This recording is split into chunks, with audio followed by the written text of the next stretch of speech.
Hi everyone, welcome to Fox.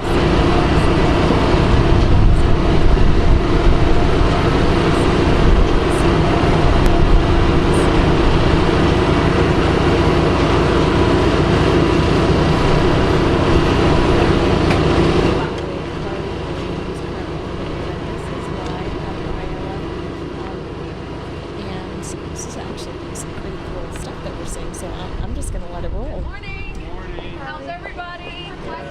We're going to heading into the event. Not even a quick one? Sorry, thank you. Okay.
DVD for me? Yes, I will. Are you going to talk this one? I'm sure thinking strong about it. Yeah. That knows how to run a business, so. Would not be helpful. Yeah. We would love this freak show we got going on right now, right? Yeah. Good morning. How are you? Hey, Yes, you going to talk this for me? I bet I am. All right, awesome. With my mom and my Hello, son. Mom. How you doing? Okay. Do you want your name on it or just? Just say to Chrisanne, thanks a lot for her lady. Okay, Chrisanne is CHRISANN. Yeah, very good. K-R-I. Okay, KRISANN. A-N-N. Okay. It's a different name. That's all right. I'm so glad I asked. Chris, are you named after someone or? No, Mom No? just picked that. Yeah, just my name. Thank you so much. You're welcome. Oh, This is the thank you first for time I've ever- support, right? Yeah. This is the first time you've ever caucused? Yeah. Well, awesome. I am honored. I voted before. I just and my son is still voting age, so. Well, how are you? Nice to meet you. So you're showing up with your mom and you're going to caucus? Well, that brought them is today. fantastic. Thank you. I'm so glad Jerry you're couldn't come today with me, so I had to. Well, your mom's pretty cool every time, you know? How are you? Nice to see you. Hi, Linda. You going to caucus with me with this group or you're still? Where do you live? Alaska. Oh, Alaska. Well, that's a ways away, but you'll get a chance. You'll get your chance. Alaska, so I had to come down here to It's true. Alaska's not exactly on the itinerary right now. How are you? Nice to meet you. You going to caucus for me? Okay, let's You got a kid. Oh, thank you. Can I borrow your pen, Chrissy, just for a second? Thank you. I know a Sharpie would come in handy. You got it? I got it. Okay. Here you go. Thank you very much. You're welcome. And here's your pen. I want to seal it. Thank you. All right. If you need to use it again, just let me know. Okay. How are you, sir? I'm good. How are you? You got a big fan right here. She's getting two if she can. I'm bringing her to the caucus. What's her name? Melissa. She likes Misa.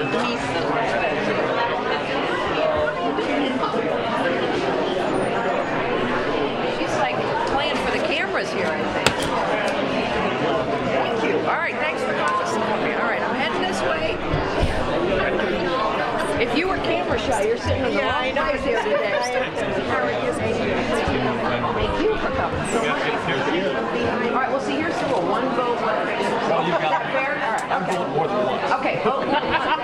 Don't, cameras are around. Don't say that out loud. I got a picture I want to show you. Okay.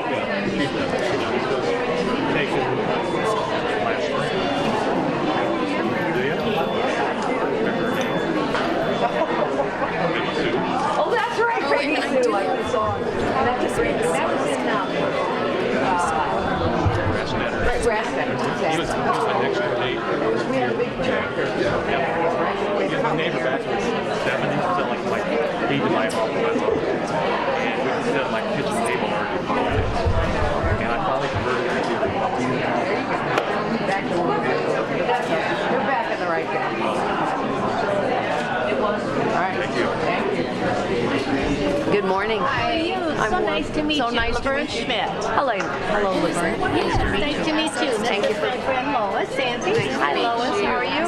We're so happy you're here. I on the radio this morning, then I walked into the ordinance meeting. Well, there you go. It's like Carly all the time. Steve. Hi, Steve. How you doing? May we have a picture? Joanne Garrett. Nice to meet you. Nice to meet you. May we have a picture? Okay, you know the rules. See, one picture, one vote. That's how we do it. Okay. Here, do you want me to? Yeah. Here. How about I get in the middle? That would be wonderful. All right. All right, ladies. Here we go. Thank you so much. Thank you. Thank you for coming. Okay, we're making our way here.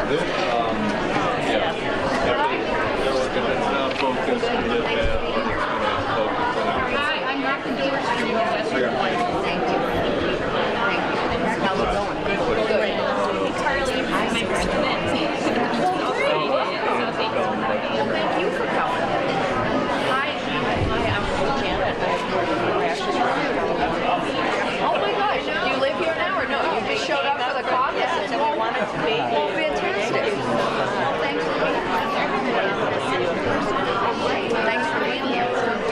All right.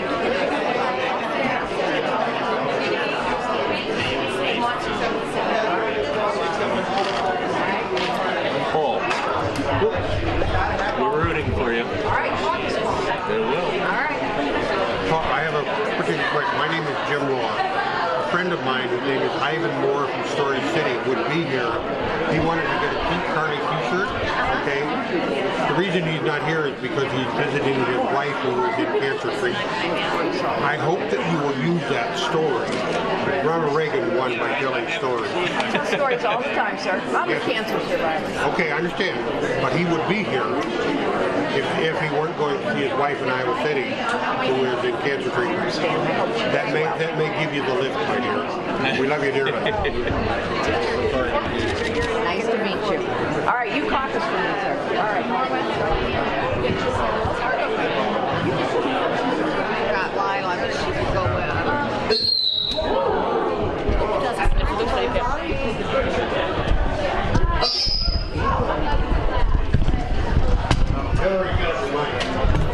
Everybody awake? All right. Okay, I'm going to try and shout. You can't hear me. Can you hear me? Yes. All right. I'm going to do my very best. If you can't hear me, then you start yelling at me, all right? I mean, nicely, of course. Good morning. Good morning. You know, I woke up this morning and I thought the world's gone insane. Do you ever feel that way? And in particular, politics has become insane. So let's just think about this for a second. On the Democrat side, we have an avowed socialist leading in Iowa, supposedly, if you believe the polls. I don't know what the polls mean, maybe you do. But we have an avowed socialist leading in Iowa who has a soundtrack to his ads with the song Looking for America. Then, the presumed nominee, still, Hillary Clinton, has escaped prosecution more times than El Chapo. Maybe Sean Penn ought to interview her. The media doesn't seem to care that she's violated all these laws. And on our side, our front runner is the ultimate insider, the ultimate crony capitalist. Donald Trump freely admits that he has made billions of dollars by buying people on the inside of the political system, like Hillary Clinton. And now he's decided he's not coming to a debate, and Fox News is pleading with him to reconsider. Wow, wow, wow. He can't handle Megyn Kelly, for heaven's sakes. The world's gone crazy. And while all this is going on, and the media is telling us who's going to win, and the RNC is trying to winnow the field as fast as possible, while all this craziness is going on, the last time I looked, the people of Iowa have not cast one single vote. Not one. And the last time I looked, in every single caucus that's gone on in this great state, Iowa has surprised people. And the polls have been wrong so often. And if they weren't wrong, we would have had a President Howard Dean, a President Rudy Giuliani. We already would have had a President Hillary Clinton. No, you're not applauding for Hillary Clinton. And we would never have had a President Ronald Reagan or Bill Clinton or even Barack Obama. See, I actually think elections are about votes. They're not about ratings. They're not about the media. They're not about the show. They're about the votes.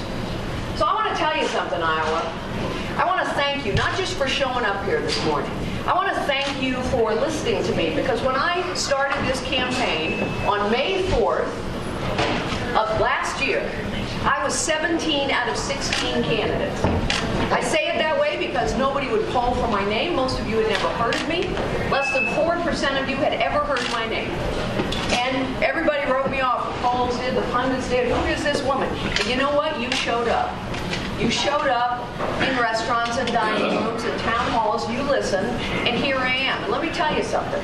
We're on the ballot in all 50 states. We have a fantastic ground game here in Iowa. We have one in New Hampshire. We have one in all the early states. We have fantastic leadership teams in 25 states. We are going for the long haul. And you send me out of here with the wind at my back, and I'm going to go all the way. All right.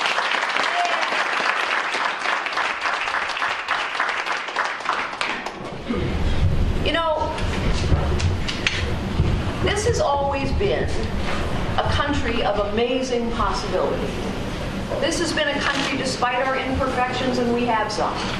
But we are nevertheless an exceptional nation, because here more things have been more possible for more people from more places than anywhere else on earth. And I started to think for the first time about running for president when a man came up to me at a Rotary Club in 2014 and said to me, you know, Carly, we don't think of ourselves as a nation of limitless possibility anymore. And that really hit me. Because when we don't think of ourselves as a nation of limitless possibility, a nation that can do the big things, a nation that chooses to say yes when other nations say no, then we're losing the core of who we are. I know for a fact that this nation has been a place of limitless possibility for me. You see, I've traveled and lived and worked, done business, done charity, done policy work all over the world, in every corner of the globe for decades. And I can tell you with absolute certainty that it is only in this nation that a young woman can start out the way I did, typing, filing, answering the phones for a little 9-person real estate firm in the middle of a deep recession in the 1970s. Go on one day to become the chief executive of what we turned into the largest technology company in the world and run for the presidency of the United States. That is only possible in this great nation.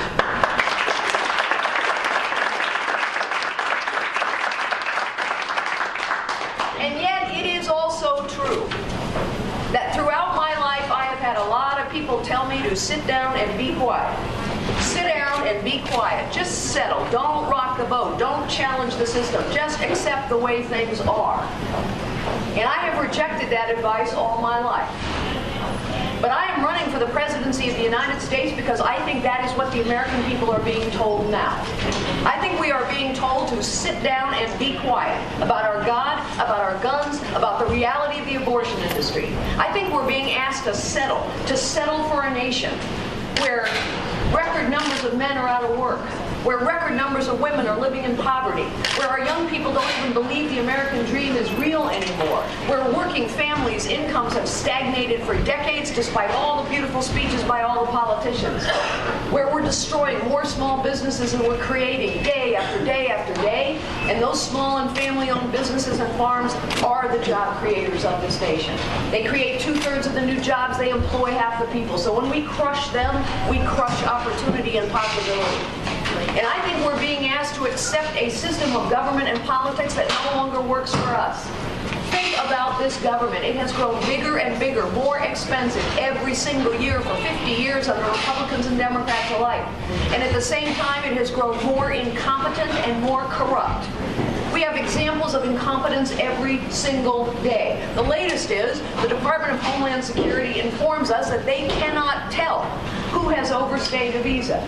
And we now know that 12 years ago, they were given money and a mandate to build a system to keep track of people who overstayed their visas, and 12 years later, all the money's gone, there is no system, and they are in the planning phase. Ladies and gentlemen, we wouldn't accept this level of incompetence anywhere, but we are accepting it year after year after year in our federal government. And by the way, politicians don't work for us anymore either. You got a lot of politicians who come out here cycle after cycle after cycle and promise you things. And ask yourself this question, have they ever delivered? With all due respect, the border has been insecure for 25 years. And we have talked about it every single election cycle. There are people here who care desperately about Social Security. So do I, so do you. How often have you had candidates roll out here to Iowa and promise to reform Social Security? Has it ever happened? How often have we talked about tax reform? Every single cycle. How often have we talked about actually getting around to caring for our veterans? For 20 years. How often have we talked about reducing the size and scope and power of government?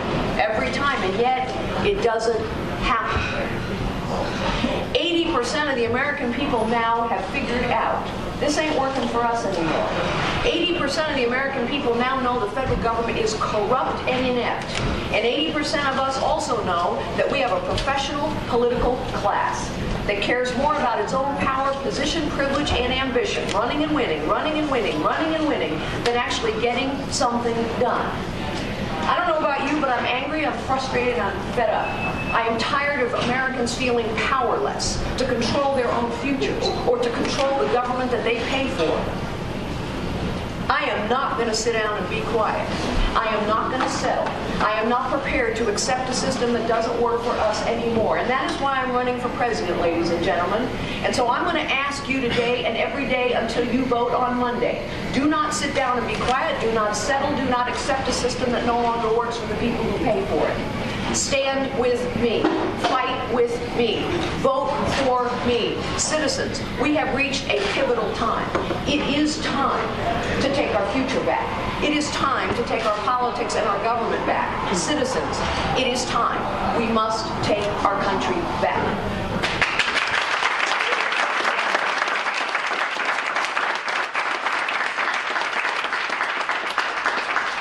Now that is why I've rolled out my blueprint. You see it over there by the cameras. You have it on your table. Let me tell you a little bit about what that blueprint is. It's the first things we need to do to take our country back. They're not the only things we have to do, but they are the first things we have to do to take our country back. It's a set of priorities, if you will. But I want to tell you why I wrote it down. Why did I put it in writing? Because I want you to hold me accountable. You see, somehow we've gotten to a place where we never hold anybody in politics or government accountable. I don't know when that happened, but it's happened. And the world that I come from, the world that you come from, we have figured out that actually talk is cheap. Actions speak louder than words. We know someone's character, but not by what they say, but by what they do. You know, early on in my campaign, I was interviewed by a seasoned political reporter here in Iowa. And she said to me, you know, Carly, you're not used to the scrutiny and the level of accountability that comes with running for president. Really? I said, let me tell you what I had to do. As a chief executive of a publicly traded $90 billion global company, let me tell you what I had to do. Every 90 days, I had to stand up in public and report out on our results in excruciating detail and answer every single question in public. And I also had to project forward and say, here's what we intend to do in the next 90 days, the next year, the next 2 years. And I had to answer every single one of those questions in public. And if I misrepresented our results or our intentions, I would be held criminally liable. Now imagine if we held politicians to this standard. So I want you to hold me accountable for this. These are things we need to get done in the first term. These are things that you're going to help me get done. And let me just give you a couple brief examples out of this briefing. I we can talk about any of it in your Q&A. You can go on parleyforpresident.com and get more details on every one of them. But let me just talk about a couple. Let's start with the very first one on the list. We have to radically simplify our tax code. How long have we been talking about reforming the tax code? Every single election. And we've never done it. We now have a 73,000-page tax code. That's what we got, ladies and gentlemen. And let me tell you the effect of 73,000 pages. As a chief executive of a big company, I could, and I did, hire armies of accountants and lawyers and lobbyists to figure out how to make all that 73,000 pages work for me. The 9-person real estate firm that I started out in, they cannot hire those armies. And so they are getting crushed. In other words, complexity favors the big, the powerful. Let me tell you another story. My husband and I, Frank, have been very fortunate. My husband, Frank, started out as a tow truck driver in a family-owned auto body shop. He went on to become an executive at AT&T. That's where I met him, actually. When we file our taxes every year, we're fortunate enough we can hire an accountant. And the accountant turns our taxes over to us for us to sign, and honestly, I close my eyes, I sign, I pray. I don't have a clue what I'm signing. In other words, 73,000 pages of complexity. Complexity itself, the weight of all that complexity, always favors the big, the powerful, the wealthy. And it crushes the small and the powerless and the not so wealthy. And so we have to reform it. Now, my plan is you go from 73,000 pages down to 3, just 3. Why 3? Because there's no place to hide in 3 pages. Because everybody's the same in 3 pages. I'm going to tell you there are politicians and pundits who are going to tell you, you can't do that, you can't do that. Well, guess what? We can do it. There's a 20-year-old plan for a 3-page tax code. You don't ever hear about it from politicians, do you? It's been lying around for 20 years. It makes perfect sense. But somehow it never gets talked about and it never gets voted on. Why do you suppose that is? Because 73,000 pages goes to 3, guess what? Everybody's ox gets gored. All those special interests that are tangled up in 73,000 pages get exposed. That is a real challenge to the system, ladies and gentlemen. You're going to help me get that voted on. But before I tell you how, let me review this reality. We now have more IRS personnel than we have CIA and FBI combined. Does that strike you as a problem? It's a big problem. And when we go from 73,000 pages down to 3, how many IRS agents do you suppose we need? Not very many. So we could prioritize differently, right? We could spend less money in the IRS and we could spend more at the FBI, at the CIA, but guess what? You can't do that in government today. You can't move money. Ask yourself, how is it possible that every single year the federal government spends more money and yet it never has enough money to do the important things? By the way, that's true, right? We spend more money every year, and yet every time there's something important to do, the government says, well, we need more money. Secure our border, we need more money. Fix the system so we can track people who've overstayed their visas, we need more money. Care for our veterans, we need more money. They always need more money. How is it possible to spend more every year and never have enough money? The reason that's possible, folks, is because of the way the government budgets. Here's how they do it. If you're a government agency and you have a budget, here's your budget. That's it. You own that money. We don't own that money anymore. And once you have that budget, you don't ever have to justify the budget. You don't ever have to explain the budget. In fact, the only thing you do every year, year after year, is you go to Congress and you say, more, please. That's how we spend more every year and never have enough. Now ask yourself this question. How do you budget? How do we all budget, except for the government? I'll tell you how we all budget. We examine every dollar. We can cut any dollar. We can move any dollar. And when you have to tighten your belt, you say, you know what, my Friday night dinner fund, sorry, we're going to have to cut money out of that and we're going to put it over to the college fund. But the government doesn't do that. You know how you budget? The fancy word for that is zero-based budgeting. What it really is common sense and good judgment. Now, it might surprise you to know that there's a bill for zero-based budgeting sitting on the floor of the U.S. House. Nobody wants to vote on it. Why? You haven't heard a single politician talk about it, have you? Nobody's talking about how to get control over the money, but we cannot control our government unless we control the money. So we need to get that bill passed. Let me tell you how I'm going to do that. I'm going to use you, the power of the citizens of this great nation.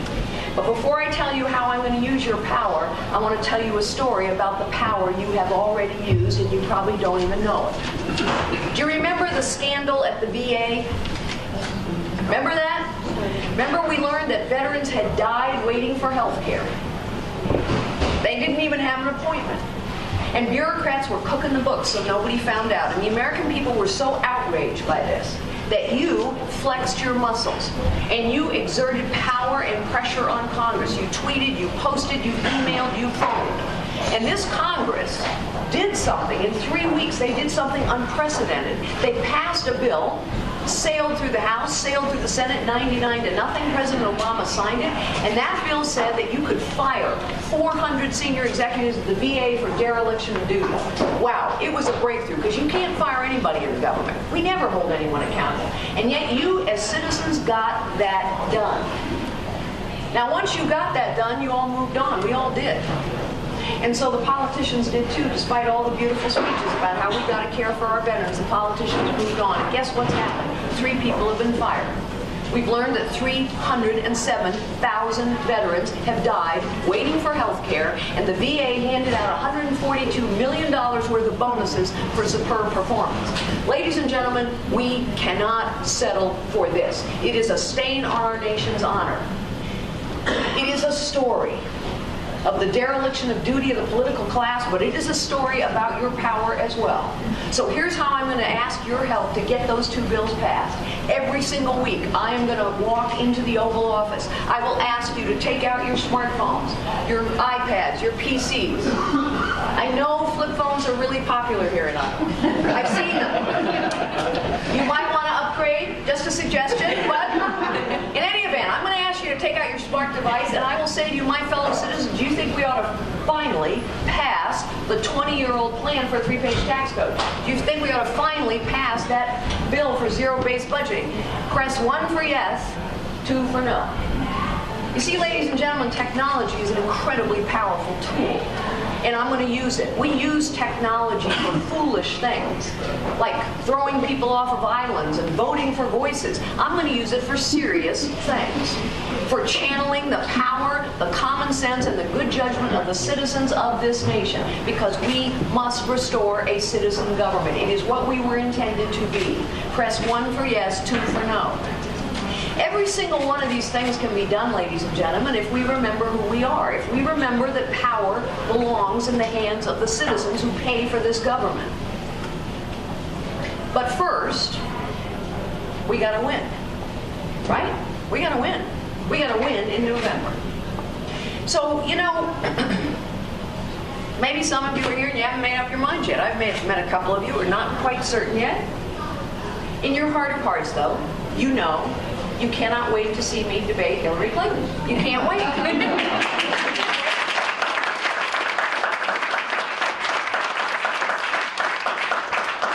And you know why you can't wait? Because you know I'm going to beat her. Yeah. And let's face it, there are a couple people on the Republican stage who are afraid of me too. Because see, I'm a pretty good debater. And I'm the only one who can say to Mrs. Clinton, you've held lots of positions and lots of titles, but you haven't accomplished a thing in your life. And you've been wrong on every foreign policy challenge. And you famously asked, what difference does it make how 4 Americans died in Benghazi? Here's what difference it makes, Mrs. Clinton. When terrorists purposefully attack an American embassy and murder 4 Americans, including our ambassador, and the next morning you get up and you lie about it. You talk about a video that doesn't represent our values, instead of saying, this was a purposeful terrorist attack against the United States of America, and we will seek retribution. Then, Mrs. Clinton, you are saying to every adversary we have and every terrorist, it's open season on the United States. That, Mrs. Clinton, is what difference it makes. But after we think about winning, we got to think about what it takes to do this job. Because while politics is covered like a sporting event, and this is all some big game, who's up, who's down, the truth is this isn't a game, and it's not a reality show. It's very serious now. And in your bones, you know this is a serious, pivotal, perilous time for this nation. So we need to think really carefully about what it takes to do the job. And I'm going to submit to you it takes 5 things to do this job. Number 1, we need a president who actually understands how the economy works. How to create jobs, how to save jobs, how to protect jobs, and what destroys jobs. We better have a president who understands how the world works and who's in the world. I know more allies and adversaries than anyone running, with the possible exception of Hillary Clinton, but I didn't do photo ops. I did private meetings. I've been all over the world for decades. I've held the highest clearances available to a civilian. I've chaired the advisory board at the CIA, advised the NSA, advised 2 secretaries of defense, a secretary of state. I understand our military capability, and I will respect and honor it. I understand our intelligence capabilities, and I understand that when the United States of America does not stand with our allies and does not confront our adversaries, that the world becomes a very dangerous and very tragic place. As Commander-in-Chief, I will not be afraid to lead.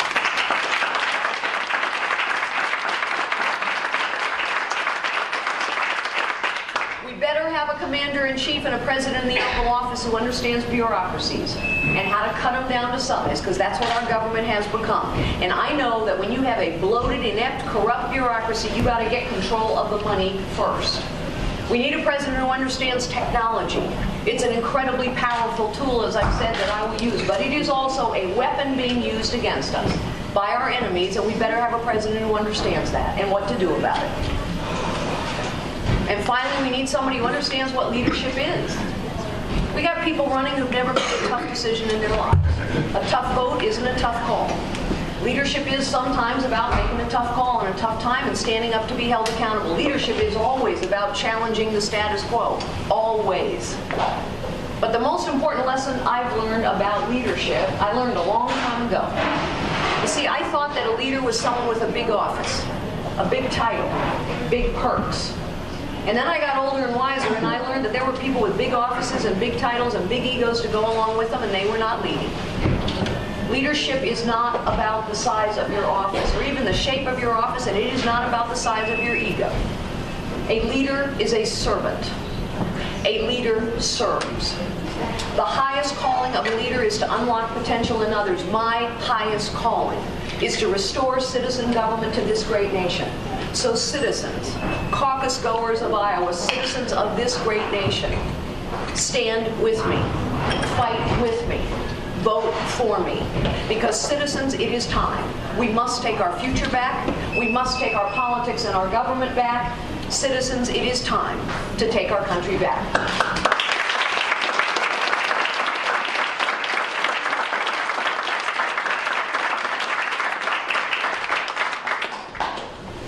Yes, sir. I'm Frank Seidel. I've heard you a number of times. My wife and I have heard all of the candidates by now, and we keep coming back to you. You talk about a 3-page tax plan. I have to tell you, I'm sure you know, that Bernie Sanders has an even simpler one. Yeah. Take it all. That's right. Take it all and give it away. And he doesn't address the issues of how we generate productivity. He just takes it for granted that will happen. How do we, you talked some about it, but please say more, how we unleash the enormous creative potential of this country, which has been so tied up with regulations that can barely move. Well, look, Bernie Sanders is a socialist. The little secret that Bernie Sanders won't tell people is that big, complicated, powerful government, which is what socialism is about, is the problem. When big government gets bigger, when it collects more money and power, then the rich get richer, the big get bigger, the powerful get more powerful, and the small and the powerless get crushed. It is why in the last 8 years, 95% of the wealth created in this country has gone to the top 1%. In other words, complexity itself favors the big and the powerful and the wealthy. It is why power has to be dispersed out of Washington and back to the hands of the people and communities and states. So the very essence of simplifying the tax code unleashes productivity.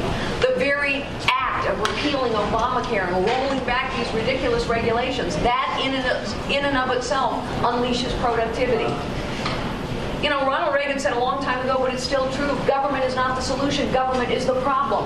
And government, particularly a big, bloated, complicated federal government in Washington, D.C., protected by a professional political class of both parties, is the problem. It is why we have to get control of the money. It is why we have to unravel this complexity. How long have Republicans been talking about rolling back regulations? Have they rolled back a single one? Ask yourself, have they rolled back a single one? No. The last time a regulation was repealed was under Ronald Reagan, when he repealed the 55-mile-an-hour speed limit. So folks, let's quit talking about it and let's do it. And the only way to do it is to put a leader in the Oval Office who is not afraid to challenge the status quo. You know how you go from secretary to CEO? You stand up and challenge the system day after day after day. You do what you're going to You do what you say you're going to do. You produce results. You get held accountable. Hold me accountable, citizens. We can get this done.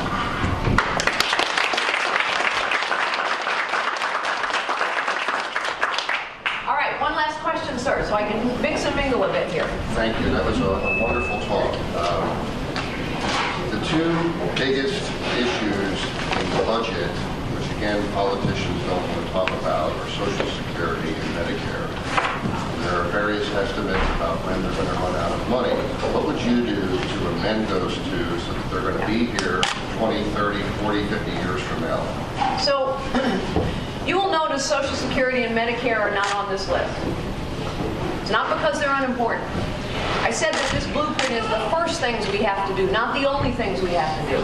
And I start here because we're never going to get around to actually reforming Social Security and Medicare, or anything else for that matter, unless we can get control of this system and the money.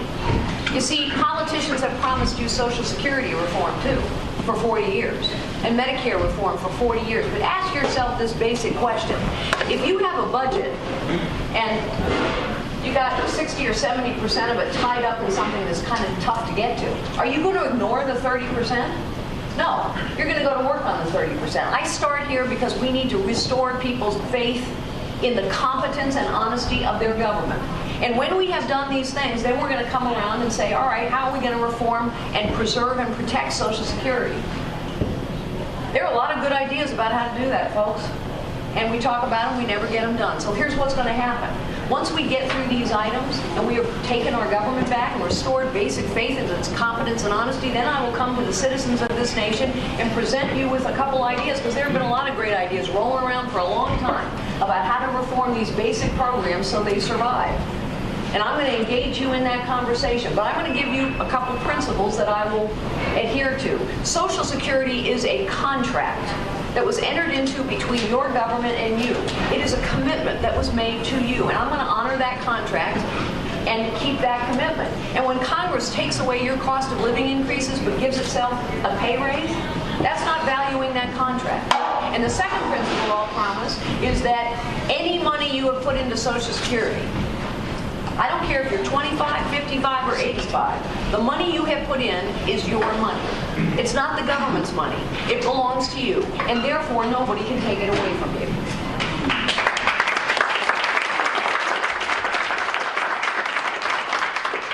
Ladies and gentlemen, thank you for showing up. Thank you for coming on Monday night to caucus for me.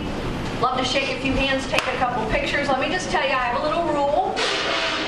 One picture, one vote. Okay? Stand with me, citizens. Caucus for me. Send me out.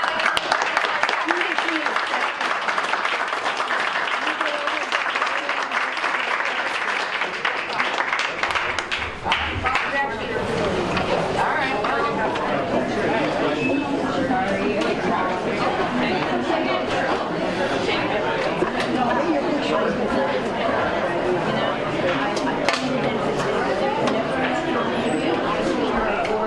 We're going to take care of our debts.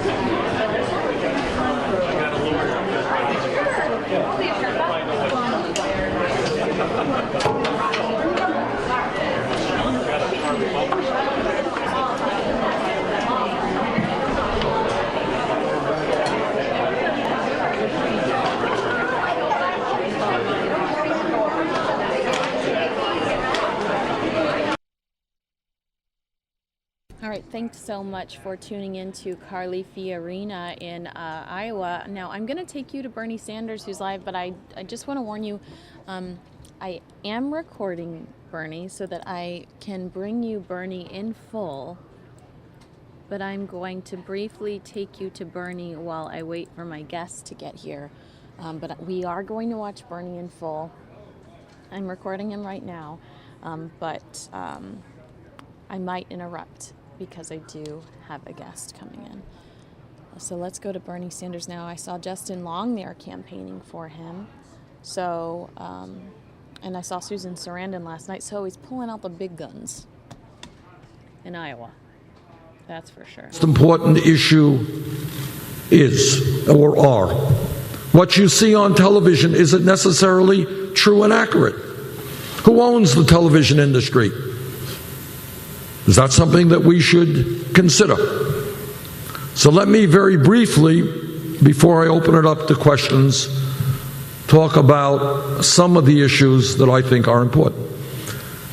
And let me start off by talking about economics. Economics is about, how well we do as families, as a people. I think most of you know that in America today, despite an explosion of technology, which makes workers more productive, most American workers are working longer hours for lower wages.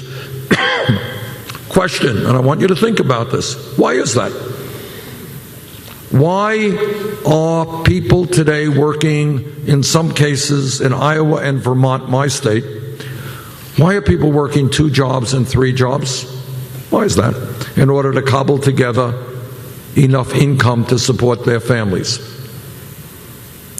Next question, what kind of campaign finance system do we have? How do people raise money in order to get elected? Is it a good idea that billionaires, not millionaires, billionaires can spend unlimited sums of money to elect the candidates of their choice? What do billionaires want if they contribute huge amounts of money to a candidate? Are they doing it because they're just great folks, or are they doing it for a reason? Why is it in America we have the highest rate of childhood poverty of almost any major country on earth, when we are the richest country on earth? Do you think it is a good idea that the top 0.1% now owns almost as much wealth as the bottom 90%?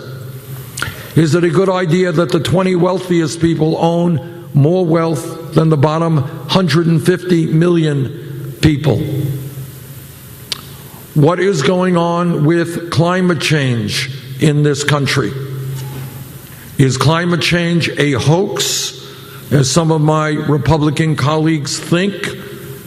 Or is it what virtually all scientists tell us is real and caused by human activity? Are the scientists right when they say if we don't get our act together and transform our energy system, this planet is going to have very, very, very serious problems in years to come?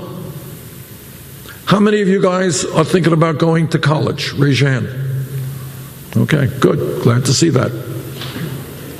How many of you are worried about how you can afford to go to college? Raise your hand. All right, same number.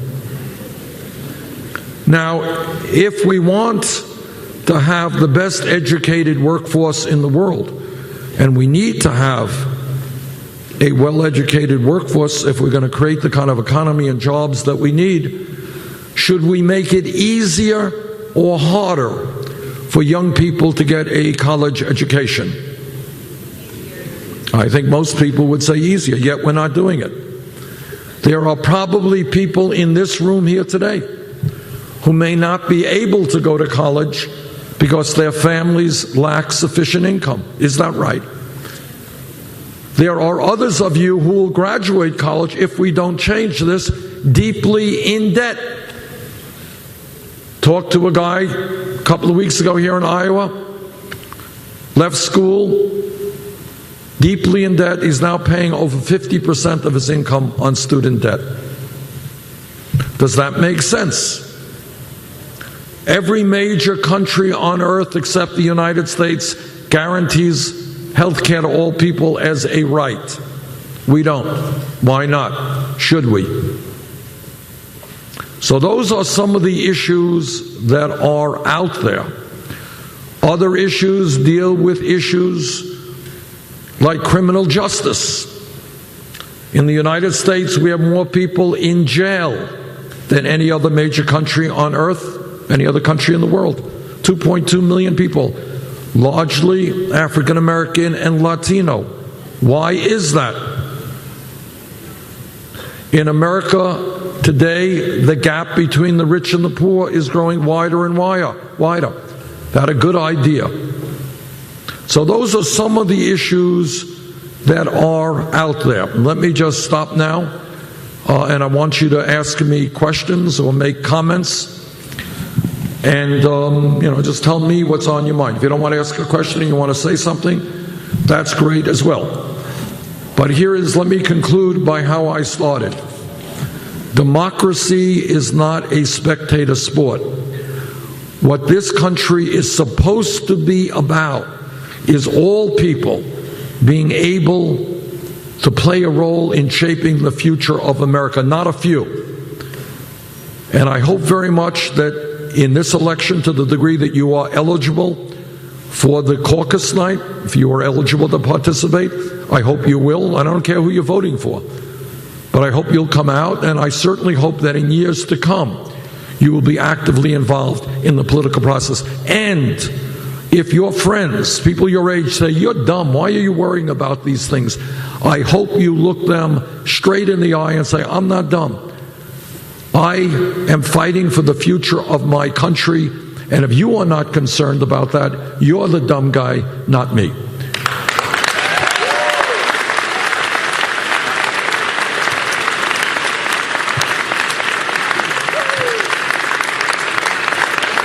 Okay. Do we have any microphones here? I don't know how we're going to do this. Do we have any mics? A mic over there and a mic over there. So just stand up if you could, give me a name, and ask a question or make a comment. There's a guy right there by your right. Yeah, stand up. Close to your mouth. Yep.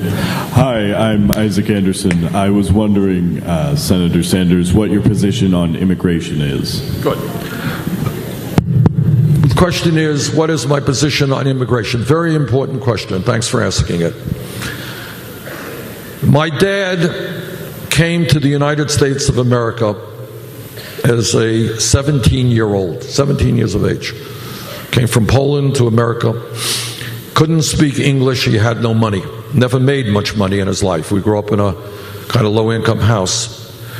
But he loved this country so much because it gave him an opportunity to do things and live a life and have his kids live a life that he could never have dreamed of in the poor community that he grew up in Poland. I believe that right now, when we have 11 million people in this country who are undocumented, who came to this country in order to try to make a better life for themselves and their kids, I believe that we must pass comprehensive immigration reform. We must move toward a path towards citizenship. But let me also say this. People can disagree on the issue of immigration as they can disagree on any other issue. But what has upset me very much in the last 6-8 months is what we're hearing from people like Donald Trump are not just disagreements on immigration, but we're hearing racist and bigoted attacks against the whole group of people.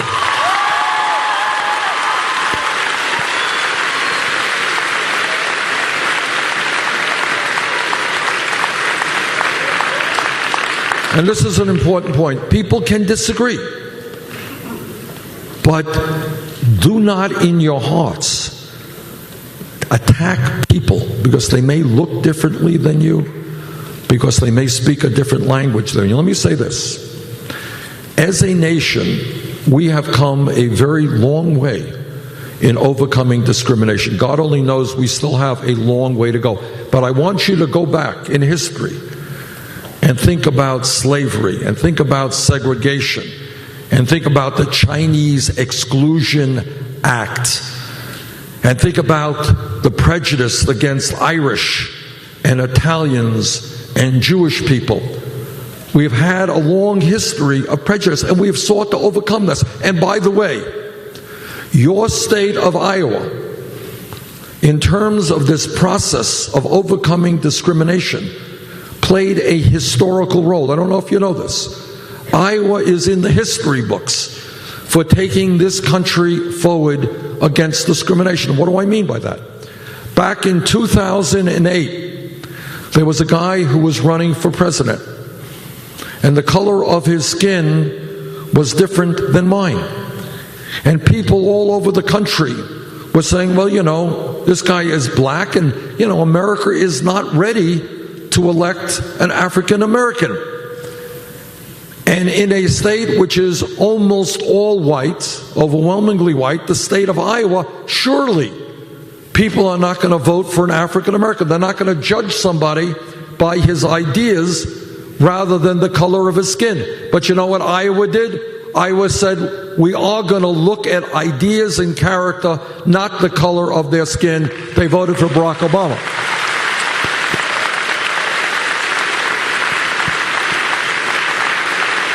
Now, my point is, you can like Barack Obama. I like him. I just met with him yesterday. We had a nice chat. He's a friend of mine. Or you can dislike Barack Obama. That's okay, too. You can like him, dislike him. Like his ideas, dislike his ideas.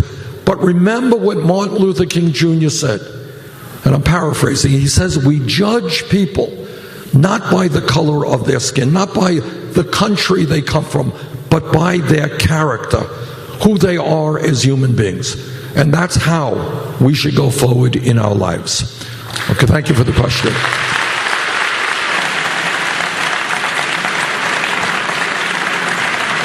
Okay, yep. Yeah, grab that mic and hold it close to your mouth.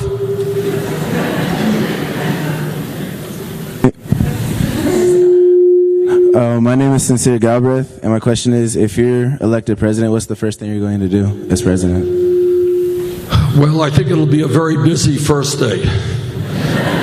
We have a lot to do.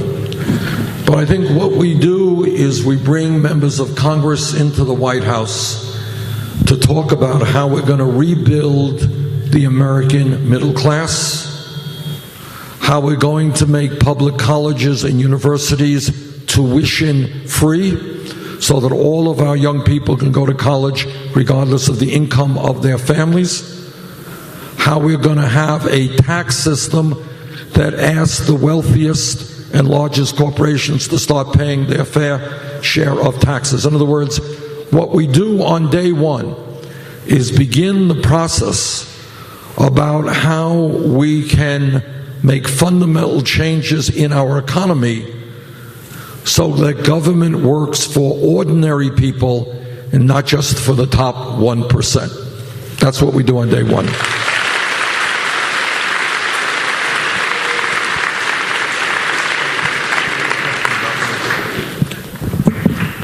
Senator Sanders, I'm a 16-year-old junior, and I've never had any sort of formal sex education through my high school. I'm sorry, any sort of? Formal sex education through my high school. Yeah. I am not alone in this. Sex education in American school is abysmal.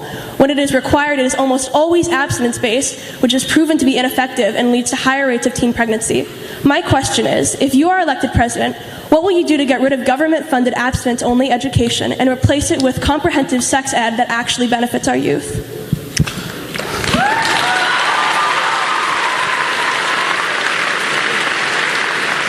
Thank you. Thank you for your question. Excellent question on a very, very important issue. And the answer is, I agree with what you said, and that's what we will do. All right, here's the issue. Everybody knows sexuality makes people uncomfortable, right? It's not an issue that everybody talks about. But let me tell you something. It is a reality of human life. And either we can ignore it or pretend that it doesn't exist. And we can live in ignorance with regard to sexuality, or we can look at it scientifically and seriously. I remember going to a meeting a number of months ago, talking to a woman who grew up in the South, and saying that in her school they received virtually no sex education. And it turned out, I could be wrong on this, but my memory is that some 7 girls in her graduating class were either pregnant or had babies. That's what happens when we don't discuss sexuality frankly.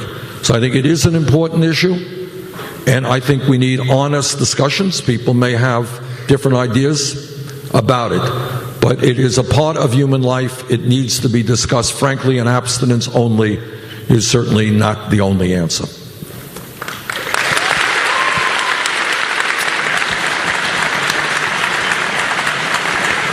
Okay, do we have a mic over there? Where's my mic on this side? Okay, there you go. Yes. Hi, I'm Claire. For the past couple years, President Obama has repeatedly tried to pass pieces of legislation regarding things like gun control that have been downturned by Congress and by other Republicans. How do you think you'll be able to make a difference with things like gun control and be able to pass your legislation that President Obama has not been able to do? Okay.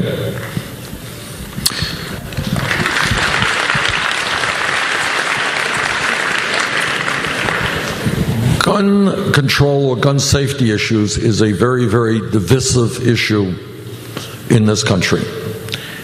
I come from a state, a very rural state, like Iowa, which has virtually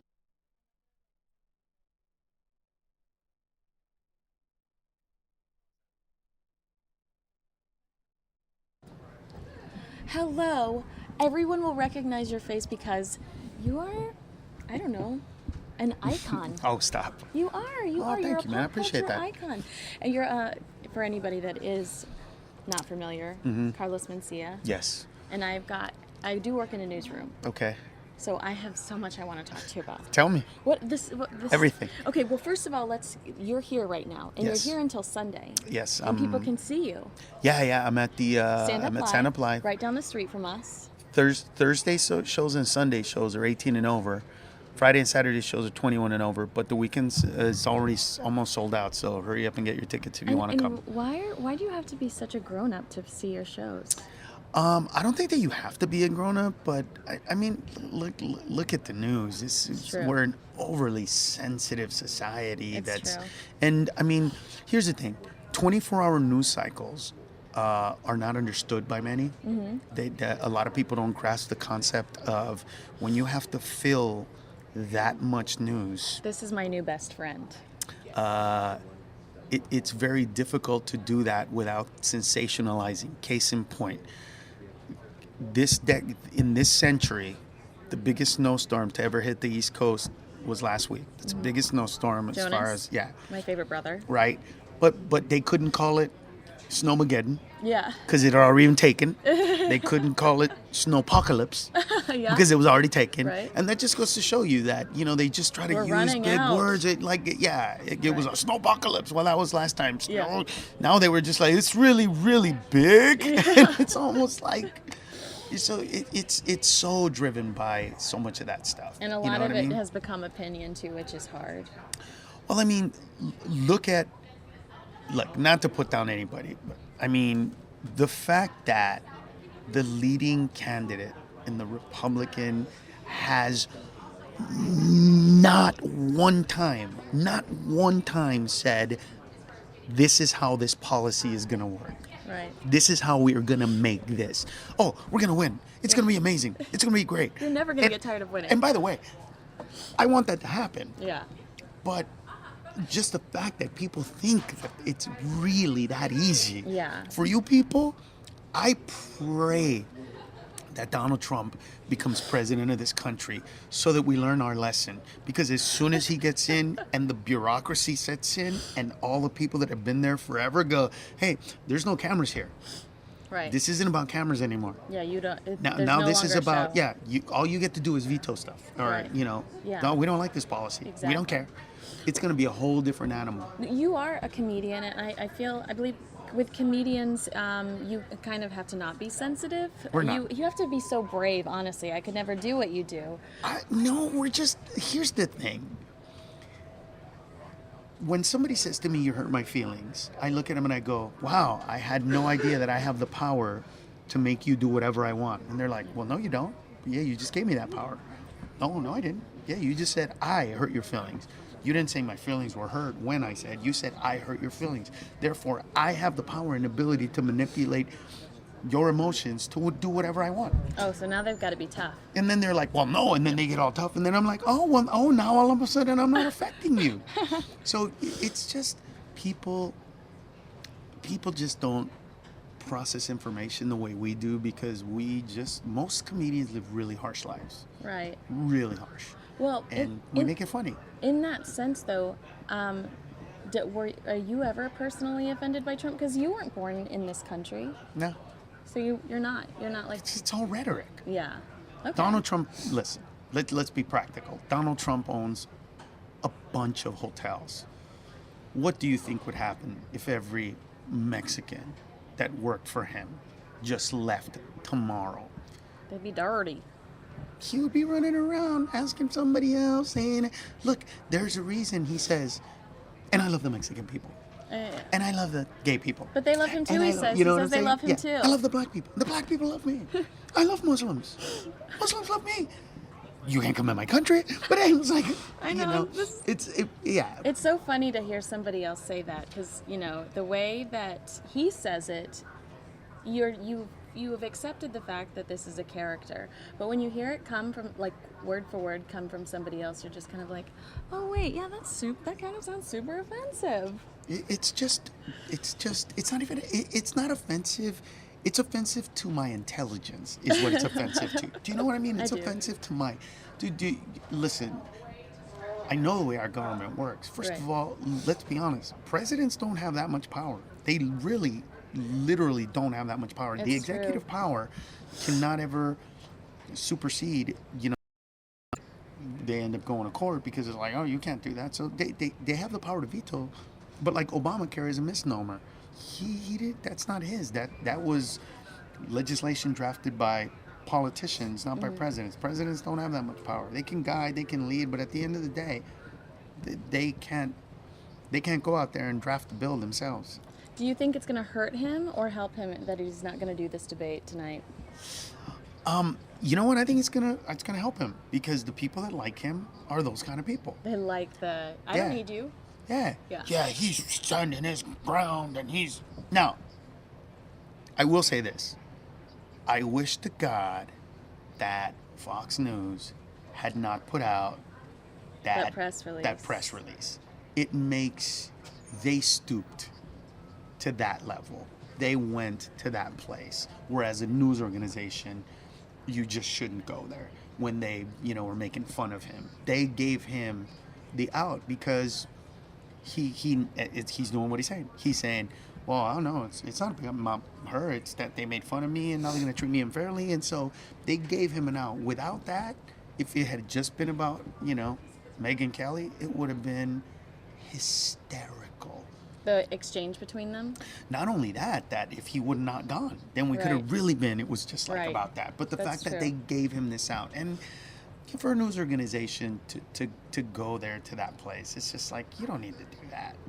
Do you think that the other candidates are so sick and tired of having to talk? Because I feel bad asking you about it after I asked this question, but I watched Ben Carson on CNN the other day, and every question was about Trump, and I thought, this poor man who's fought so hard, raised all this money, and it's got to be physically, you're doing tours similar to theirs, similar to their campaigns. You're standing up on a stage for hours talking to people, but you're probably... you're working a little bit harder because you're trying to get a specific and I'm used reaction. To it. Yeah, but these are older gentlemen that are not used to this kind of routine. And have you heard Sanders lately? Everybody, what's going on?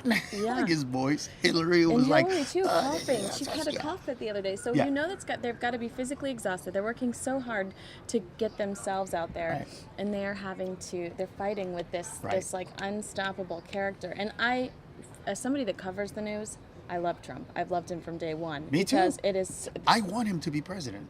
And for me personally. As a comedian, please vote Donald Trump. That you're not the first person I've heard say that. As an American...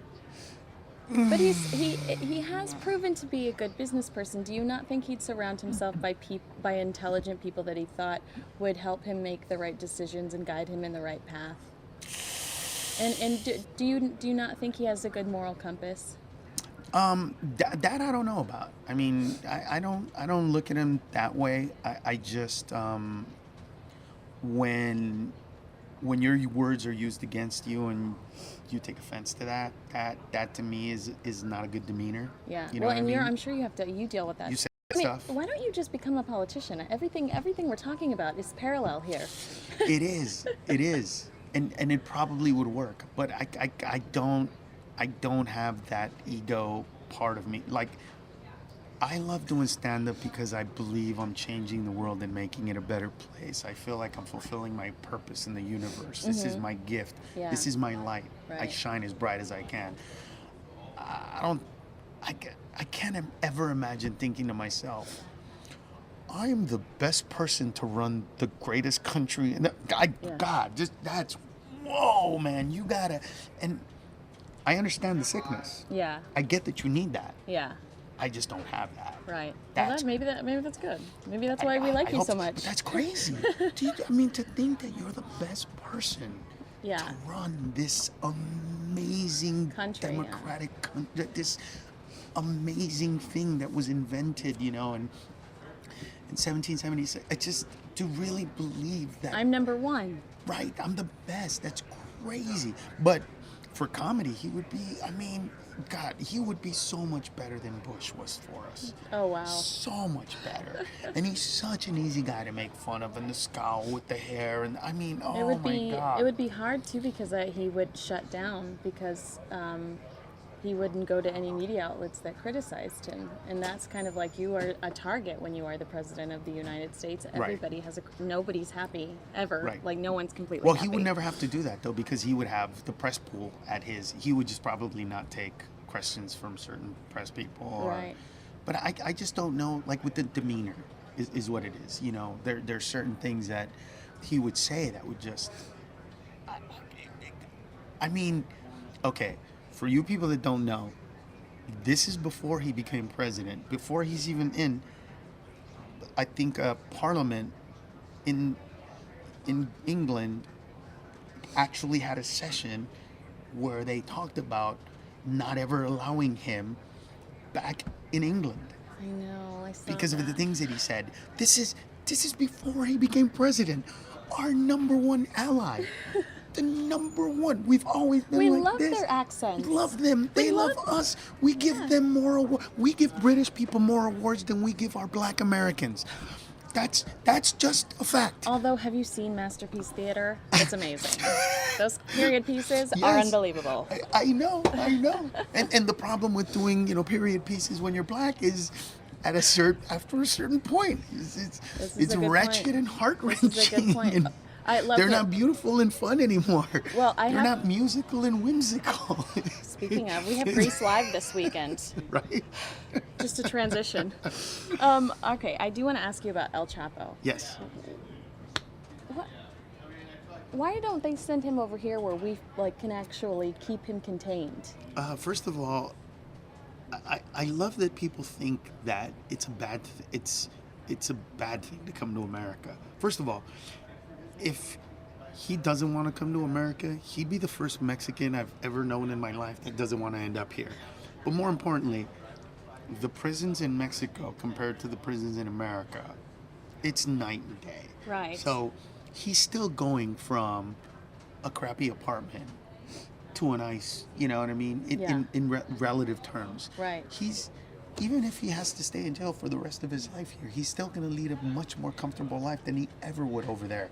And here, if he gets to go to a prison with general population, especially if he ends up in one where there's a lot of Hispanics, people of Mexican descent, he's going to be a king. He's still going to be able to run his empire unless they put him in solitary confinement, which I don't know that they will. Yeah. I mean, the guy's going to...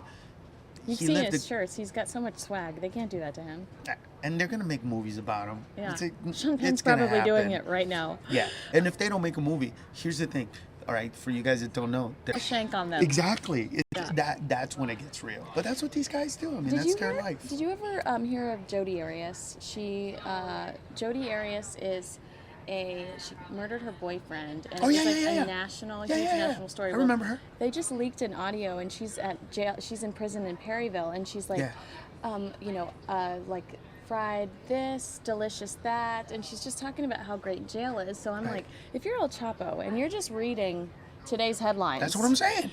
Why aren't you looking at that headline going, I technically didn't put my hands on anybody. I didn't kill anybody. I'd like to head over in that direction and enjoy that delicious... I'm sure he's looking at it. I'm sure he's like, hot dogs and pizza? Because there was a story, and I don't know if this was verified, but I read a story where the reason he was caught was that he was throwing a party and they ordered a bunch of tacos. Oh my God. Well, did you hear about that story? I didn't, but it sounds like the affluenza teen who was caught because he tried to order a pizza. Right. And I'm like, maybe you just don't get takeout in Mexico. Is that the thing? I think that what I heard about him was he was having a party and he ordered like hundreds of tacos from this one place. If that's and they not were already true, you have looking to for him start saying around that. there. Yeah. And so they were like, who's ordering this stuff? And then they That guy would order followed 100 him, and that's how they tacos. found him. That's a story that I heard. It's not verified, but I read it somewhere. And it Well- wasn't just like on the internet. It was like some publication somewhere. Well, I'm going to say it's true because I think it's hilarious. Sounds, yeah, but again, the kid with affluenza. Oh, Really, yeah. That you're drives me tall and crazy. white, and you're gonna hide in Mexico, Yeah. a country And of why? short brown people. Yeah, you're not gonna get caught, just like every other person has been caught. And shave your face, ew. He had that like what was He was that? trying to He's so be Rico incognito. Suave. He was trying to incognito. It's like, I'm not that guy, you know what? Look my butt. Yeah. I only have 3 buttons buttoned. I'm so Yeah. I'm on vacay. But you know what was interesting? I said this the other day on stage, and the audience kind of like got mad at me, and it was cool. It was a great moment because I loved putting him in that place and bringing him back. But I think that everybody in America suffers from a little bit of affluenza. This is why people in other countries don't like us. Well, yeah, I mean, We don't get how good we have it. Absolutely, I totally think that's true. People got mad at you. Who are these people? Well, they got mad because they were like, "Wait, I'm not like that." Yeah. Wait, I'm not like that. Yeah, we are. No, you were mad you didn't get a Beamer for Christmas. You are like that. We're all like that. Yeah. Listen, I mean, look, listen, I'm not a Democrat or a Republican, but if you watched the Republican debates and Republican rhetoric and you didn't live in, if I did not live in this country and all I had access to were Republicans right now talking in the debates, I would never want to move to this country. Emily It's Blunt broken. said something like that. It doesn't work. It's gonna die. I mean, It was very everything negative, is yeah. catastrophic. But it's just like, oh my God, I listened to it and I'm like, oh my God. I didn't know this was our reality. I had no idea. And then I walk outside and I go, well, It's where the the sky is not falling. Yeah, birds just land on your shoulder. I know and- it's not bad at all. I mean, No. it's so bizarre to me but it's that alarmist, you know. Everything's gonna be bad, and you're gonna go to college, but you're gonna owe hundreds of millions And of you're not gonna get a dollars, and you're job. never gonna get a job. And you know who took it from you? Jose and Obama, and like, wow, man, it's so crazy and bizarre. But I think that's why people come to see me perform, because I'm kind of a voice of reason in that respect. But I'm not. Politically correct is not what I say. It's a little overly sensitive. I'm not saying, but I come from, because I was born in Honduras, Yeah, murder capital of the world. right. So Dr. Dre has nothing on you. nothing. Today I didn't have to use my AK. Today I didn't get hit with a machete. Like that would Yeah. have been my song. That's awesome. Today I didn't have to milk 500 cows. That was like my life as a kid. How much of your material is your life versus pop culture and current events? Pop culture usually tends to be, depending on how important or relevant it is, probably 30. Also, I'm getting Ethan Couch coming in, speaking of affluenza teen, so I'm going to make him big, and I'm going to make us little in the corner so we can see him walk in. He's coming in? Yeah, he'll walk in through those doors. Really, son? Oh, look. Uh-oh, black policeman. But so, did you say 30% is pop culture? Ish, probably. But it depends on how important. I think right now, it's so much pop culture. It's probably about 40%. But then it's all driven by stories, like personal stories. It's Okay. all driven by personal points of view. It's not just like, this guy said this, that guy said that, here's a joke. It's driven by what is going on, why is this like that, this is like that because, you know what I mean? Yeah. So I think tonight I'm probably going to start the show talking about how if you saw those debates, relax. Yeah. I promise The it's sun not will that come bad. out tomorrow. It's really not that bad. I mean, you know, we just have such great lives, and you know. Do you ever change once you get on stage? Do you ever shift where you're going to go based on the reaction you're Every getting time. from the audience? Every show. I have no idea. Like, I know maybe that I'm going to start that way, but push comes to shove, I have no clue. For me, it's all about it's audiences take on a personality. I can't explain why. Nobody has an explanation for this. You get 500-600 people, 1,000, 20,000, doesn't matter, in one, and they will all laugh at one joke, but cringe at another. And then you do the same joke the next night, and it flips. Right. And it's like these people, they don't know each other. Yeah. They didn't get together and say, hey, we're not going to laugh at the Chapo joke, but we're going to laugh at the kid joke. They don't. And yet, that phenomenon exists. And because of it, it allows me to treat them like an individual. So as I had no idea how this conversation was going to go, I have no idea how that conversation is going to go. And they're a part of it. Mm-hmm. That's By very cool. laughing, by moaning, by clapping, by whatever they, sometimes, whatever they do. It's a reaction to what I'm saying, and it's their part of the conversation. Have you ever been in a situation where you're on TV or you're at a live event and something comes out of your mouth and you wish you could take it back? Or are you just so brave that you're never just like... want to take it back, but I can't believe what comes out of my mouth. Cannot believe what comes out of my mouth. That's hilarious. Because I'm not like that off stage. The reason why I can be so crazy on stage is because I'm so respectful of other people's space. Mm-hmm. I hate invading space. Like, believe it or not, when me and my friends go to Disneyland, I'm the one telling everybody, hey dude, there's kids around here, bro. Oh, don't talk like that. Wow. I'm the one saying, don't do that. Don't say Yeah. that. You know what I mean? Or I couldn't, like, there's a TV show, I don't know what the name of the guy is. He goes around with a camera and a microphone and he just walks up to people and screams at them, and Yeah. he's got a TV show on me. I can never do that. No, I couldn't do that either. I can't. Even when I do talk to people, I have to have somebody go talk to them, tell them what we're doing, tell them what I'm going to ask about, let them know beforehand that this is what I'm going to say. Yeah. I don't want to shock people, surprise people. To That's me, not your shtick. the world is not my stage. The stage is my stage. That's very neat. I like that. But I have that. Yeah. And a lot of people don't. So I guess they try to make the world their stage because they're not. Maybe they're not stand-up funny. You know, it's a very specific way to be funny. I love it.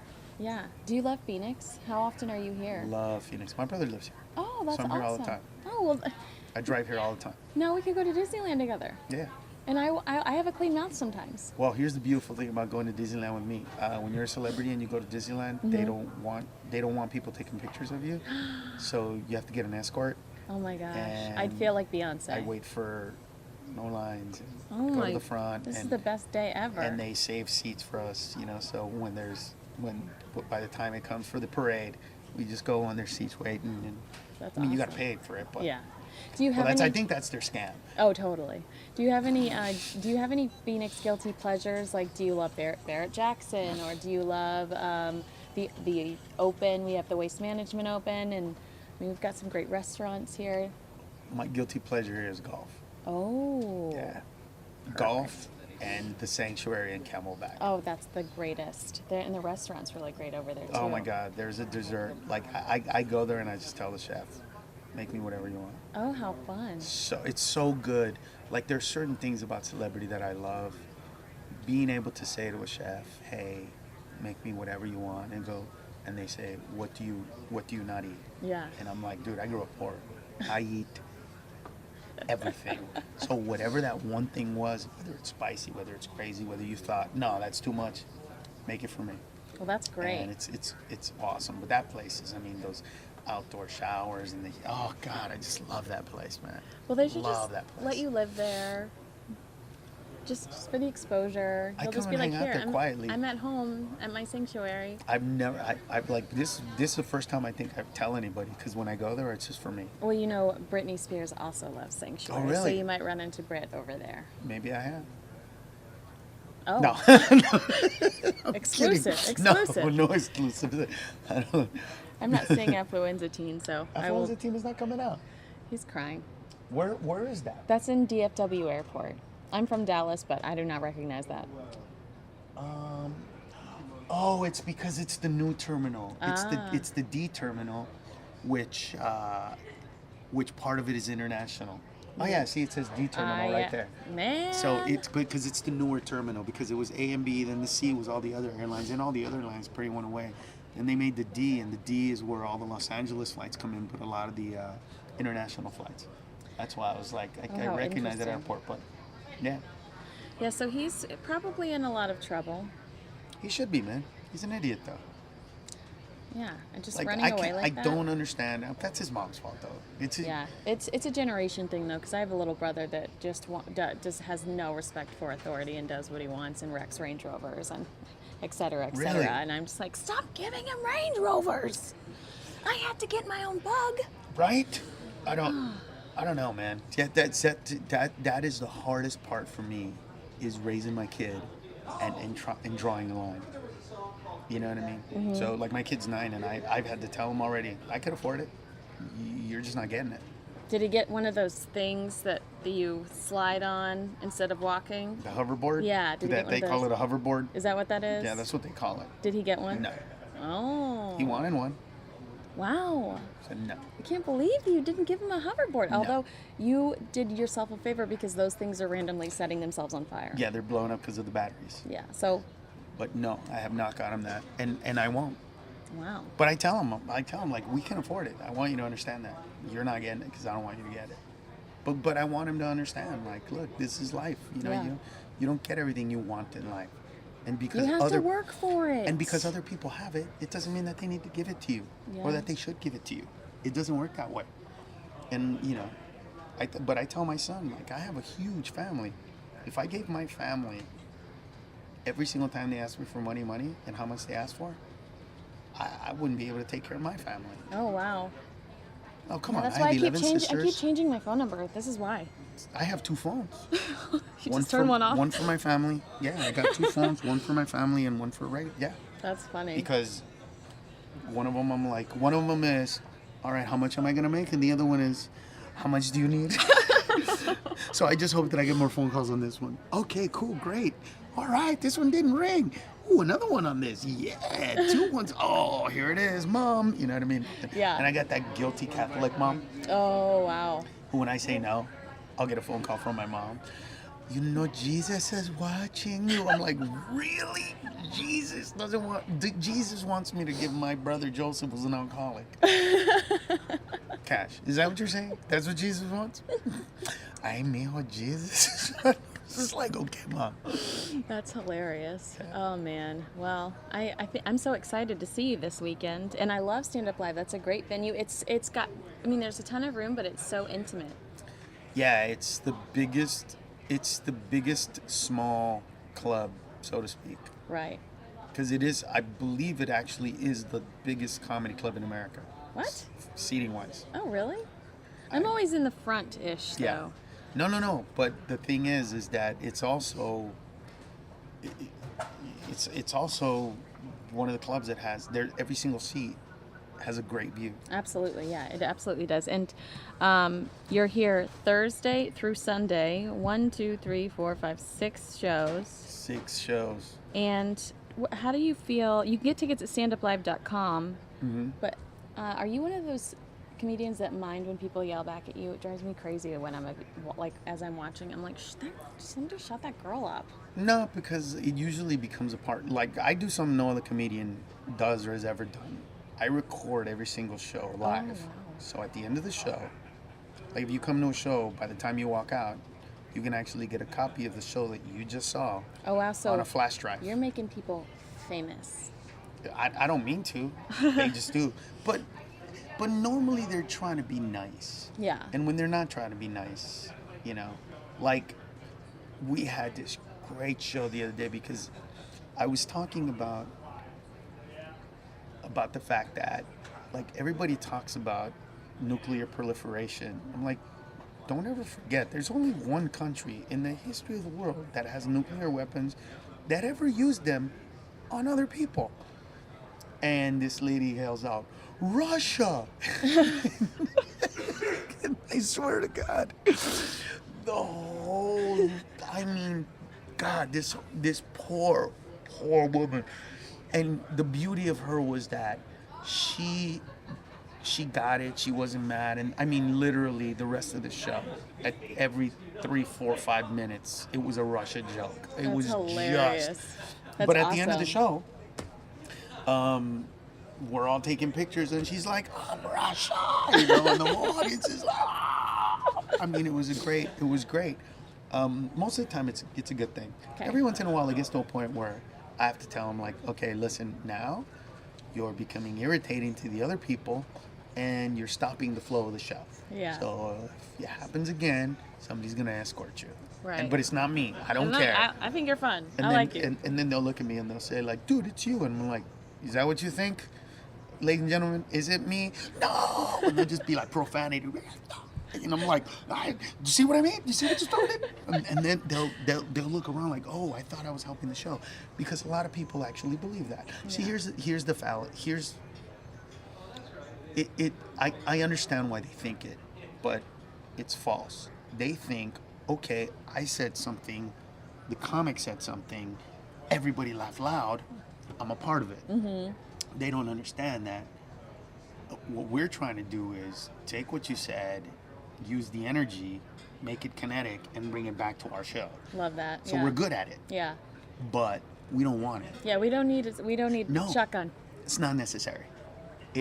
That's what it is. It's not. It's these people actually think if I didn't say anything, it would have just. What would you have talked about? Right. Like, really, I'm unprepared. Yeah. You really think that this many people are going to see somebody that's totally unprepared? Well, where do I go now? You know what I'm saying? Yeah, So, absolutely. Well, I'm excited. I can't wait to Great. see this, and I'm hoping that you're going to throw some Trump stuff in there. oh God, yes, of course. Good. It has to. And your first show's tonight Yes. at 8 p.m. And it's tonight's show and Sunday's show are 18 and over. Weekends are 21 and over. And like I said, not a lot of tickets left, so don't say I didn't say anything, because a lot of people think, oh yeah, whatever, and then they're like, man. They'll send you tweets. I'm outside. Yeah. They won't let me in. Oh, they do that all the time. Oh no. Oh, I've gotten. Actually, the last time I was here, there was a group of dudes outside, and they were like, "Oh, they don't want to let us in." I'm like, "Man, we're sold out." It's because we're Mexican. I'm like, "Come here, bro." And then I walked them inside, and I stopped the show. Literally, I stole my opener. Ask how many Mexicans are here. You know, how many Mexicans?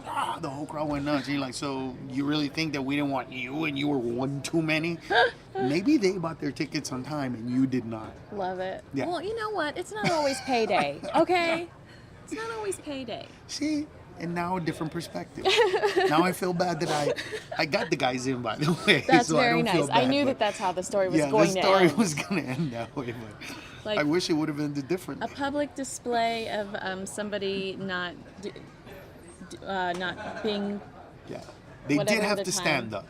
They They did did not get seats. Well, that's fine. They did have to stand. That's the perfect opportunity to like stretch your legs and. I don't know what they did. I just did my show and they shut up, and it was perfect. I love it. All right, I'm going to walk you out, and I'm going to give them Okay. this view of Affluenza Teen, the hallway that we're waiting to hopefully- see him walk through.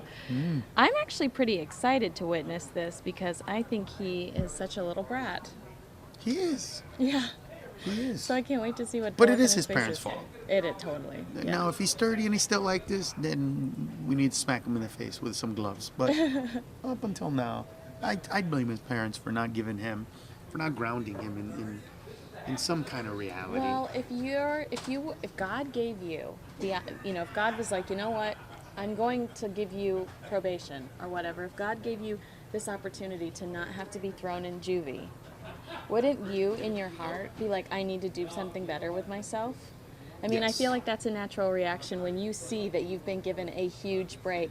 Your natural reaction is, thank you, God. How can I better myself to be worthy of this? Because you're not. Right. And his natural reaction was to go get smashed with his friends again and play beer pong. I hope that this doesn't actually bolster his case. Because if I was a really good lawyer, Elaine, are you there? make the point that he is only proving that he actually has. I don't know why he's running. He's been running back and forth. Some people run upstairs, some people come back down. How sick is this? So I don't really know. Mom, again, because she was there with him and paying the $3,000 in stripper fees. Yes. Or was it $2,000 or $3,000? Either way, Like- it's way like more money than I'm like Somebody I make a took month. pictures, or they Where were you took when the I shots. needed you? Where were you when Like I a needed you? photographer? Your mom was in Catholic church being a Oh. good woman. Yeah, she was. My mom was in the hospital probably having another baby. I didn't. Oh, well, there's that too. What? But So yeah, you I want just me feel to like hang tight? I didn't figure have they'd no bring him sympathy out for him this. 'cause you've been given this opportunity. You really should have said, you know what, I need to be a better person now because this doesn't happen twice. Don't be surprised. I know. Don't be Affluenza. surprised. All right, I'm going to We'll walk see. you out, and I can't wait to see you this weekend at Stand Up Live, standuplive.com. Thank you.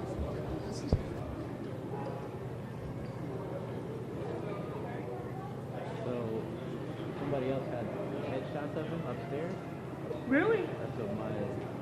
There's a marshal's car apparently upstairs. ABC and NBC had some kind of video that they turned around. Jeez. Well, then he's gone, Mike. They couldn't get into a secure area. Yeah, I don't know if it was a cell phone video or a picture. She didn't say.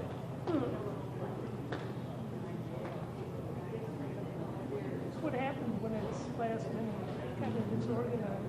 Yeah. I mean, I'm sure the sheriff's department will let everybody know after it's a heads off.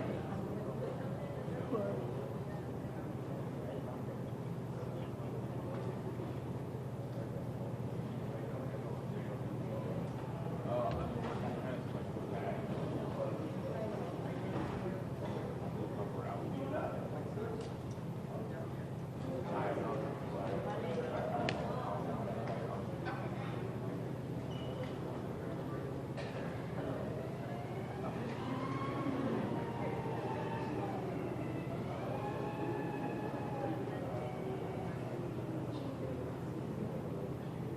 Attention please.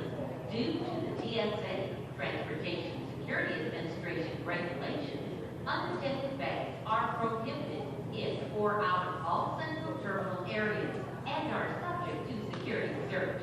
Thank you for visiting the Dallas-Fort Worth International Airport.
Good, nothing up there? No, but Brad's gonna stay there, he'll be here, and I'll be by that door. So hopefully we're covered.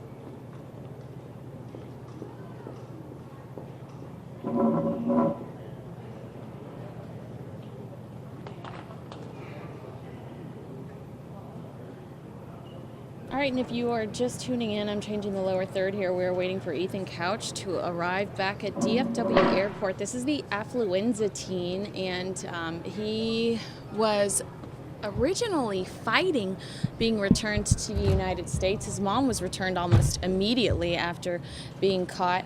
But then they decided he wanted to come home, probably because it's just such a different environment. And the environment over here is, I imagine, a lot more comfortable. So again, I am just fixing my lower third here. And we are waiting for Ethan Couch to return home from Mexico.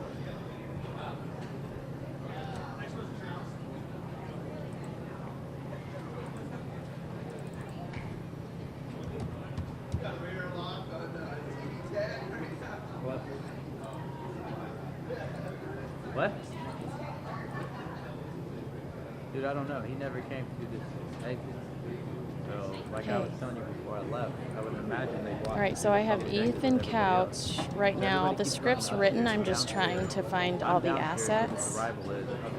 Like I screen grabbed a bunch of things and then didn't realize that it screen grabbed all 3 screens. So I'm going and cutting those and cropping What was those. her name, the reporter? Oh, really? I print screens. Another And, down here this guy? that the officials are using. well, I already did it, so. Well, I'll just show you this. All programs. But I guess, yeah, Elaine was saying that somebody had pictures. Tip snipping. Oh, cool. Yeah. So that, And so if you hit new, he hadn't come through here yet. I can't imagine. then you can just go anywhere and just like grab. Just Yeah. try it. Not as many as there once were. Just channel 8 and Telemundo right now. Cool. So that's a super Oh my easy way to God, yeah. It's a lot easier. So sorry about that. I don't see you at the time. No, it's okay. Now you know.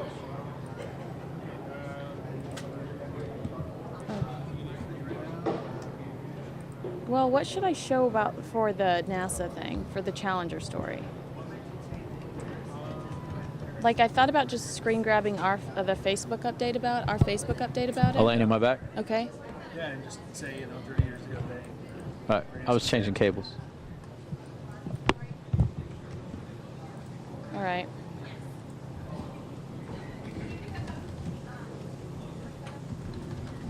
And so after when I have all that stuff written out, then I go to the desk and I say, when is a photog going to be available? Well, I usually try to let them know street coordinates. So I was just going to ask if you're going to be ready at about 5. I'll let Taylor see if somebody's going to shoot. I would say I would feel less stressed if I had 10. Okay. So, sounds good. And then shoot it. I know. So somebody shot it up here, but then it showed all this background stuff.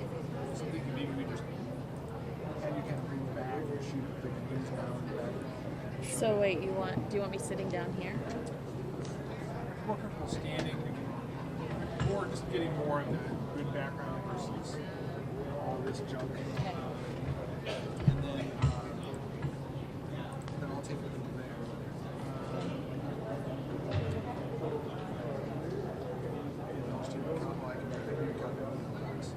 Yeah, I have it in the folder.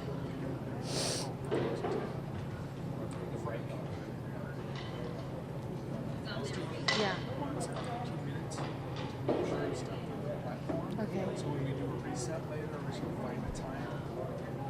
Mike gets an important window, so I can give now. Let's do it, because when we originally had the 2 people, and we don't do this because we feel pressured to be on constantly, but when we originally had the 2-person schedule, we shut down at 1:30, and we were shut down between 1:30 and 2:30. So can we say let's do that? Yeah, okay, thank you.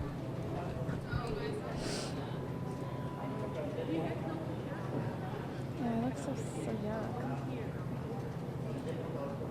Why didn't you know that?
So you don't have to come through there. Because We got people kind of all over, but I guess. you know what he's going to do here? I would imagine he's touched it. I mean, he'll probably do it. I think they're going to do the purple because we do the white box. So Oh, what's going to happen. That's the best case scenario. Yeah, for you it is.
Here.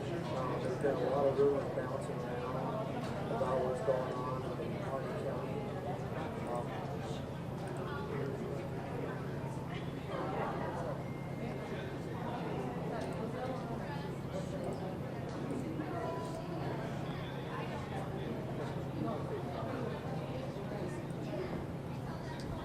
Bye.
Hello.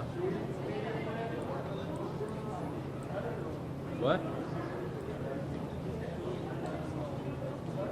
No.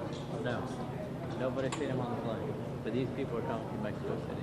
And then some people don't even want to talk. They just keep walking. But yes, people are asking.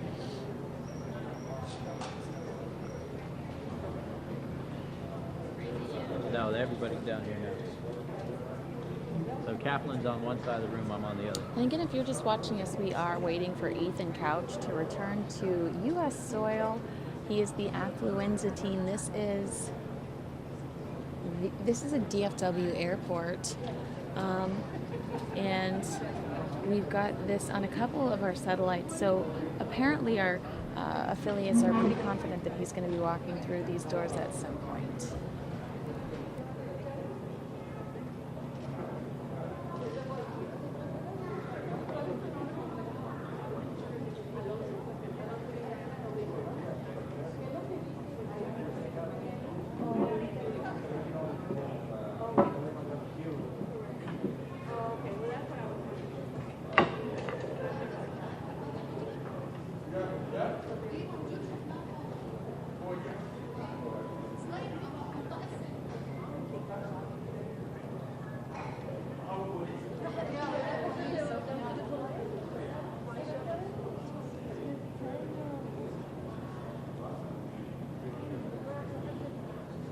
For those asking, the debate will not air here. The debate will be exclusive to Fox News. So if you are going to be looking for the debate, we will not be covering that. And we also are unable to cover Trump's event because it's going to be CNN exclusive. So we will probably be bringing you different Iowa events throughout the day because a lot of the candidates are out doing town halls right now.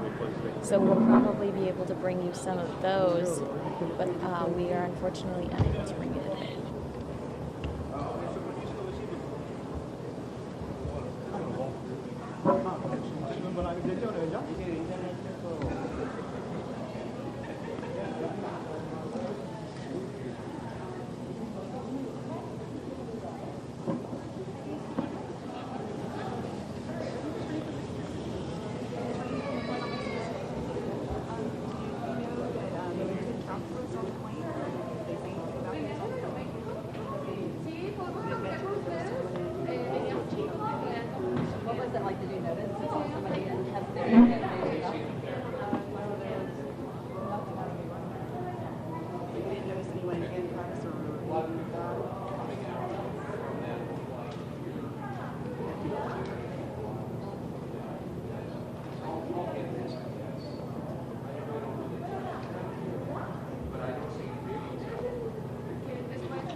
Service in the chapel across from D21 at 12 noon. All are welcome to attend. Once again, there will be a prayer service in the chapel across from D21 at 12 noon. All are welcome to attend.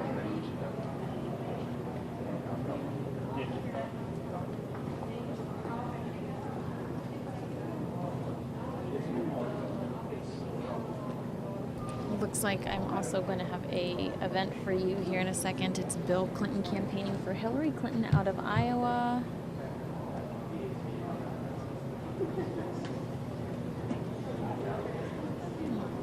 Let's see here.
Okay.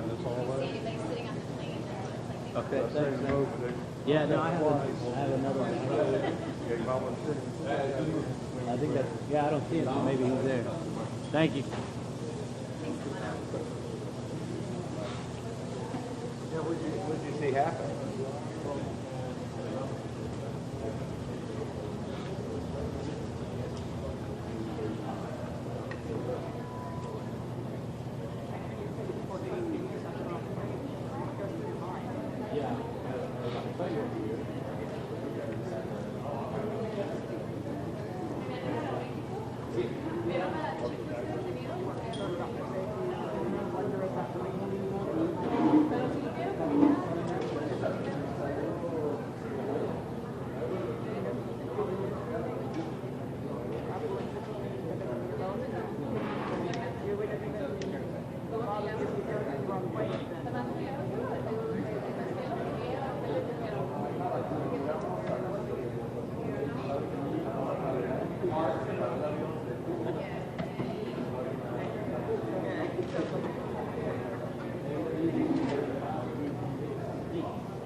Hey, can you hear me, Elaine? So, I'm kind of locked down with this TVU. If he comes and I'm kind of trying to shoot it from a higher angle, if I can't see, disconnect and go, or leave that up to Kaplan?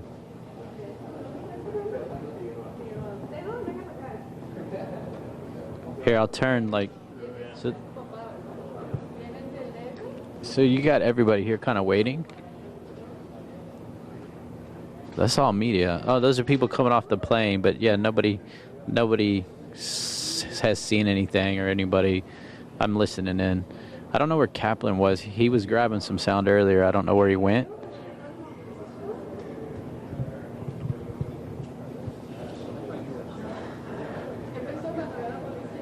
So if he,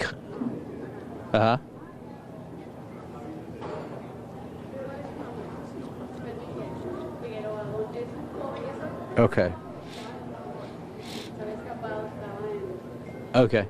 Yeah, that's because, I mean, if all these people run to the door, it's going to kind of be hard for me to get a shot. But so you're saying if we're not going to do the cut-in, I can disconnect? Okay. Just let me know when that time comes. Yes. Now I'm going to head back. Let me know when that is that we're done.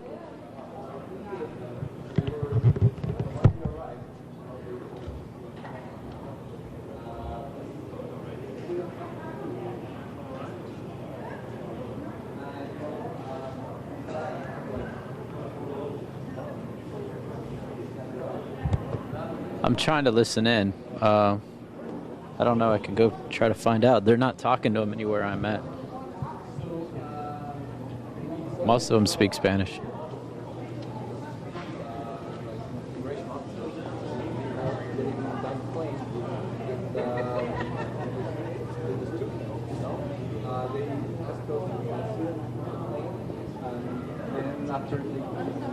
Yeah, one guy's given an interview about how the immigration officers came on the plane and then took him off the plane and everybody stayed on the plane. Yeah, he's saying it in broken English. I mean, so you want me to... that's the problem.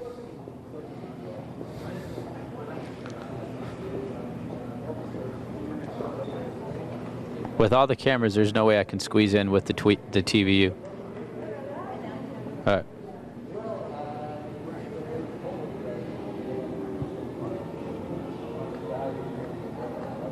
Okay.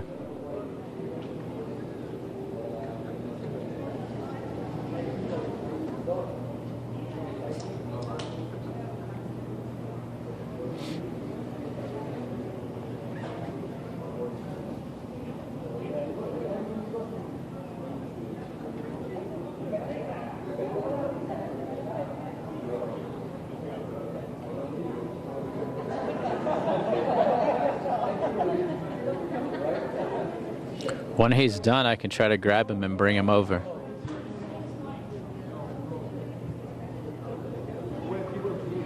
I have your attention, please? Passenger Juan Cornello. Juan Toronto. Please return to TSA checkpoint D22 for left item.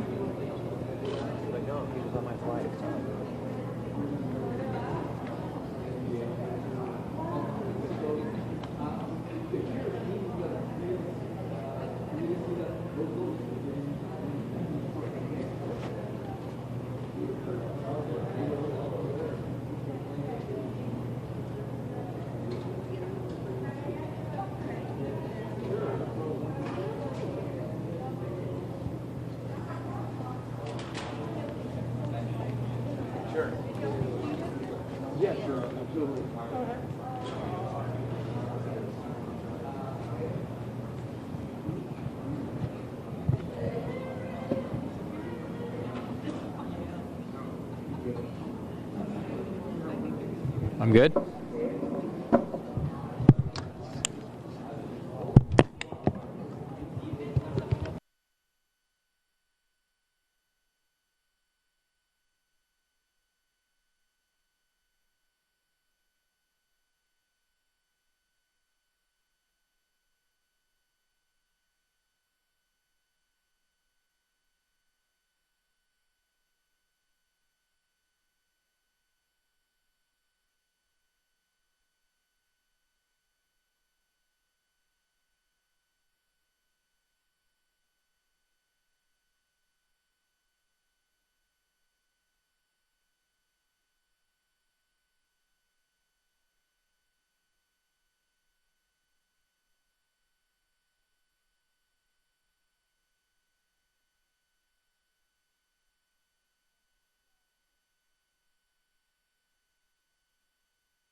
Looks like we've temporarily lost our feed, so I'm going to take you live to Bill Clinton out of Iowa.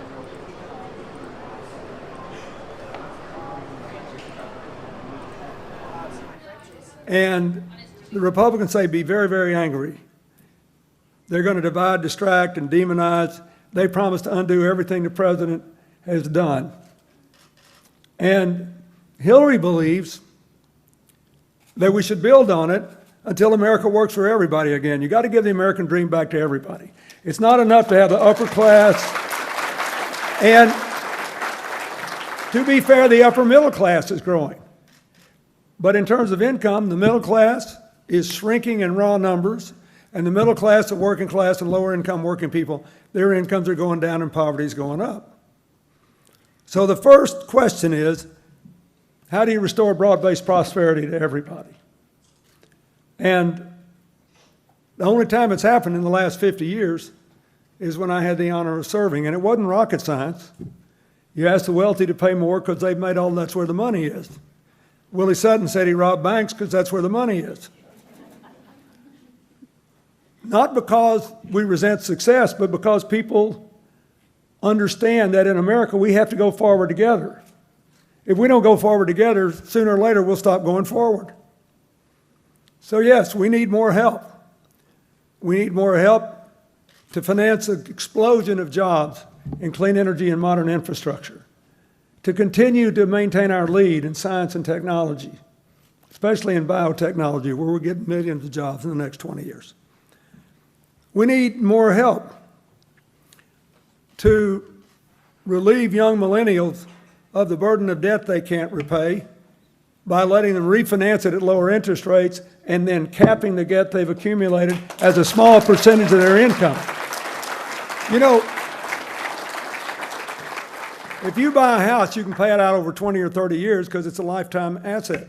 You get a college degree, and at present life expectancies, it's a 50-year asset. and you ought to be able to pay it out over 20 years with a fixed low percentage of your income so you can go to work and get on with your life.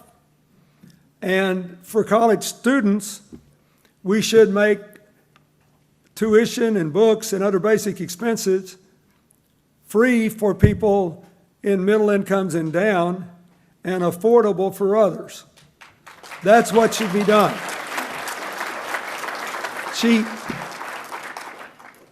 We've got to make America work for all. And the second thing we have to do is to have a social conscience, something I know you teach here,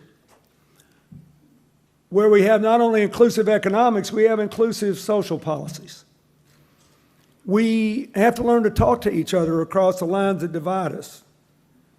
One of the first things the Republican would do if elected president is to repeal the gun safety measures that the president adopted. Darren Nemi, what we need to do, she did everything he could do under the law. We ought to have universal background checks. Look, we ought to have checks that cover gun show sales and online sales.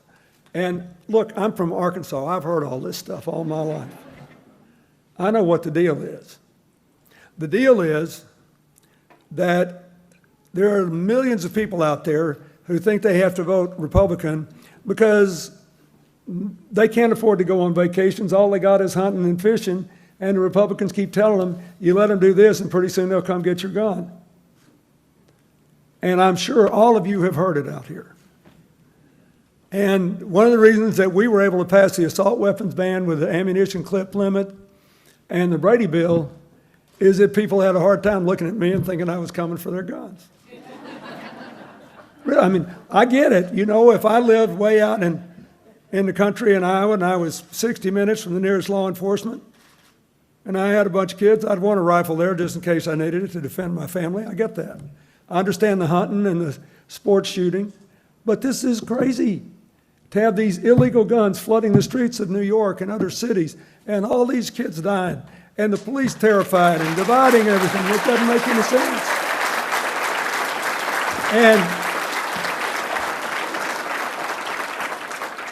we got to find a way to come together over this.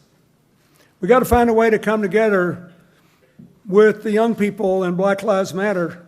I'm tired of seeing people shot down on the streets of our city who weren't armed or presented no threat or did nothing that would justify the loss of their lives. But we have to do it by getting together. Because if you remember the heroism of the police in San Bernardino after that terrorist accident, we all need our law enforcement officers. We have to appreciate the fact that they want to do it right. We got to do it together.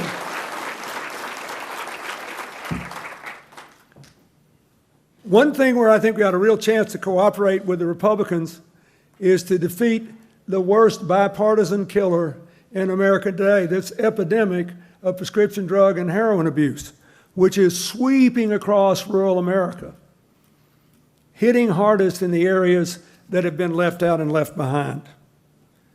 Hillary was the first person, to offer a $10 billion plan that has just more mental health, more treatment. Don't treat the people who are sick like they're criminals. Go after the abusing doctors, the abusing pharmacists, but don't treat the people who are sick like they're criminals. The Republicans agree with us on that. But what they got to understand is these are also places where people are not really dying of that. They're dying of a broken heart because they've been left out and left behind. And so she was the first person to recommend an aggressive program to help the people in coal country put their lives together. And it should be extended to every part of America where technology and globalization have robbed these people of the American dream. Though those of us who won should pay to bring the others along. And we have to have inclusive social policies. And to do that, you've got to have inclusive politics. And first, you have to believe in the Constitution. This may be the most important immediate thing for some of you. The next president will get between 1 and 3 appointments to the Supreme Court. It's a chance to change Citizens United and end the dominance of big anonymous money in our country. It's a chance to restore the meaning of voting rights and end this ridiculous attempt to restrict the rights of people to vote. And I might add, This Supreme Court has recently agreed to hear a challenge to the fundamental principle of American democracy, which that representatives should be elected based on one person, one vote, based on the whole populations in an area. They say, oh no, we want to do it by registered voters, or at least by people eligible to vote. So if you live in a place with people with a lot of large families, you wouldn't be represented as well, because your kids don't count. Legal immigrants don't count, people that are fully documented. It's just one more attempt to try to control all the midterm elections, all the state governments, all the state legislators, and debate momentous issues like I saw the Iowa legislature today talking about what a terrible thing it is that you got to be 14 to have a handgun permit in Iowa. Now look, I get it. When I was 10, I had a .22 shooting cans off fence posts in the country where we live. When I was 12, I had a .410 shotgun. But I did not need a pistol in childhood for anything. And what's really going on is a smaller percentage of American households own guns today, believe it or not. So the gun manufacturers got to keep the gun owners terrified, so more of the households that own guns will buy more guns per household. It's a money deal being disguised as a culture attack. We got to do this together. We need inclusive politics. Now, of all the people running, Hillary's the best choice, not only because she got the right priorities and the best policies, based on my experience that will do more to bring the economy back and broadly shared prosperity, but because she has the experience and temperament that has led her to be a change maker all her life. And I want to talk to young people about this. She knows when to find common ground and when to stand her ground. There's one person running for president in either party, only one, who went to Wall Street in 2007 before that crash and said, if you don't clean up these housing policies and these subprime mortgage stocks, that you're selling, securities, you're going to crater the economy. Only one, Hillary. And I believe there is only one person in American politics who could have stood before that committee for 11 hours. It was organized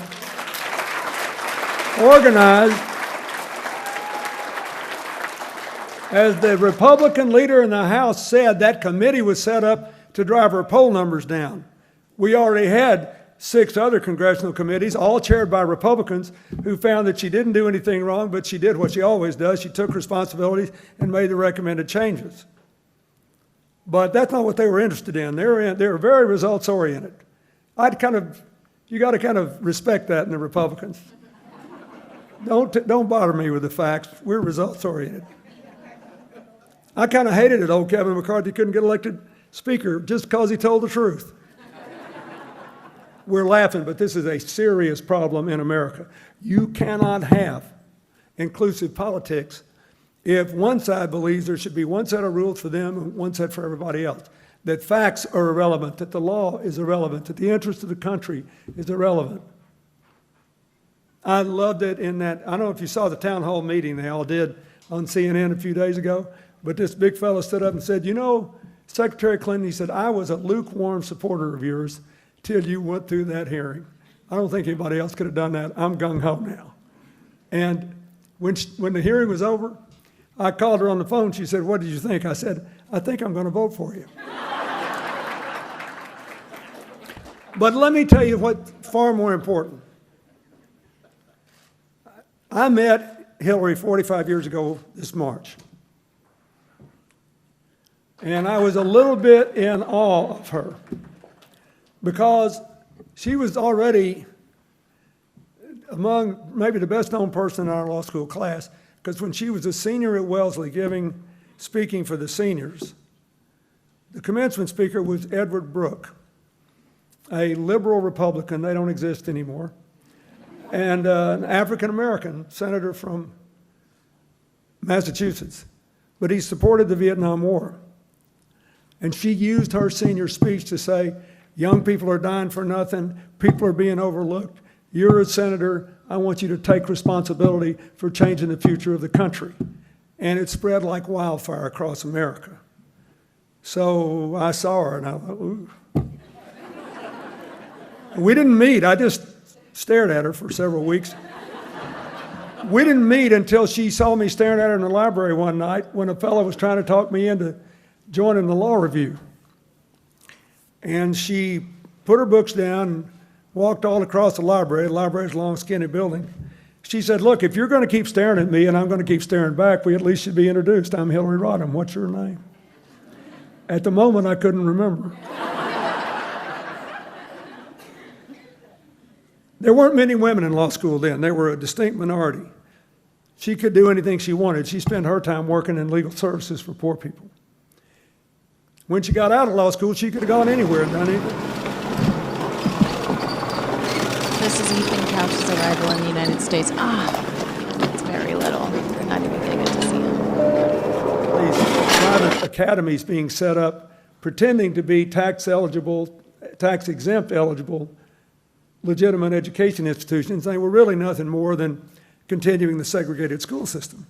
So she posed as a mother moving to town, said she wanted her kid to be able to go to school. She said, but I got to have a straight answer. Will my child be in an all-white school or not? And the guy said, absolutely. She had him. They filed a report, the Children's Defense Fund did, and all those academies lost their tax exemptions so that you couldn't have a private school in the South anymore unless it was open to people without regard to race, and you couldn't rob money that the public schools should be getting. She just made something good happen. She went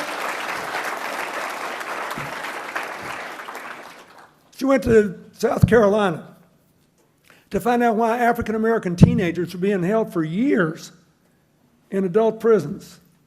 And the Children's Defense Fund filed a report on that, and they changed that too. She made something good happen. When she came to Arkansas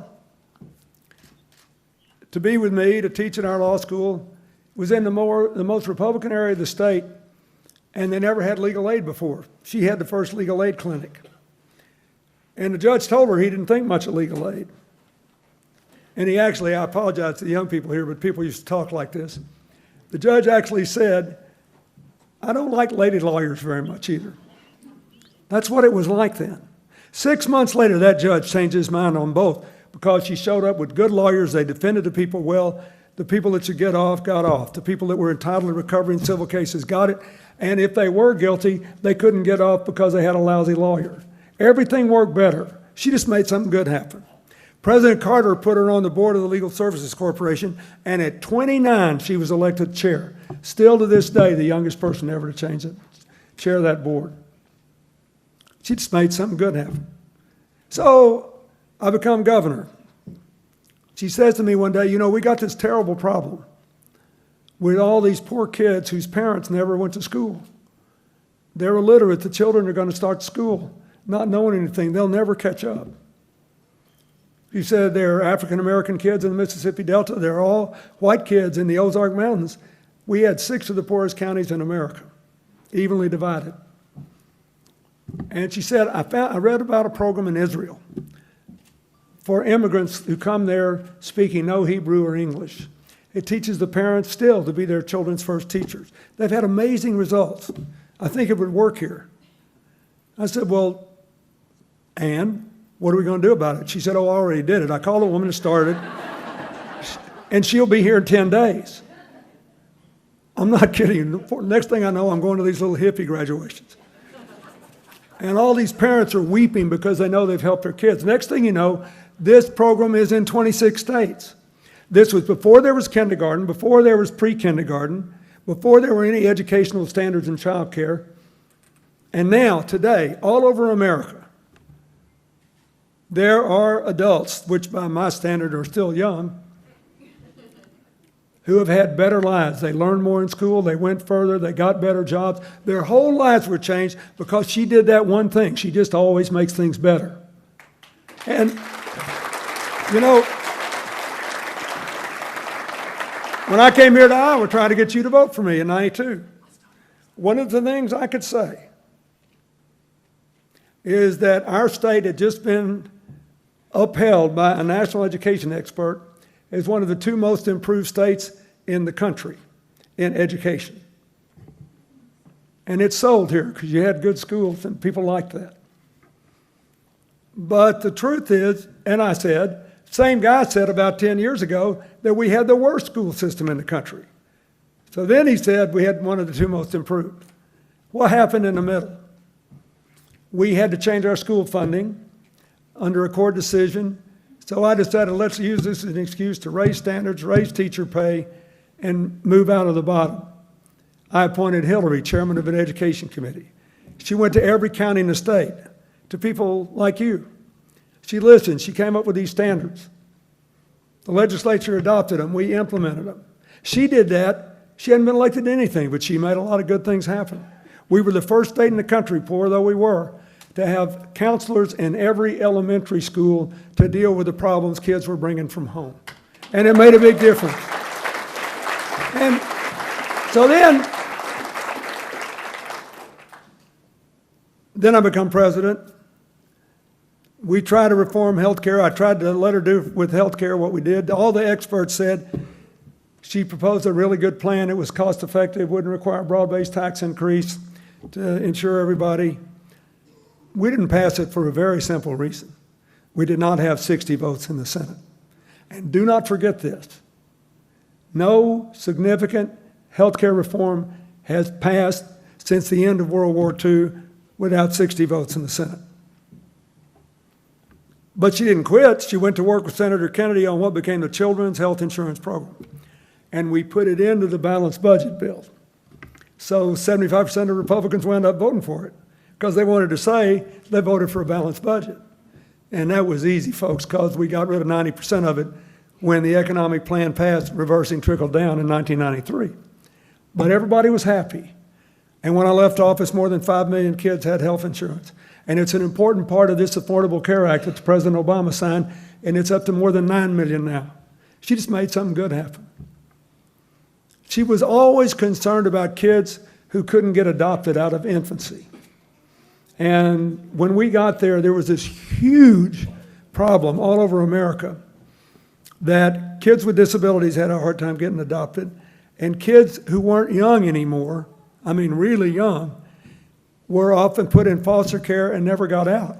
So we had all these kids aging out of foster care at 18. No place to go to college, no place to get skilled training, no housing help, no nothing, you're on your own. She said, we got to do something about it. She discovered that my harshest critic in the Congress, Tom DeLay, the House Republican leader, had been an adoptive parent and that he loved his children. She went to him, she said, look, I know we don't agree on much, but this is a really big problem. Can we work together to create more people like you and move people into adoptive homes? Next thing I know, we're having a bill signing. Only time Congressman DeLay ever came to the White House for a bill signing. We signed the bill, and by the time I left office, adoptions from foster care to adoptive homes had increased by 65%. She always makes something good happen. Then, and I want you to listen to this because every major thing that happened after she moved to Washington, she had Republican involvement or support for. So she becomes a senator from New York. First thing she has to do is get President Bush to give New York City $20 billion to build back after 9/11. And it wasn't just physical stuff. It was people having to have 12, 13 plastic surgeries, dealing with the mental health problems, dealing with the delayed health problems of the first responders. It's still a challenge there. But he promised her he'd do it, and he did it. And New York's a better place because of it. It's now one of the fastest growing economies in America. They put it back together. Then she noticed that nobody ever seemed to be concerned about the people who didn't live in New York City but had to make a living. So she met with Republican-leaning farm groups on Long Island, wine growers in upstate New York, small manufacturers that had never been in e-commerce before. And all of a sudden they wound up supporting her, whatever their party was, because they all said the same thing. She's the only person who ever did anything for us. She was just always trying to think of something good to happen. She was the first New York senator ever to be on the Armed Services Committee. She worked with Republicans to make sure Lindsey Graham, who was in the Republican primary here, they sponsored a bill to make sure National Guardsmen from Iowa and women got the same health care as regular service personnel when they came home from Afghanistan or Iraq. It helped a lot of people. They worked on traumatic brain injuries and post-traumatic stress syndrome. She worked with Newt Gingrich, believe it or not, on a committee the Pentagon put together to plan what kind of military we need in the 21st century. And they agreed that we needed fewer big cumbersome armies and equipment and more lightning fast and flexible special forces. Those are the people that are now representing you in Syria, trying to help these Syrians and the Iraqis, especially the Kurds, beat ISIS. A young man came up to me once in 2007 when I was in the Congress on my foundation business. He said, "Mr. President, I represent the Pentagon on Capitol Hill, and I think you need to know that we think your wife knows more about our business than any member of Congress in either party in either house. And she always plays it straight. We don't always agree with her, but she always plays it straight, and that's worth a lot." So then she becomes Secretary of State. She gets unprecedented cooperation from other countries on terrorism, and we stopped a lot of terrorist attacks. Now, I learned when I was there, this isn't like baseball. You don't get credit for saves. You're supposed to stop them all. But it makes a lot of difference if you stop a lot of them. She got the Iran sanctions through, and it was endorsed by the UN because she got China and Russia to sign off. Heck, even I didn't think she could do that. And even the people that don't agree with the Iran agreement, which I do, it's better to put off another nuclear power in the Middle East for 10 years. Because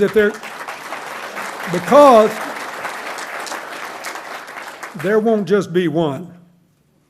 If they get the bomb, then somewhere between 3 and 4 other countries will get it. It was a great thing. It never would have happened without those sanctions. She negotiated the only thing that survives our attempt to get along with Mr. Putin better, the New START Treaty, which reduces the threat of nuclear war by reducing the warheads and the missile launchers, and it required 67 votes to be ratified in the Senate. That's a lot of Republicans. She got them. Everything she did, she made better. And she did one thing that really meant a lot to me that shows you that we need inclusive security policies, not just inclusive economics and social policies and politics. We need inclusive security policies. Defense, yes. Diplomacy, yes. But what the diplomats call development, which is another way of saying, if you help people live better lives, you'll make a world with more partners and fewer enemies. And when you can't possibly control what's going on in the minds of billions of people around the world, given the social media, you better be thinking about more partners. So when she got a hold of President Bush's best accomplishment, PEPFAR, your money was saving 1.7 million lives around the world. She immediately started buying the FDA-approved, high-quality, generic drugs, and for no more of your money, we started saving 5.1 million lives around the world, 3 times as much. You don't know any of those 3.4 million. But in the countries where their lives are saved, they know it. Somebody sent me a hilarious picture from Tanzania yesterday, with a guy out selling something in what was called the Hillary Clinton shop. They know. And that's why when she left office, the approval of the United States was 20 points higher than when she entered. So from the time she was in college to the time she started running for president, coming to our foundation when she left the Secretary of State's office, what'd she work on? What she started in 1995, with one of the handful of most important speeches given by anybody when I was president, her speech at the Beijing Women's Conference, that women's rights are human rights and human rights are women's rights. It swept the world. She wants paid leave. All but 7 countries give it. She wants equal pay. She wants affordable child care, and she knows, by the way, it's an economic strategy. We were 7th in the world in women in the workforce when I was president. We're not in the top 20 anymore. She wants kids to start school ready to learn. She wants to close that 30 million word gap that develops in the first 3 years of a baby's life, depending on the education level of their parents. She wanted young people to get their first job at a level when they'd be able to finance their debt and still live. That's what she did as a private citizen. Everything she ever touched, she made better. And so, next time you hear somebody say she's part of the establishment, and that Planned Parenthood and the Human Rights Campaign Fund are too, because they support her, because of what she's done, you ought to think about that. You ought to think about how she was the only candidate running who went to Wall Street before the crash. And here's the last thing I want to say, something nice about both the leading candidates that reflects the difference in approach. Did you see the last debate in South Carolina? Did any of you watch that? Okay, the moderators really tried to catch them both flat-footed by saying, is there anything we haven't discussed here? No closing statements. Anything you wish we did talk about? And he called on Hillary first, and he said, yeah, I want to talk about that water problem in Flint. With all that lead, she spent a year at the Yale Child Study Center when we were in law school. She knew what lead did to children's brains. And that if you got too much, it could, on a pregnant mother, it could lead to a baby being born with a shrunken head and a shrunken brain. But even a normal-looking child could be damaged for life. So she contacted the mayor of Flint, said, can I send somebody to see you? Somebody went to see her and said, what do you want us to do? What can we do about this? She said, well, I asked for this much money. The state gave me only 10% of it. I need it all. And here's why, 1, 2, 3, 4, 5. And what I want Hillary to do is to go on national television and don't do an interview about politics or anything else. Just talk about why we need all this money so we can save these lives. She did. They got the money. That may not be the only reason, but it didn't hurt. Her immediate instinct is, what can I do to make it better? And to be fair, her opponent was just as upset and just as angry. And he said the governor should quit. And maybe he should. But her instinct was, what can I do? The mayor just put out an article endorsing Hillary for president. In the end, look, this is the Lutheran school. Hillary was raised a Methodist.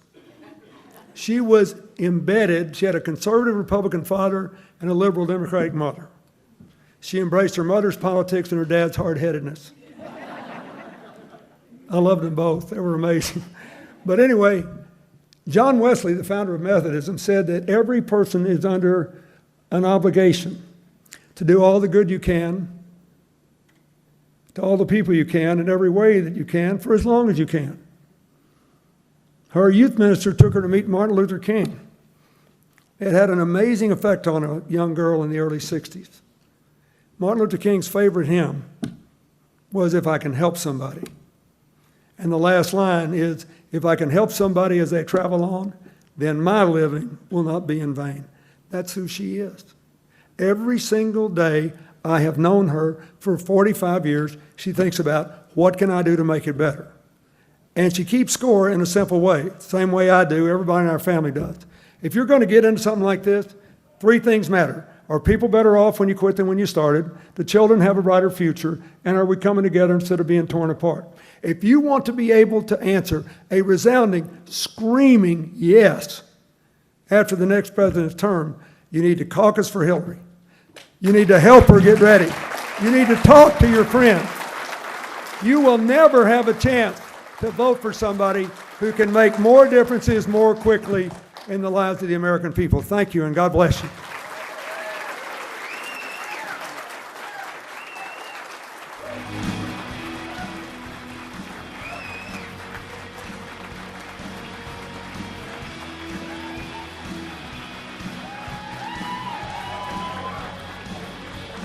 That was a pretty long speech right there from former President Bill Clinton, and I'm getting some shots out of Dallas-Fort Worth in regards to Affluenza Teen, but I don't know exactly what they are. So let's take you there and find out what's going on with Affluenza. Yes, Mitch, Sheriff D. Anderson just got done talking with the said that everything in terms of Ethan County's flight from Mexico City to the DFW went very smoothly. The flight itself and visas booked into the Tarrant County Detention Center. the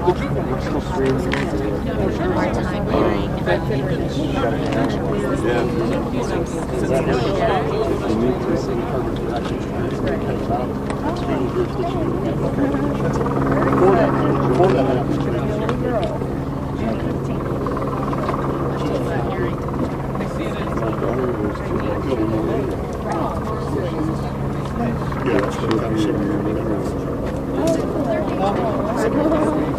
And it's fully ethical stuff.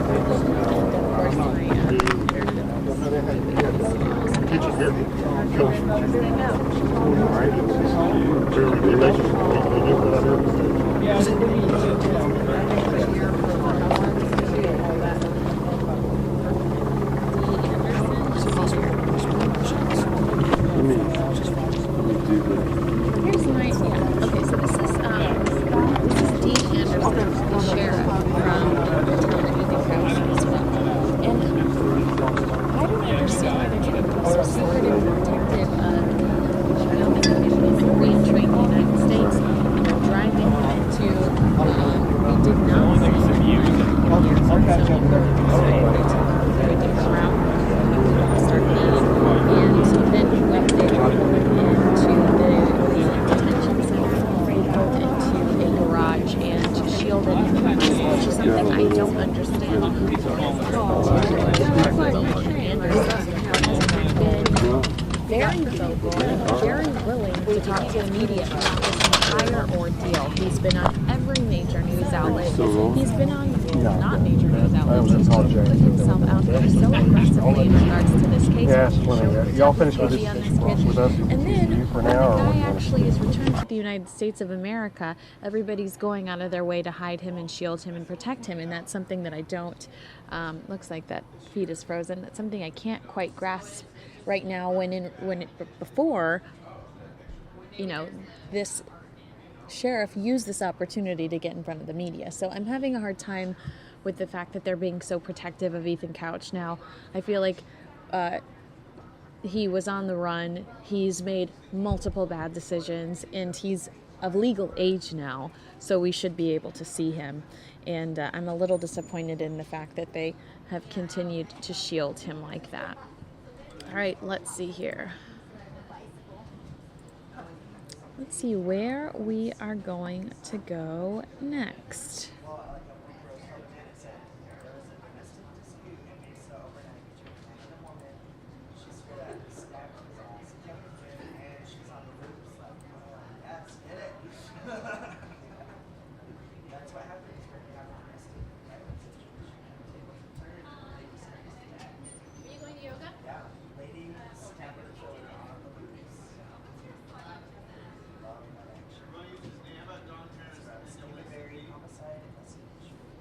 And yeah, I've completely lost my feed out of Dallas.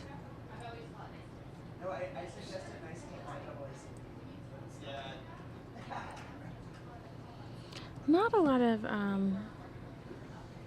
of positive comments in regards to Bill Clinton campaigning for Hillary Clinton.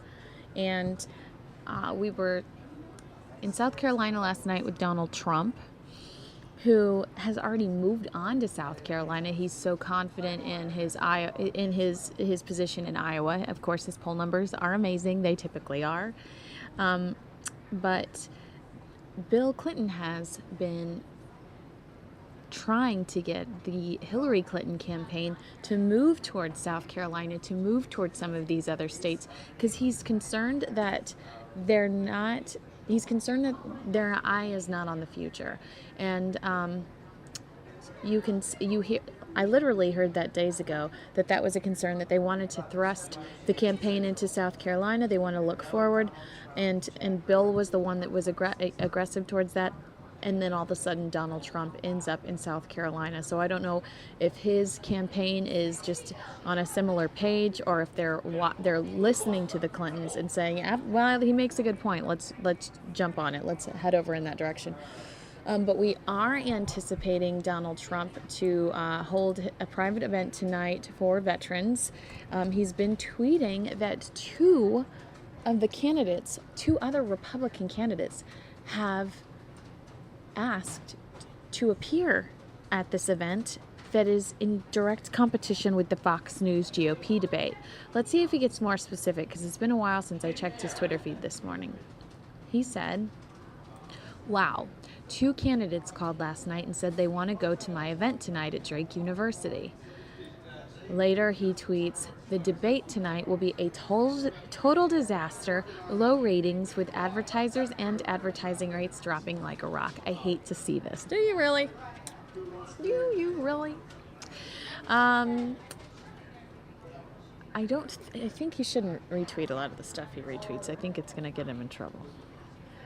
He says, being politically correct takes too much time. We have too much to get done. And they post this video that I'm about to show you. Oh, it's just a few seconds. Let's show you now.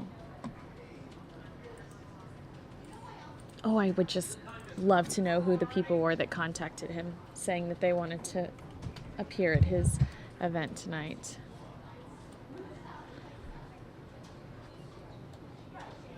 Was it Martin O'Malley? Because Martin O'Malley needs some headlines desperately. Oh, so desperately. Martin O'Malley needs to be saving cats, like in trees. He needs to be rescuing people from burning buildings. He so desperately needs headlines, it's not even funny. Whereas Donald Trump tweets, and he's got the whole world talking about it. So, eager to see. I wonder if I'm sure he'll eventually tell us who the candidates were that reached out to him and wanted to participate in his Vets event. But this was a tweet from earlier this morning. The caption says, being politically correct takes too much time. We have too much to get done. So let me show you this video that is attached to it. Let me make sure my audio's up. Yep.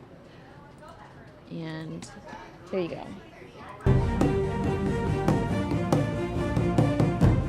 I have a great education. I went to an Ivy League college, but I'm not politically correct. Because to be politically correct just takes too much time.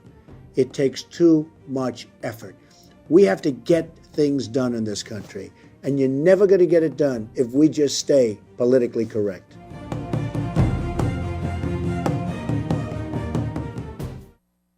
All right, so that's Donald Trump's message before the GOP debate tonight that he is skipping out on.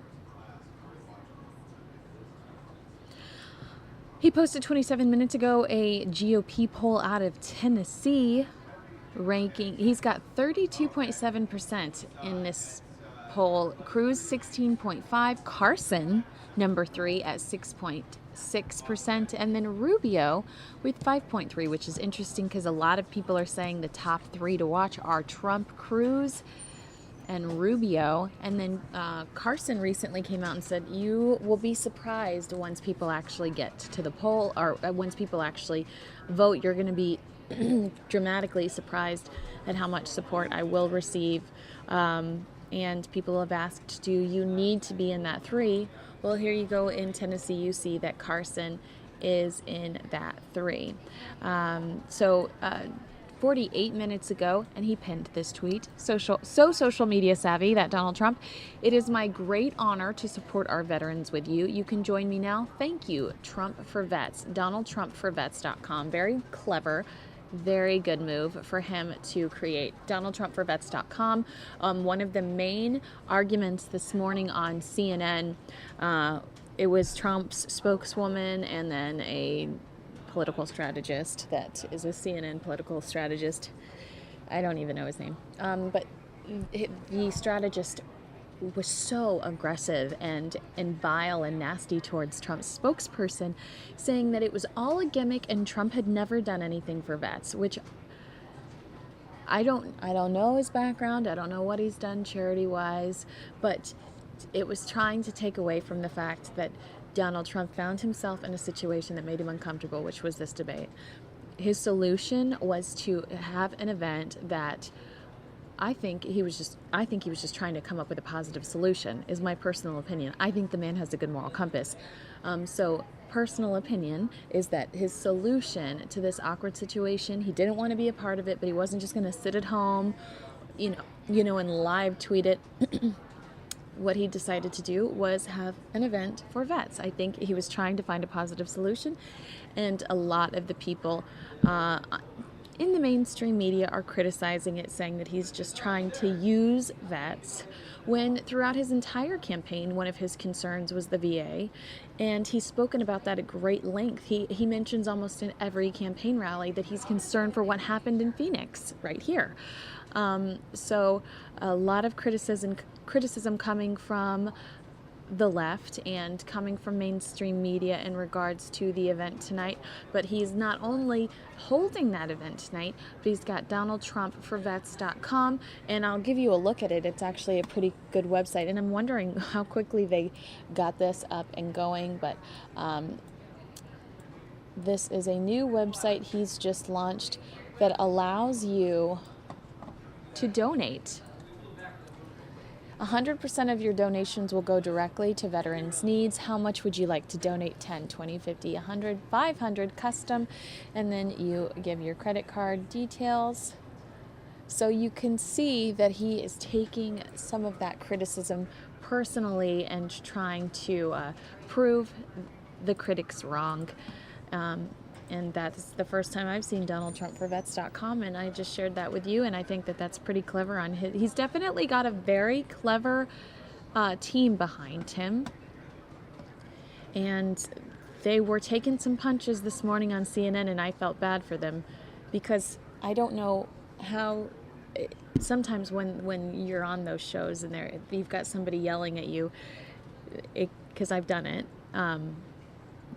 That energy can be overwhelming. And sometimes their shots are so petty and you don't want to acknowledge them because they're such petty shots. But if you don't acknowledge them, then you look like you're just bowing out. So I felt for his team this morning.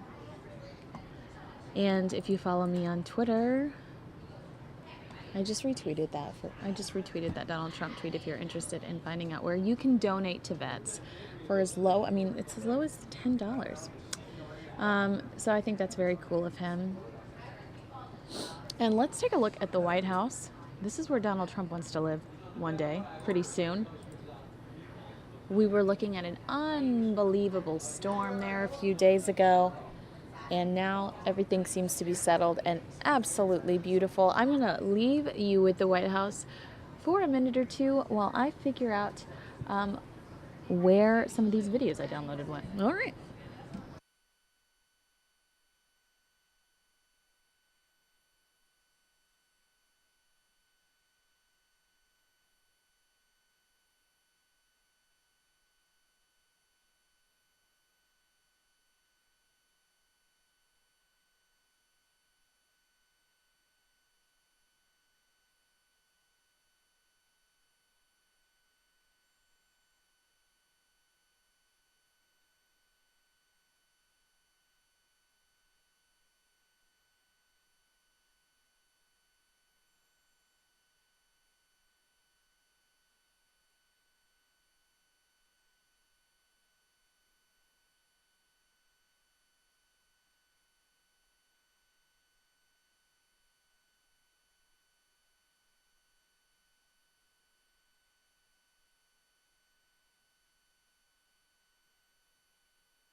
All right, I've got a Ted Cruz event from Iowa that I'm going to play for you now. I'm sure I've stressed this to you, how cool I think these candidates are utilizing social media.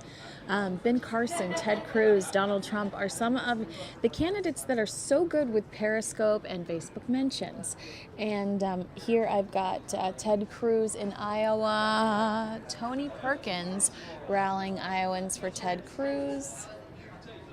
And this is only 5 minutes long, but I just love the way that these candidates are showing us. I mean, it feels like we're really on the road with them, and I appreciate that about these campaign managers and all their social media teams that they've got with them on the campaign trail. So I'm going to show that to you next. And this is from Ted Cruz's Facebook page. Ted Cruz, I flew through Chicago. But I thought about it. I was flying through the hometown of the current president so that I could stand with the next president. Yeah! Now, I believe that there is a special place in heaven for people in Iowa. Because you have to listen to all the politicians. Now, I can say that because I'm a recovering politician.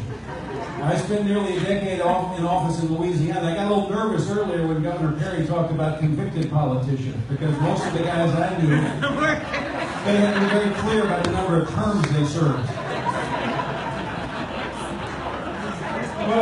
But I want to encourage you to take it easy on these guys. It's a tough business. I remember when I was first running for office, I was out knocking on doors, and in South Louisiana in the summertime, it gets really, really hot. And I was out campaigning. I got caught in one of those afternoon thunder showers, and I was a little wet, probably wasn't looking my best. And I knocked on this lady's door, handed her my card with my picture on it, my platform on the other side, and she took the picture and she stared at it. She looked back at me and she goes, "My, that picture sure is flattering." So it's a tough business. It's a tough business. So take it easy on these guys. I'm here in this Coalition for Life because there is nothing more fundamental than the right to life. Amen.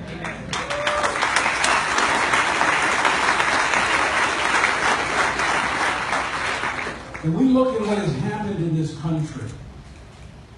Let's just take the last 43 years. On Friday, I stood on the Mall in Washington, D.C. for the March for Life. 43 years ago, the Supreme Court declared that a child was a choice, rather than something to be cared for that was made in the image of its creator. That wasn't something that the people decided. It wasn't even something that the state legislatures or the Congress decided. It was the courts.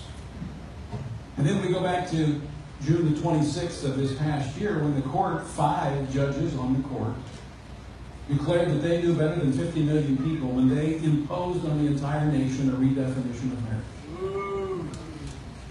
Now, when you look at all of the things that we care about, whether it's right or wrong, I think it's wrong that the court decides so many things, but the court is directing this country. The next president will appoint 2 or 3 Supreme Court justices. This issue is being lost on a lot of people in this election. Unfortunately, the court does decide the culture of this country, and that's wrong. It shouldn't be that way. If we had strict constitutionalists on the court, it wouldn't happen. But you know what has happened over the years is even the Republican presidents can't discern a liberal from a conservative. Kennedy, Souter. And have you ever noticed that the Democrats, when they appoint someone, appoint a liberal, they never turn out to be a conservative? But I spent 10 years as a police officer. I can tell police officers, all right? I'm not going to point them out, but I can tell the off-duty police officers that are in the audience and the undercover guys. I know them. We just know each other. Ted Cruz is a strict constitutionalist. He can pick them out. If there's one person in this election for president that I want picking the next 2 or 3 Supreme Court justices, it's Ted Cruz.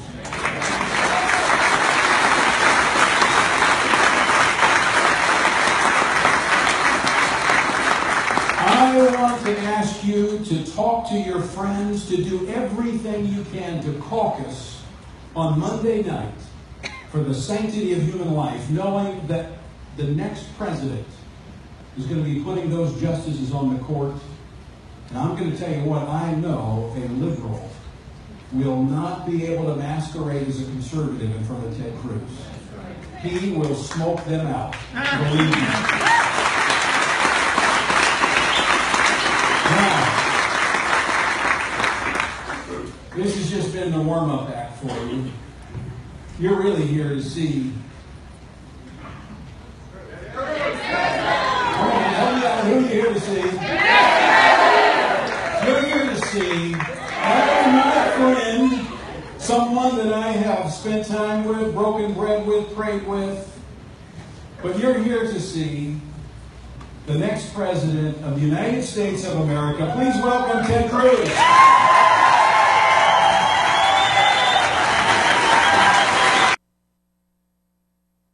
Very cool. Tony Perkins for Cruz out of Iowa. The next video I have for you is from our own Ron Hoon talking about... Why is Facebook suggesting I like Khloe Kardashian? Where have you been, Facebook? So our next video is from Ron Hoon talking Donald Trump. I think he's one of my favorite people in the newsroom to talk about politics with. So we're going to listen to what he has to say. And if you subscribe or if you follow him on Facebook, maybe you have already seen this video, but if not, this is a great reason for you to follow him on Facebook.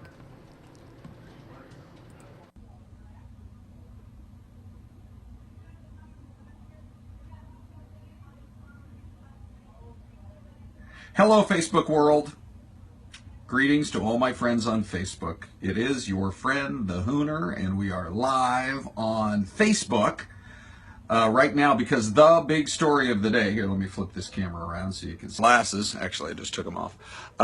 So we had political consultant Stan Barnes on our show a few minutes ago. He's got a really some interesting perspective on what the practical political fallout will most likely be of this decision, this political bombshell that Donald Trump dropped last night, that he's not going to participate in the Fox debate. So I'm going to go tape an interview with Stan right now that's going to air on our streaming news channel. Let me just say hello to John and anybody else who's logging on to say hi. It's just every day there's some crazy new twist or turn in the political world. So let's see what ultimately what it's going to mean. I think it's, well, you know me, I love my politics. So we're going to go get ready. There's Ryan saying, good morning, Hooner. All right, you guys, we're going to wander on over here and get ready to tape an interview with Stan Barnes. Hi, Stan. Hey, Ron. Okay, and here's Juan, our #1 photographer. Hey, Juan. Good morning. All right, so you guys are seeing the whole behind the scenes, and I'm going to be ready to do this interview. And you can watch right along as we talk. So, ready? Here we go. I'm going to set it up to start for taping on news now. Hey, it's Ron Hoon, and I'm here with political consultant Stan Barnes to get his take on this latest political bombshell with Donald Trump saying, I am not going to participate in this Fox News debate. Now, from a practical standpoint, Stan, you would think it would be, at first blush, a big miscalculation, because aren't the other 7 guys up on the stage going to pretty much be beating up on him and mocking him for not being there? Yeah, I think that's the first impulse, is to say, wait a minute, you're giving them free rein to use you as a punching bag. And that impulse is not incorrect. That will probably happen. Okay. But those guys are enough egomaniac and they want to be president of the United States, and they don't want to help Donald Trump. They're probably going to fill the space with talking about their own issues without Donald Trump interrupting them. The phenomenon that is going to overtake this, though, is that the modern world watches many platforms like we're doing right now, and Trump is probably going to get more views and ratings and eyeballs by being a protester and having his own event than he is by actually being in the debate with the Fox News debate watching crowd that night. All right, now that's one of my key questions for you, which is, let's think about this. There are a lot of people who say the reason that they've been getting 14, 13, I think one debate had over 15 million, or a couple of debates like that. How much of that is really Donald Trump? Well, we're going to find out, because we're going to see a Trumpless debate. Now, give me your speculation.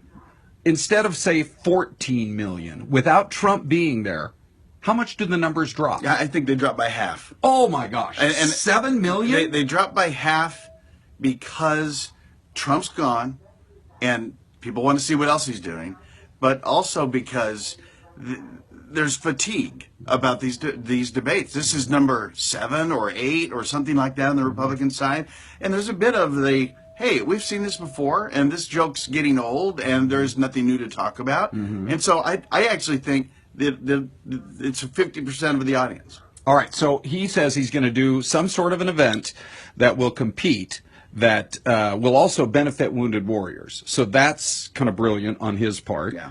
A lot of people are going to like that part of it.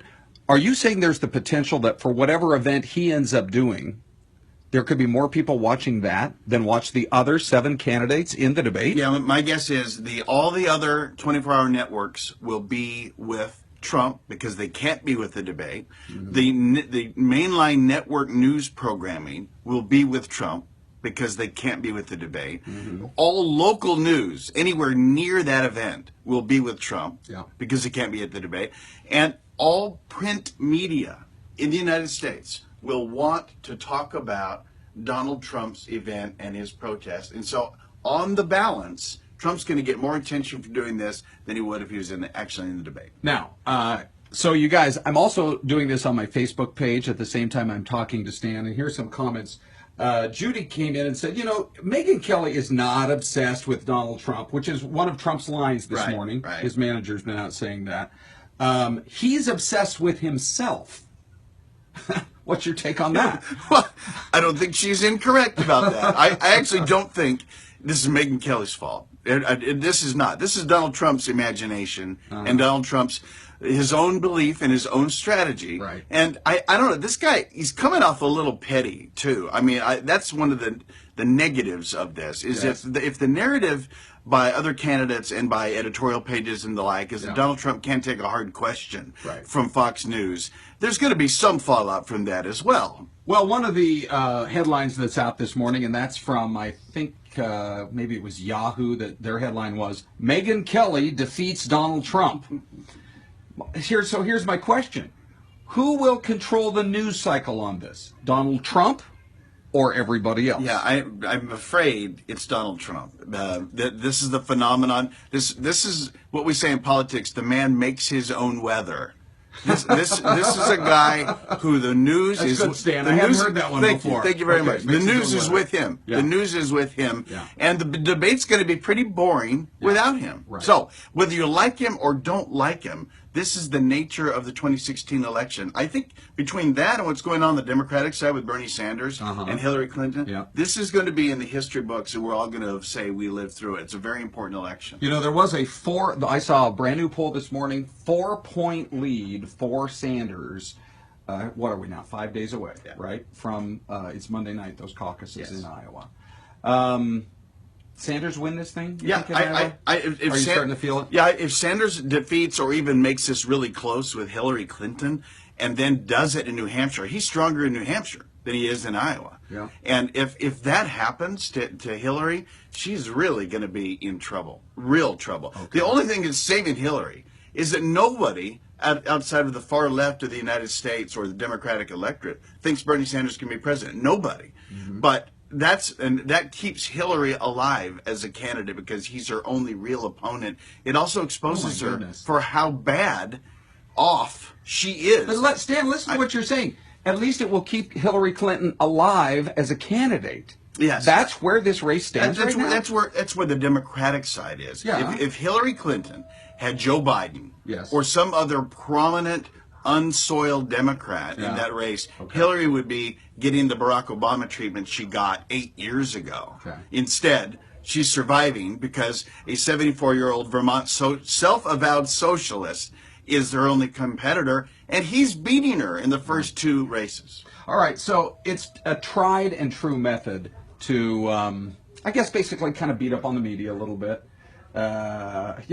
Everybody remembers 1980. Well, I shouldn't say everybody remembers. Some of our newer viewers might not. But 1980, Ronald Reagan took on the moderator at a debate. And he goes right into the microphone. This is in New Hampshire, and he says, "I'm paying for this microphone, Mr. So-and-so." You remember that moment. I do. The crowd erupted in applause, and it just reminded me, people, they do like somebody who appears tough, especially if they're tough on the media. Here's my grand theory on Donald Trump. I'm not saying I like him. I'm not saying I don't like him. What I can identify as an observer of the scene is that voters of every stripe, I don't care what color or creed or religion you are, voters are attracted like gravity to strength. Yeah. And Donald Trump exudes strength. Yeah. Now, you may dislike that, but you can't deny that there's some orbital gravitational pull of voters to strong candidates. And that's really why Trump can cut across different lines than normal. Let me just have you read this comment right here off my phone from D. Scott. What's it say? Is this a person related to you? Because it says Ron Hoon for president, is what it says. What's your analysis of that, Stan, as the Hooner for 2020? Is he talking about the Rotary Club, the president of the Rotary Club? Right out in Mesa. Well, maybe I would be for that. There you go. But you're not going to go any farther. No. Hey, if you want to go, I'll be your consultant. We'll make this a big game. Stan Barnes, everybody. He always has really good political insight. And we did this for you on Facebook. And we did it for you on News Now because, big shocker, Donald Trump's going to control most of the headlines today and probably for the next couple of days afterwards as well. Stan, thanks. Hey, thanks, Ron. Thanks for having me. Okay. So fun. I love Ron Hoon. He just came up to me, too, and saw that I was playing a video of him and said, "Oh, I'm doing something at noon if you'd like to pull it in live." So we might go to his Facebook mentions live at noon. But in relation to this story that we have been talking about all morning, the last 2 days, let's discuss Donald Trump not participating in Fox News' GOP debate. Ann Coulter, who I am a fan of. She's the top of my Twitter feed is a picture of Ann Coulter, and I might replace it after my guest tomorrow, but we'll see. Hopefully he shows up. Ann Coulter did a interview with the Hollywood Reporter, or no, I'm sorry, it's a guest column for the Hollywood Reporter. She said Trump is wise to walk out on trivial, self-important Fox News. Let's see. The RNC decided to add a 7th debate to the schedule, not because 6 wasn't enough, but to throw some advertising money Fox's way, says Ann Coulter. She says here, let's see. Oh my gosh, there's a whole lot of talking here. Republicans have already had 6 debates, so many debates, in fact, that the moderators finally got around to asking Marco Rubio about the Gang of 8 amnesty bill, also known as his one legislative accomplishment at the 6th debate.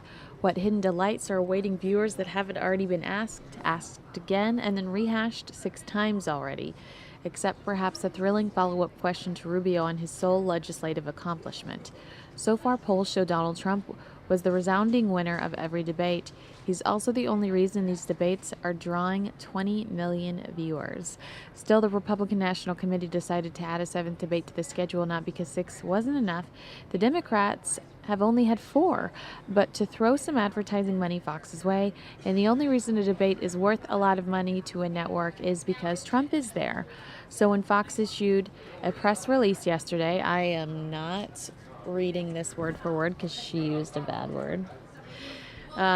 Trump walked. He decided to do a charity event with veterans instead, which will have a lot more viewers than any debate sans Trump. So I'm going to skip this part because it's critical. He may complain, but Kelly's War on Women question during the first debate about the un-PC remarks Trump had made gave him the biggest laugh line of the debate, only Rosie O'Donnell, as well as the biggest applause line. I don't frankly have time for total political correctness, and to be honest with you, this country doesn't have time either, which we just heard him say earlier in that video. The problem wasn't the question per se, but that so many of the questions to Trump were these silly gotcha questions, while all the other candidates were given softballs. Consider that the Fox News team actually spent time pouring through old reality TV clips for spicy quotes from Trump, but didn't bother to ask Rubio one question about the amnesty bill he rushed through the U.S. Senate just 2 years earlier, a bill that happens to be detested by Republican voters. It would be the equivalent of the debate moderators in 1980 fixating on petty Hollywood gossip about Reagan's divorce, while neglecting to ask President Carter anything about the Iranian hostage crisis. Fox News had the opportunity to ask Trump any questions they liked at the first debate they moderated. They could have asked him how he'll get our wounded warriors in to see a doctor before the VA kills them with scandalously long awaits, how he'll end the scourge of illegal immigration, how he'll keep America safe from radical Islamic terrorists, or how he'll create jobs for the millions of unemployed Americans who have been out of work so long that Obama's Labor Department no longer even counts them as jobless. No, instead of any of those questions, Trump was asked why he's not nicer to Rosie O'Donnell. So that's just some of the article. This is a guest column by Ann Coulter for The Hollywood Reporter. Already pretty interesting, so head over there if you want to read it in full. Here's another headline that I thought was interesting in association with Donald Trump dropping out of the debate.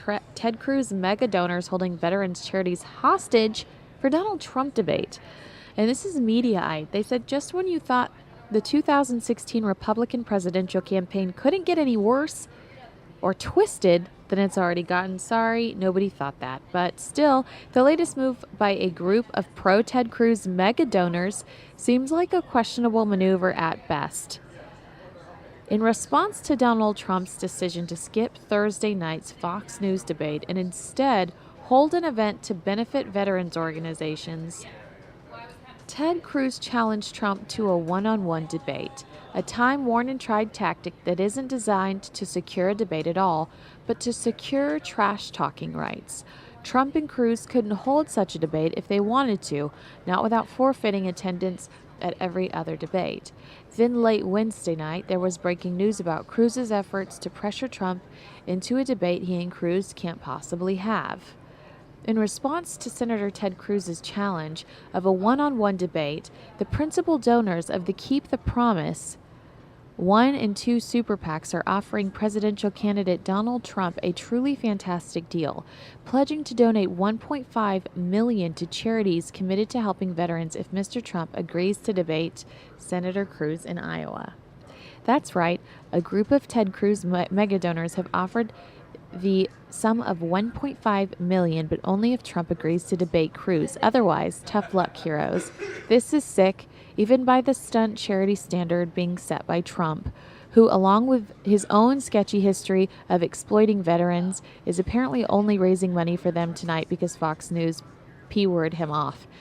But at least he's raising the funds, not without them as a political, not withholding them as a political ransom, they said. What?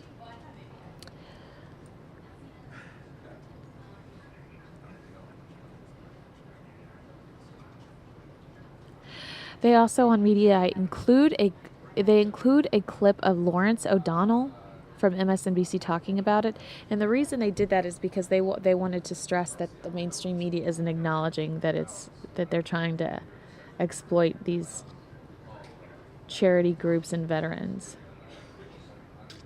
I don't know if you saw this too in relation to Cruz. This is actually worth showing you.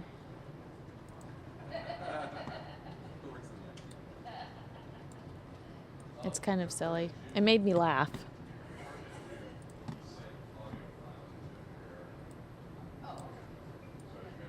Cruz sells Make Trump Debate Again hats.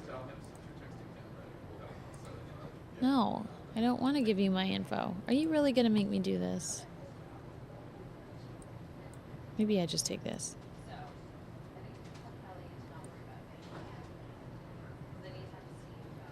So Ted Cruz's presidential campaign is selling hats. No, don't make me sign it.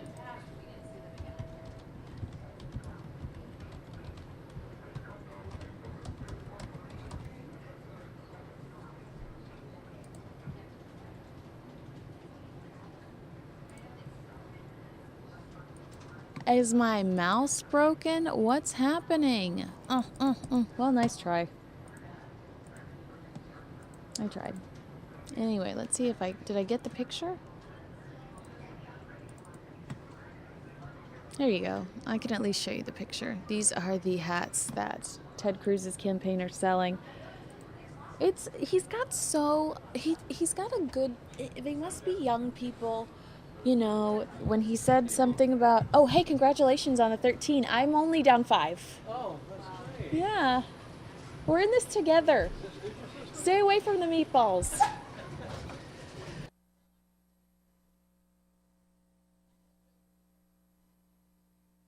All right, so these are the Make Trump Debate Again hats, which is clearly a clever PR move from Ted Cruz's team. But at some point, you want them to stop trolling. It feels like there's so much trolling that happens when Trump called Cruz nasty. Cruz reacted with a nasty gal, like video, Janet Jackson's nasty girl, whatever.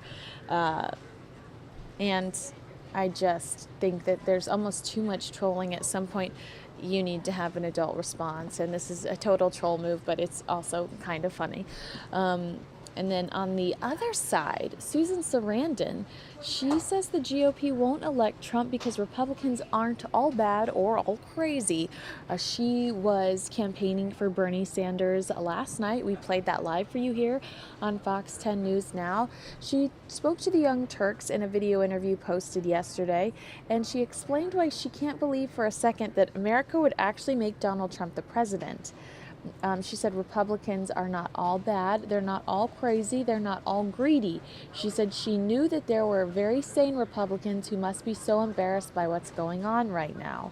She alternatively described Trump as a drunk uncle at a wedding and whoa, that's rude. Her real concern, she said, sorry, my phone went off.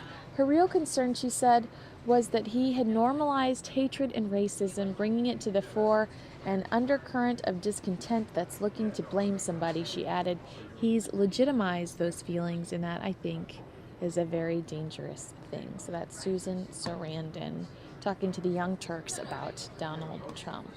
And I'm going to head over to the chat room to spend a few minutes with you. Yeah, Donald Trump doesn't even drink. I get the reference. Everybody has the crazy drunk uncle or the drunk brother, like Carlos Mencia said. But Trump doesn't drink. It was always very important to him that he didn't drink and he didn't do drugs, and that was one of the few rules he had for his own children.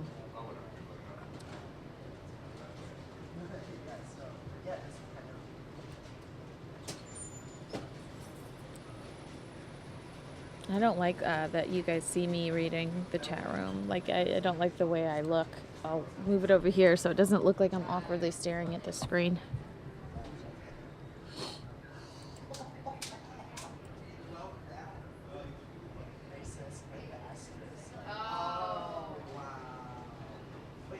And guess what? Mikey's coming in 20 minutes.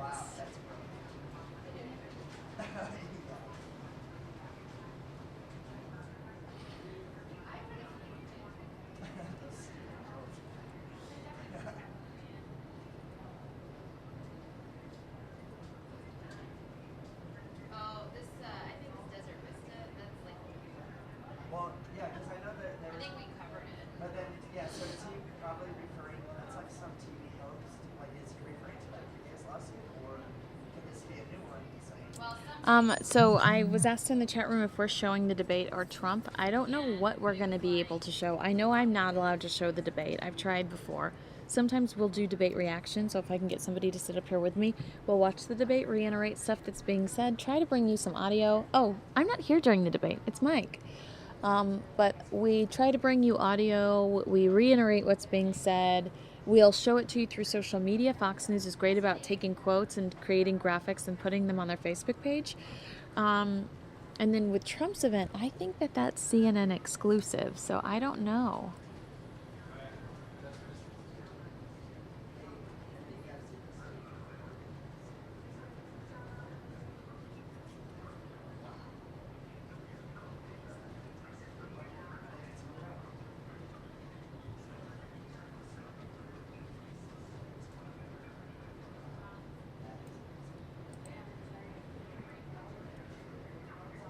All right.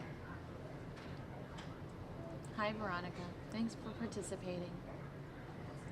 Thank you for joining us. We are happy to have you.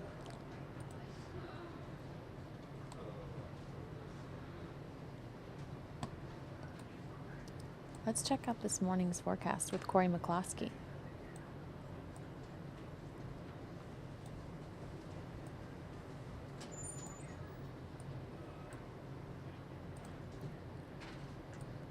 Whoa, that just changed.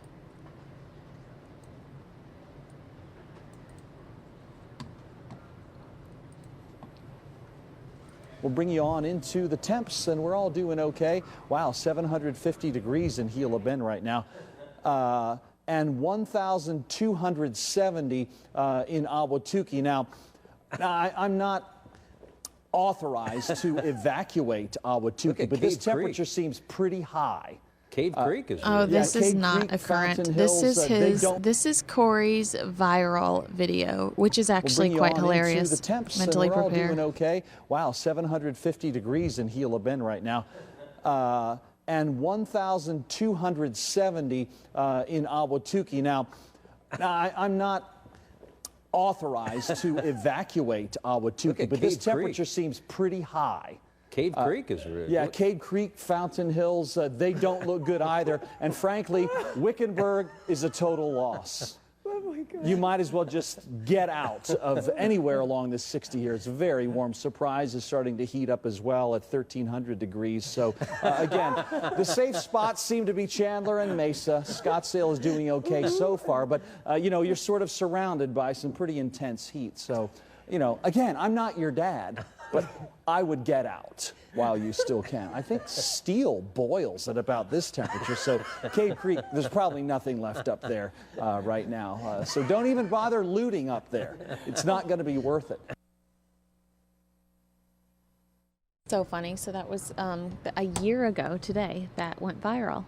Or was it a year ago today? Well, it said it a year ago. Yeah, a year ago today that went viral. Some of the comments, oh my God, I remember this. It was hilarious. I love how he just rolled with it. Best weather forecast ever. True. I love Corey McCloskey. By far my favorite weatherman of all time. I think steel boils at that temperature. Oh, that place is a lost cause. Don't go there. That was hilarious. This is a good one. I never left. Well, I won't repeat that. Cave Creek, there's nothing left there. I hope that's not the case because I'm moving to Cave Creek, so. Yeah. I'm just anxiously, I've got some visuals. I'm not sure what they are, and I don't want to take you there. It's a school, and there's kids outside the school, but I don't want to take you there since I'm unfamiliar with it. But as far as live material is concerned, oh, we are limited.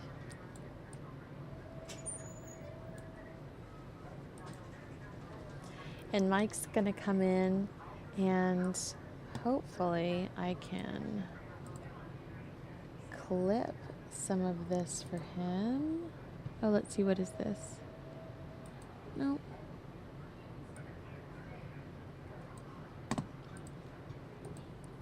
Oh, it's one of those slow news days.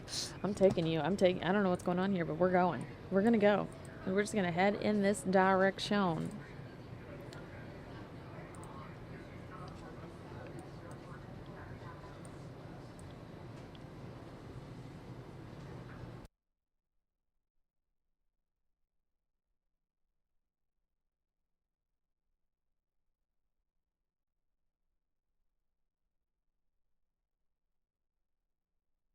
I'm getting information. I'll be right back.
All right, we're looking at Beaumont, Texas, where there's been a carbon monoxide leak, and Beaumont, Texas is where my family's from. So we are looking at Beaumont, Texas, where there has been a carbon monoxide leak, and you can see that it appears that children are being evacuated.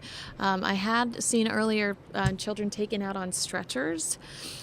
Or individuals taken out on stretchers, I should say. So hopefully there are no serious injuries. But it does look like we are currently looking at areas out of Beaumont, Texas, where there's a carbon monoxide leak at an elementary school.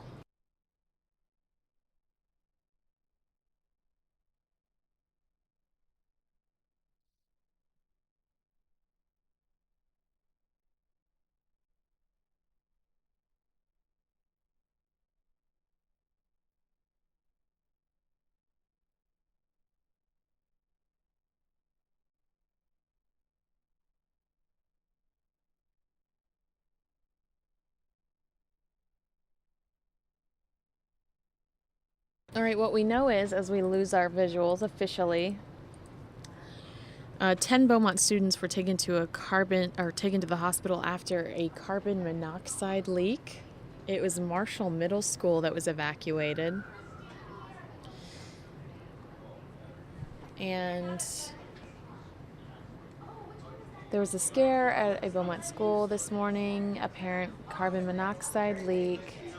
Beaumont Independent School District Marshall Middle School was evacuated. I'm sorry, it's a middle school, not an elementary school. At 10:30 a.m., 10 students taken to the hospital. Beaumont Fire Rescue Captain Earl White told KBMT that several people were treated at the scene. Other students were bused to a nearby high school. Some parents rushed there to pick them up. They do believe it was a carbon monoxide leak that came from the school's boiler. The exact cause is still being investigated, and this story is developing. So, looks like that maybe that's how interesting.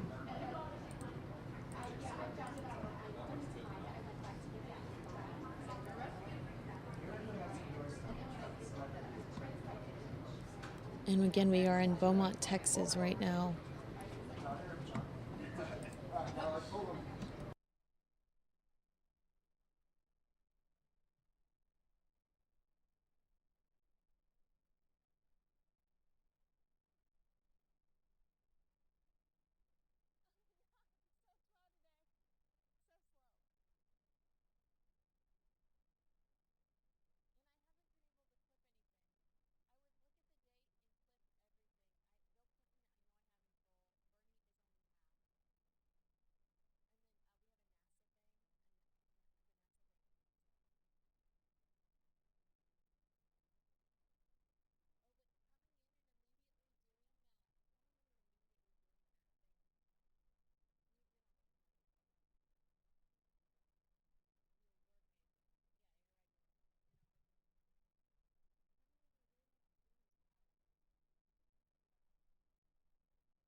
All right, looks like that's all we're getting from Beaumont.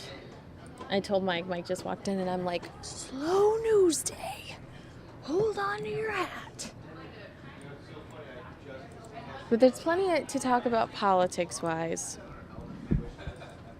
And I thought we had so many more events on our agenda. Let's see if Ron Hoon's still live. Oh, wow, live, yeah. Let's go to the Hooner.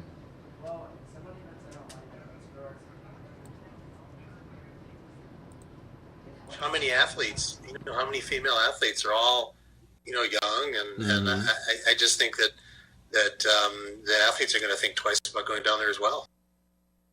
Is it the type of thing that contract the virus during your pregnancy, or could you even contract the virus and then get pregnant 6 months later and still have a problem, or do we have that kind of depth of knowledge of it yet? I think in general, I can't give you the exact timeline, but if you contract the virus well before pregnancy and then are done with it and develop immunity, you're fine. It's only when you have the active infection going on that you can transmit the virus to the fetus. Okay, then that raises the next question, and this goes kind of to development of the unborn baby in the womb. Would it be more damaging to mother and unborn child at, say, 1 or 2 months versus, say, 5 or 6 months, or is the threat I think there's no doubt that the earlier you contract the virus, the more damaging it has the potential to be. The early on in the pregnancy, the cells that ultimately make up the baby are very what we call undifferentiated. They're still forming into the various organs. So the earlier they are affected by this virus, the more malformations can happen. Okay. So, and that brings up a point. It's a tough subject, but they talk about screening for microcephaly and for other birth defects, and for some people, that leads to decisions about termination of pregnancy. And the problem here is you can't really pick up these birth defects until late in the second trimester, so well into the 20 weeks plus after the child can be viable. Yeah. So unfortunately, super early detection is at this point not possible. Well, Amber and Mamie and Tencia are all asking the same questions. What about symptoms? How would a pregnant woman know whether they were carrying this virus or not? The symptoms, well, first of all, as of now, you won't catch it in the United States of America. The only women who've contracted this virus have traveled or have had contacts who've traveled to the endemic countries, South America, Mexico, Caribbean, etc. So might that change in the near future? Maybe. But as of now, you need to rest assured that you're not in danger if you're not someone who's been in contact with who's been down there. So the symptoms though they're pretty basic flu symptoms. You get fever, you get joint pains, you can get a little rash, you get pink eye. So I would say if you're in a high-risk group and you have those sort of flu-like symptoms, especially if they're accompanied by red eyes, by pink eye, then you should absolutely be tested. Okay. You got, and people are, literally taking notes on what you're saying with the fever, the rash, the pink eye, joint pain, etc. But again, and I hate to be so negative about this, but there's a fair number of adults, in fact, the preponderance of adults, who don't really get symptoms at all, or whose symptoms are so mild that they don't know. So if you are pregnant or considering getting pregnant and you've been down there, you should talk to your doctor regardless of whether you've gotten the flu or not. All right, let me ask you this. As I've done a little research, I see Puerto Rico, for example. That's getting a little closer to home. Their number of confirmed cases has grown, to 19. Now, here in Arizona, we're not a tropical climate, which seems to be the most likely type of breeding scenario. But we are a warm weather climate, and we are obviously one of the states closest to Central America. So while there, as you're saying right now, the risk is basically almost zero, what are the odds that the risk will grow as this becomes a big enough thing that the World Health Organization is really concerned? So here's what I think. These diseases, these mosquito-borne diseases such as yellow fever, dengue fever, etc., they're not just diseases of climate, they're also diseases of poverty. So that with dengue fever, for instance, which is transmitted by a similar kind of mosquito, we see little outbreaks in the U.S. There's been a little bit in Florida, but they're always very contained. And that's because we don't have a lot of standing water around, and we have air conditioning, and we have screen doors. And we're having mosquitoes in our midst is not something that in general, we're okay with. So I think that you can say, I believe that there's absolutely no doubt that there will be some prevalence in the U.S. There's going to be some transmission to the tropical climates, and probably a little bit in Arizona, could easily be. But I don't think that that's going to be, ultimately a humongous problem. Here's another question that's just coming in, and she's saying, are there symptoms that are more noticeable specific to this disease than the other types of diseases that you just mentioned that are also mosquito-borne? Yeah. Great question. Right. It's very interesting. They all have, what we call non-specific symptoms. You get the fever, a headache, your joint. Breaking, I've got the State Department, and I'm going to take you there live right now. For humanitarian relief to all UN-designated besieged areas. The UN reaffirmed the urgency of this situation yesterday when it announced the number of besieged areas in Syria had risen from 15 to 18, the overwhelming majority of which are being besieged by the Assad regime. The three additional besieged areas, first is Muadumaya, the second Madaya, and the third is Bakain, are home to an estimated 93,000 people who desperately need food and medical attention and who continue to suffer from the government's abhorrent use of starvation as a weapon of war. The UN estimates that over 486,000 people in Syria are living in besieged areas, and over 274,000 people are besieged by the Assad regime, roughly 200,000 people by ISIL, or Daesh, and over 12,000 people by non-state armed groups and the Nusra Front. All parties must allow for immediate, unconditional, and unfettered humanitarian assistance to reach those in need in all of the besieged areas, including these three. The Assad regime must comply with its obligations under the international humanitarian law, and we've been clear that UN member states, particularly Russia, must also unite to pressure the regime to grant access now, as all members of the International Syria Support Group committed to doing so last November in Vienna. That's it at the top. Brad, over to you. In the same vein, Sure. what is your update on the Syrian talks? It sounds like the opposition saying they won't happen tomorrow. I see de Mistura is now pushing it off to the next few days. Are these in serious jeopardy already? Well, Brad, we've also been, to be quite honest, following the reports out of Geneva. Obviously, we've got some folks, a team on the ground, helping to support the talks. We would note the HNC's announcement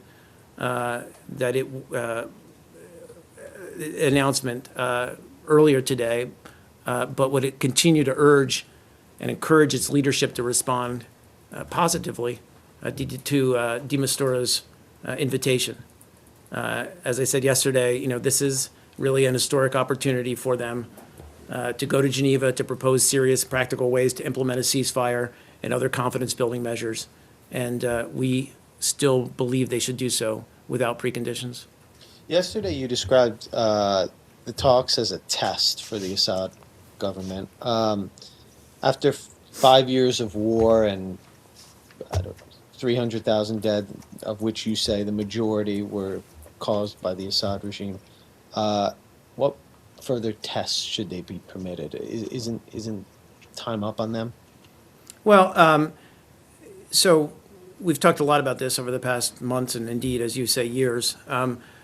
First of all, it's pretty clear, and all the stakeholder members of the ISSG agree, and all of the parties at least say they agree in Syria, that there is no military solution to the conflict in Syria, that there's only a political transition, a peaceful political process that can lead to a peaceful end to the conflict and a peaceful transition, political transition. And so that's what we mean by putting the Assad regime to the test. We won't know until it sends representatives to Geneva and participates in talks to judge whether it is in fact serious. So we're looking for actions, not words.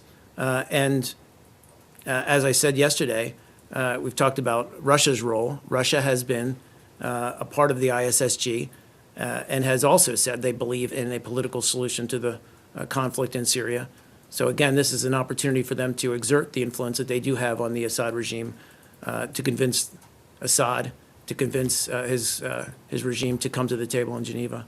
So that's what I mean by a test. And my last question on this, in your conversations with the HNC, what sweeteners are you either offering or they asking for in exchange for their participation?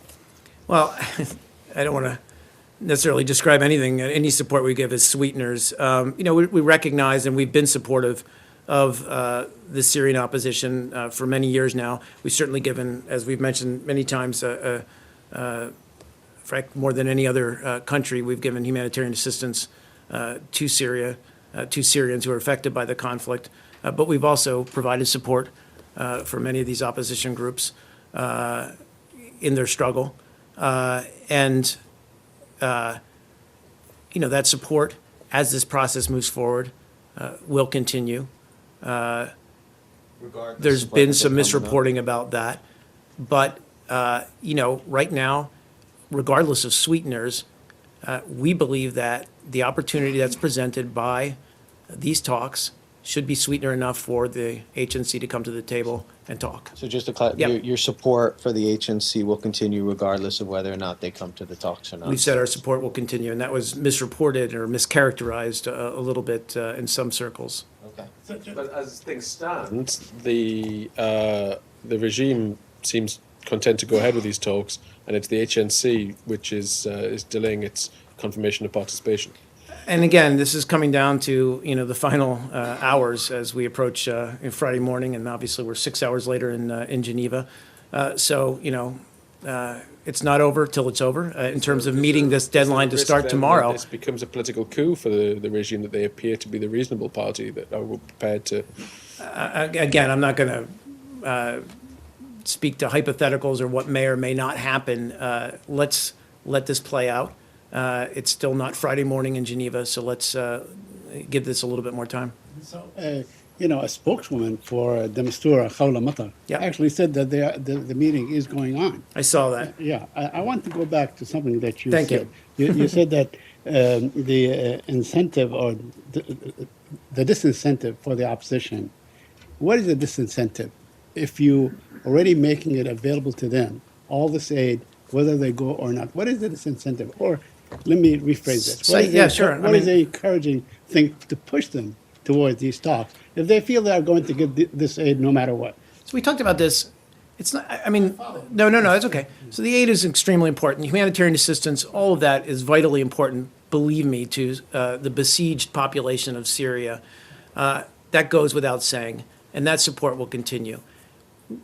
But what is presented, the possibility of these talks, is that we establish a serious political process that leads to peace in Syria. The Syrian people need hope. They need to see that a process is in place that will lead to a peaceful outcome, a political transition that they've been struggling for many years now, going on 5-6 years now. And so as much as this process offers the prospect of a political resolution, that should be incentive enough. But you seem to be putting the onus on the regime, you and the European allies and so on. While on the other hand, it seems that no matter what they do, they are taking a strong and entrenched rejectionist position in terms of attending these talks. What do they want in your view? You're talking about the agency. The now. opposition, the Yeah. agency, yes. I mean, I'm talking obviously, and we talked about this a fair amount yesterday. They have their demands. And in fact, what I spoke about at the beginning of the briefing is among their demands, which is humanitarian assistance and access to some of the besieged cities. And their demands are quite honestly and frankly legitimate. We're just saying they shouldn't be preconditions to getting these talks going. Okay, so you still sort of stick to the point that these should not be preconditions. Exactly. That we believe these demands, while legitimate, shouldn't keep the talks from moving forward. Sure, go in the back and then move up. Yeah. It's not Syria, it's actually Russia. Okay. The acting Undersecretary, Mr. Adam Shubin, told to his comments to BBC that the Russian president is corrupted and the U.S. government has known about this for many, many years. So based on this statement, should we wait for opening the U.S. a criminal investigation against Russian president? And could this statement lead to increased sanctions or extended sanctions against Russia or against a Russian president? So first of all, I'm aware of the interview you're talking about on the BBC show Panorama, as you mentioned, and I'd refer you to the Department of Treasury. Undersecretary Steuben is an official at the Department of Treasury, so I'd refer you to them for details on that specific interview. Broadly speaking, our concerns about corruption within the Russian government are well known. We do remain concerned about corruption in Russia at all levels of the government, and we remain concerned about corruption as a malevolent force, if you will, in many countries around the world. I mean, this is something that we're very seized with. It does have a corrosive influence on democratic institutions and the democratic process writ large. It affects the economies. It affects investment and climate. So corruption is a huge problem. And as I said, we are concerned about corruption and its influence in Russia. We have urged and continue to urge the Russian government to support efforts, including by civil society and non-governmental actors, to promote increased transparency and other efforts to counter corruption. What about the personal wellness of Mr. Putin and is there any chance of opening against him a criminal investigation in the U.S.? I have no estimate in front of me of President Putin's personal wealth or worth, rather, but I wouldn't wager to guess. In terms of a criminal investigation, I don't have anything on that. Go ahead. Telling on the issue of corruption, Minister for Economic Revitalization Akira Amari of Japan, he resigned under accusations of receiving money from construction companies. Do you think? I mean, he was a key player in the TPP negotiations. Do you think that this will have an effect on the implementation of TPP or the ratification? You know what? I haven't seen those reports. And so I can't speak to the exact allegations or the reasons for his resignation. As I said, obviously,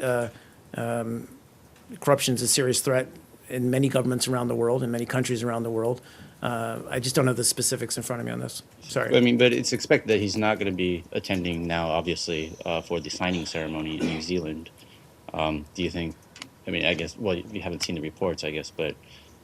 Is there any concern at all that this will have an effect? No, I mean, look, I mean, the TPP is broader than one person. As we've said many times from this podium and from elsewhere, that it represents a significant step forward in terms of trade relations and economic prosperity for the region, sets in place standards that will, environmental standards and other standards that will change the playing field for economic growth in Asia, in the Pacific region. And, it's broader than one individual, and we don't expect any delay in the signing, moving forward with it. Please. Libya. I'm sorry? Libya. Libya. It's going to be fun. Pentagon officials say the U.S. is preparing for quote-unquote decisive military action against ISIL in Libya. What is happening in Libya that would warrant a decisive military action? You're referring to what comments exactly? General Dunford's comments last week. Well, I mean, we've talked a little bit about Libya as a place where ISIL and ISIL-aligned groups have gained a foothold. And in fact, as we've said before, this highlights the need in Libya for a unified national government that can partner with the international community to address this threat.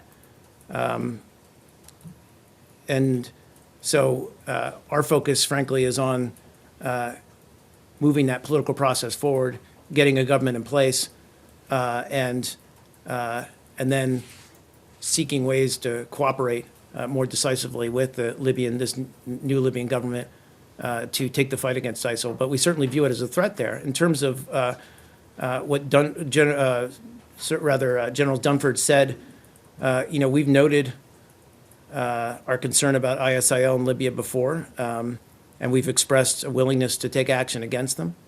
I know on November 15th, I think it was, the Pentagon did carry out a strike against an ISIL leader in Libya. And we've said very clearly we're going to go after ISIL wherever they operate, and that remains true. And so we're working with the international community, working with and want to work, frankly, and partner with a new Libyan government to promote stability and strengthen governance in Libya. Again, I think the very fluid situation in terms of the political climate in Libya, frankly, we believe allows groups like ISIL to have a foothold. And so we would urge the Libyan government, various Libyan political groups, to come together and form a unified national government as soon as possible. Did the Obama administration have any idea back in 2011, as it helped bomb Gaddafi out of power, that before long the U.S. would be back to Libya bombing terrorists? Well, again, I mean, what you've got in many of these, frankly, fluid or ungoverned spaces, this is nothing new. We've seen it with al-Qaeda as well, where these terrorist groups seek to establish a foothold. Again, it's what speaks to the importance of establishing good governance, establishing a government that can create stability through military, through police, also through good governance. And excuse me, let me finish. And that's absolutely vital, and that's certainly the case in Libya. We've seen it elsewhere. We've seen ISIL establish a foothold in Iraq, given some of the instability there. And we've seen it establish a foothold in Syria, obviously, given the tremendous instability caused by the Assad regime there. So, I just acknowledge that we are concerned about ISIL being a threat, seeking to reach out, establish a presence in Libya. And as such, we're going to look at ways we can attack it there. My question was, did the Obama administration see it coming as it helped topple Gaddafi back in 2011? I mean, I don't think ISIL existed back in 2011, but what's that? Okay. Oh, not in its present form, but you can argue with that. Brad, I'll give the question over to you next. That said, what we would like to see in Libya post-Gaddafi is the establishment of a Libyan government that can, again, establish good governance and look at some of these security challenges, and we're absolutely ready to partner with them. As for foreseeing what the threats were on the horizon back in 2011, let's remember in 2011 we had Gaddafi on the ground threatening to massacre huge amounts of the Libyan population at the time and we stepped in with our NATO partners to prevent that threatened massacre of the people. To what extent did the proliferation of terrorists in Libya catch the Obama administration by surprise? To what extent did well, I mean, look, I mean, we understood that Libya was a very ungoverned space in the wake of Gaddafi's downfall. We worked very hard. It wasn't ungoverned when Gaddafi was still in power. Again, let's be very clear about the situation that you say when we intervened in Libya. And if you need me to walk you through it, I'm happy to do that. But we had the Libyan leader, Muammar Gaddafi, threatening to wipe out cities. I think, and again, I'm paraphrasing now, but to hunt people down like animals or dogs and kill them. He threatened to do that to his own population. So we intervened. Can I follow very quickly? Sure, Saeed. Now, there's everybody speaks a report of hundreds, maybe even thousands of ISIS members going to Libya from Syria and Iraq and so on. Now, they must be transiting through places like Egypt and so on. Are you working with the Egyptians to sort of catch these guys before they get to Libya? I mean, it's a fair question, and obviously that kind of foreign fighter flow is clearly a priority for us and how to prevent it and stem it. I mean, we've seen the same, we have foreign fighters flying over the border from Turkey. And, so yes, it is a challenge. Yes, we are taking steps with Turkey, with Egypt as well, to stem that flow. We're not there yet, so.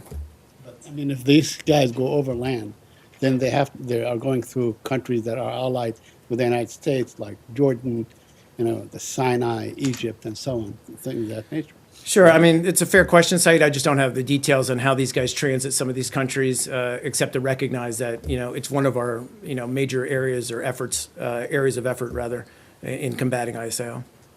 Sure, Abby. Staying in Egypt, Yep. going back to something that was talked about. Well, that's right. We did land in Egypt after Yeah. that. Thanks. Going back to something that was talked about yesterday, there was discussion about the deterioration of the human rights situation there under LCC.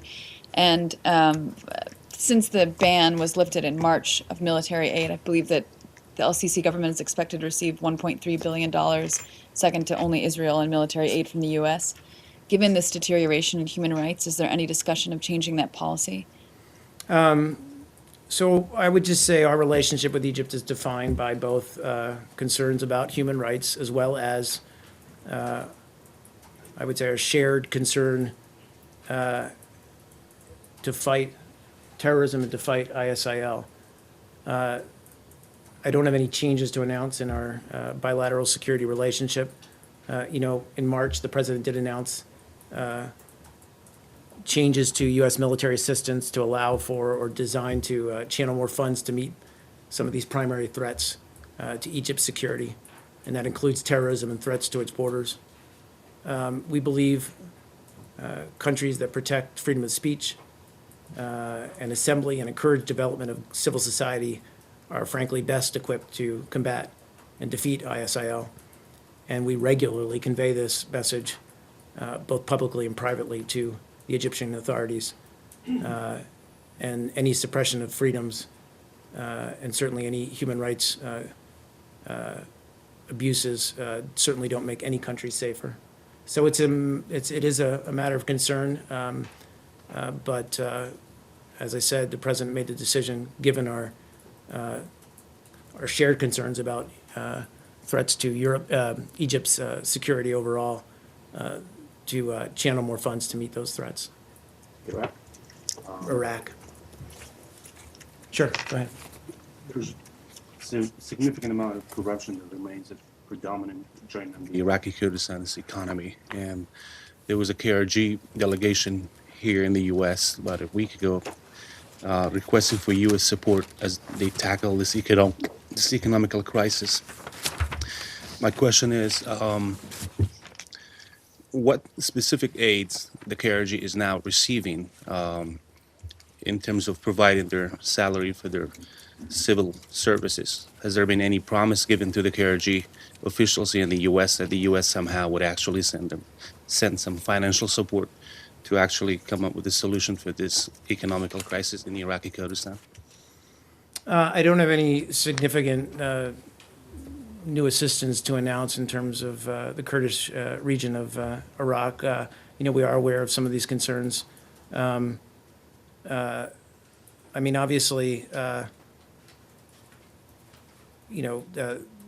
all of Iraq, but certainly that region is under tremendous threat right now from ISIL.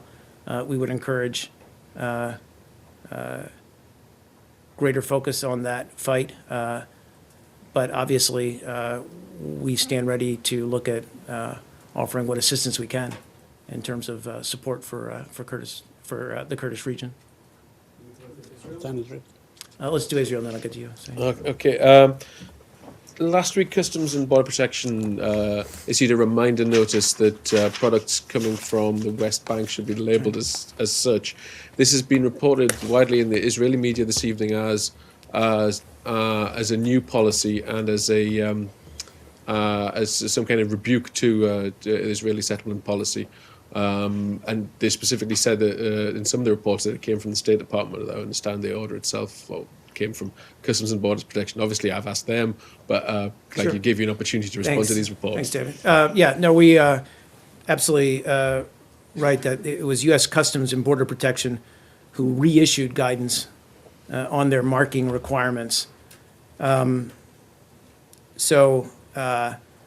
guidance was simply a restatement of previous requirements that the Customs and Border Protection has made clear that it in no way supersedes prior rulings or regulations, nor does it impose additional requirements with respect to merchandise imported from the West Bank, Gaza Strip, or Israel. So there's nothing new. This is simply a reissuance of guidance. So why did they do this? Yeah, sure. Thank you. I'm guessing. Our understanding is that this is simply because of there were allegations of mislabeling, but I'd have to refer you to the CPB for more information on that. Can I follow up on this specifically? Yeah, sure. This law has generally been enforced very poorly or not at all for the last 20 odd years. Does this mean you're going to actually enforce it, or are you continuing by restating it to restate your intention that this law exists, but you're not going to enforce it? Again, I'd have to refer you to the CPB to talk about enforcement issues of the law.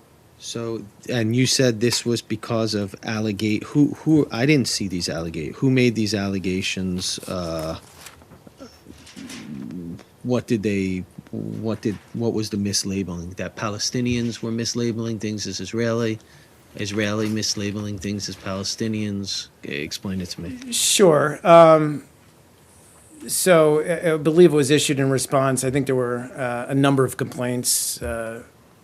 By a number, I mean around 9 or 10 complaints. I don't know who the complainants were alleging mislabeling of products originating in the West Bank.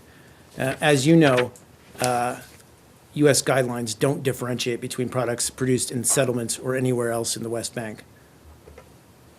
Okay. Go on. Yeah, Okay. I just want to follow up because I still don't understand. What is your position on let's say, what the Europeans have done last week and so on? They're saying that products made in West Bank settlements cannot be labeled as made in Israel. You are fine with that because I think at the time you spoke to it, correct? Yeah, we did. That position and still our remains. position has not changed. Okay. All this simply is Right. a restatement of existing requirements regarding labeling from the West Bank. And again, we don't differentiate between settlements and the West Bank. We do differentiate between the West Bank, or rather settlements or anywhere else in the West Bank. We do differentiate. And again, this is something we talked about with respect to the EU labeling as well. Many countries around the world do this kind of labeling. It in no way represents a boycott or anything like that. Right. And we've said as much about the EU labeling as well. I just don't. Yeah, so I'm sorry. these go ahead. allegations. It's I don't. I unclear can get who more did 'em. detail. That's my understanding is that there were allegations that it was mislabeling. Is this general? So if I say today, I think Transnistrian products are going to the U.S. as made in Russia, you'll put out a notice from CBP on this now?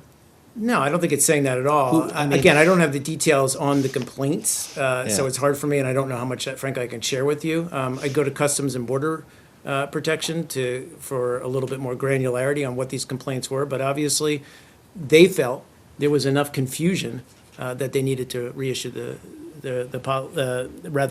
requirements. I have a couple more questions on the Palestinian issue, Go ahead. If I may. Today, there's a Palestinian journalist in prison held under administrative detention by the Israelis. No charges have been leveled against him in any way. He's on a hunger strike. He's about to die, basically.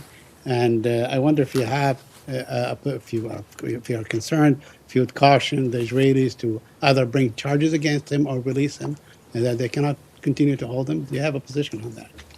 You're talking about his name is Mohammed Qiq. He's a Palestinian journalist. In fact, he was working for a Saudi outfit, I think, a Saudi media outfit, and has been held. He was in prison many times before, but they keep putting him back in Sure, prison. Said. I don't have the details of his case in front of me. I apologize. Certainly, we call for the humane treatment of any prisoner and for due process in any kind of criminal case or charges brought against anyone. We believe that the Israeli justice system is more than capable of doing so, but I don't have the details in front of me. But in the name of freedom of press, you would urge the Israelis to release this reporter? Again, I don't have the details. I don't know what the specific charges are, so I'm hesitant to respond to whatever his situation is. I just don't know. More other than broadly saying that he should be treated humanely, and that obviously anyone has the right to due process. And finally, I wonder if you have a comment on this exchange between the Secretary General of the United Nations, Ban Ki-moon, and the Israeli Prime Minister over the ban's statements on this continued occupation creates feelings of repression and hopelessness and so on.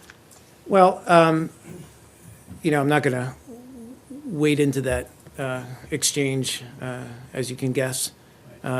We've stated many times there's no justification for terrorist attacks, and we strongly condemn any and all attacks on civilians.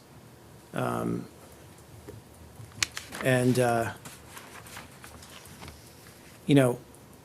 stop there.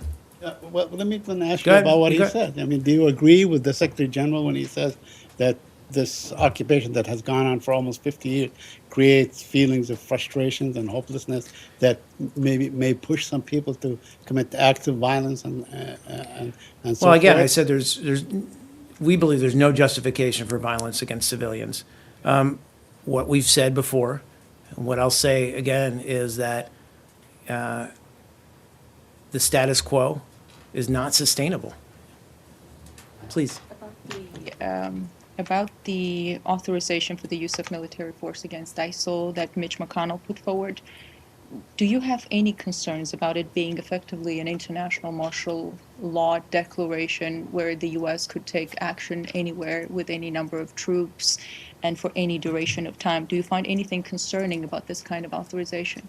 I haven't looked at the draft legislation. I'm sure that we're working with Congress. I'd also refer you to the White House on some of these issues, so I don't have any particular comment to that.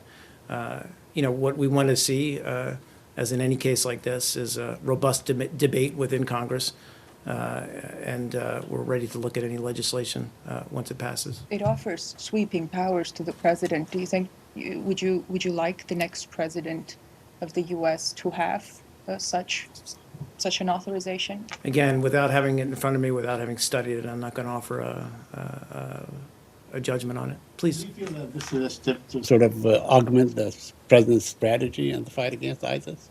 Mitch McConnell? Look, again, this is something we've been back and forth with in Congress many times. It's this ongoing discussion. What I think we want to see is, as I said, is a robust debate within Congress on the AUMF going forward. We would welcome that. And in the absence of a different kind of authorization, would the administration be inclined to accept this sweeping one? Again, we're looking at the legislation, working with Congress, but nothing to announce on that. Please. The point is, you still don't think you need this anyways, right? You have a legal war as far as you're concerned. We believe we have legal justification, yes. Please. On North Korea, I know we talked about this a little bit Yeah. yesterday, but the South Korean government has essentially basically confirmed that the North Koreans are preparing for some type of missile test or launching of a rocket. Do you have any update or comment on that? I don't. I mean, I can't really speak to what we would regard as intelligence matters. I don't really have any other comment on that. Do you have any concern that such provocative actions, as you call them, will continue to drive a wedge between the U.S. and China? So, I mean, I spoke about this yesterday. I mean, Secretary was just there. Deputy Secretary Blinken was just there. On both visits, we talked extensively about how we need to, or approaches we can take to get North Korea back to into talks and to stop its provocative actions. We continue those discussions. We don't agree on every point or every possibility or every step of the way, but we're going to continue having those conversations. I don't know if I'd call it a wedge. It's among, we have a lot of issues in our relationship with China, and this is among them. It's one, obviously, that affects the stability and the security of the region and of the Korean Peninsula. So we obviously take it very seriously, but we're going to continue those discussions. Any conclusion that the nature of the test a few weeks ago, is that a hydrogen bomb test or is it just No, I mean we've said we do not believe it was a hydrogen bomb test, and our judgment at the time still stands. Please, go ahead. And then I'm sorry. there's some talk that today a Senate panel may vote on a legislation that was passed in the House regarding a tougher sanction against the DPRK. Would you support that such legislation? Well, we don't usually comment on proposed legislation. Certainly, we'll look forward to working with Congress on a more vigorous response to North Korea's actions. Please, Michael. Yeah, go ahead. I'm sorry, Michael. Very, very quickly. I don't know if you saw this, but the Sudanese president today ordered the opening of the border with South Sudan. Is that something that you're aware of? Something that you? I am aware of it. Obviously. For the first time in 5 years. I didn't hear the last For the part. first time in 5 years, they were opening the borders with the South. Right. Yeah.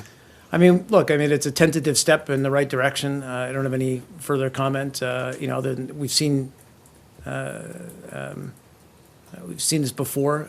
We hope that it marks, as I said, a step in or a more positive direction. Please, Michael. Mark, yesterday you discussed the issue of Turkey buying oil from the terrorists. Yep. And I think there is a misunderstanding because the defense minister of Israel was the one who accused Turkey of buying oil from the so-called Islamic State. And it seems to me that the Israelis, they don't believe you at all on this issue. And he used a strong language against Turkey. And if you allow me, I will read his quote from BBC. Yeah. Can I do that? Sure thing, Michael. Okay, please.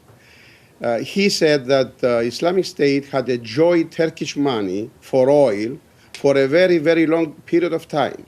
It's up to Turkey. It's up to the Turkish government, the Turkish leadership, to decide whether they want to be part of any kind of cooperation to fight terrorism.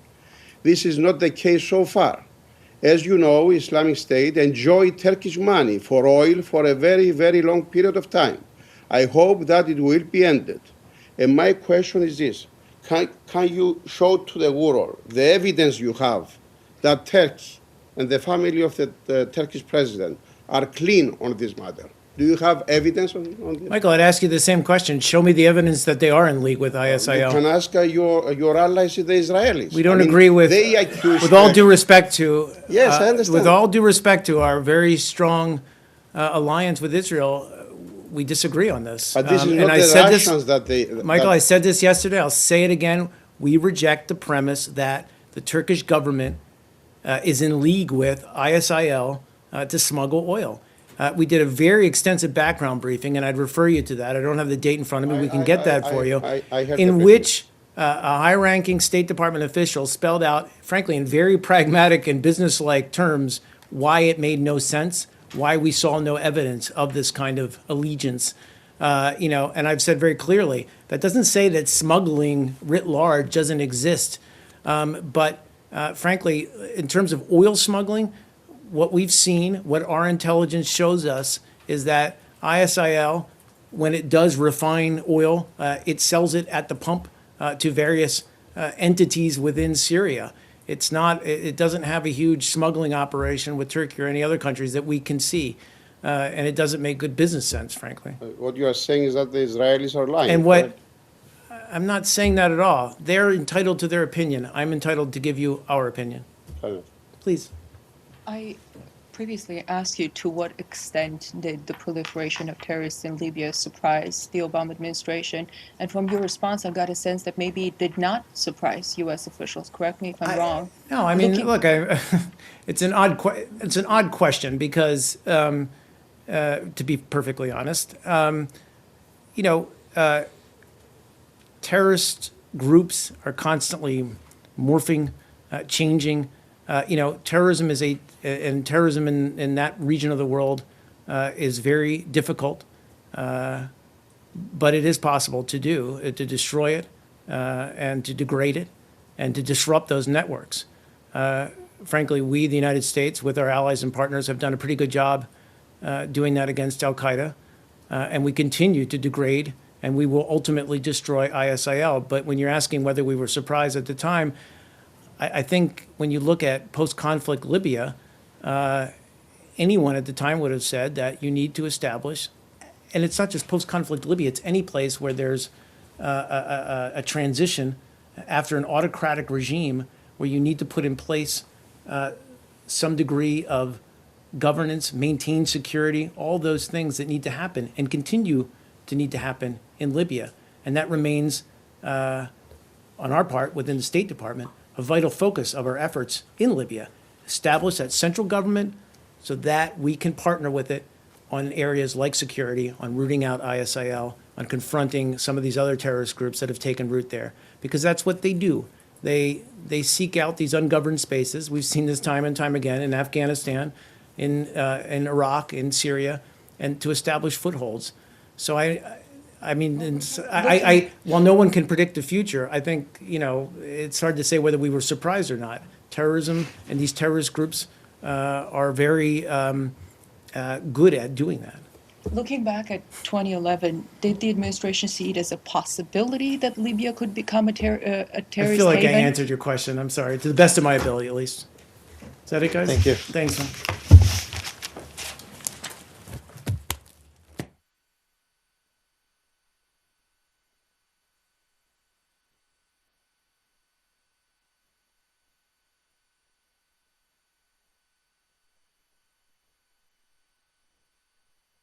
Good morning.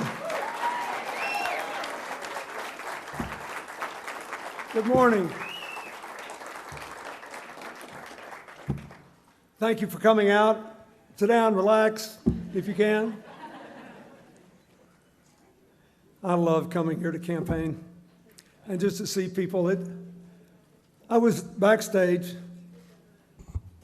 just taking pictures with a few people who are active supporters, and I met two people whose birthday it was.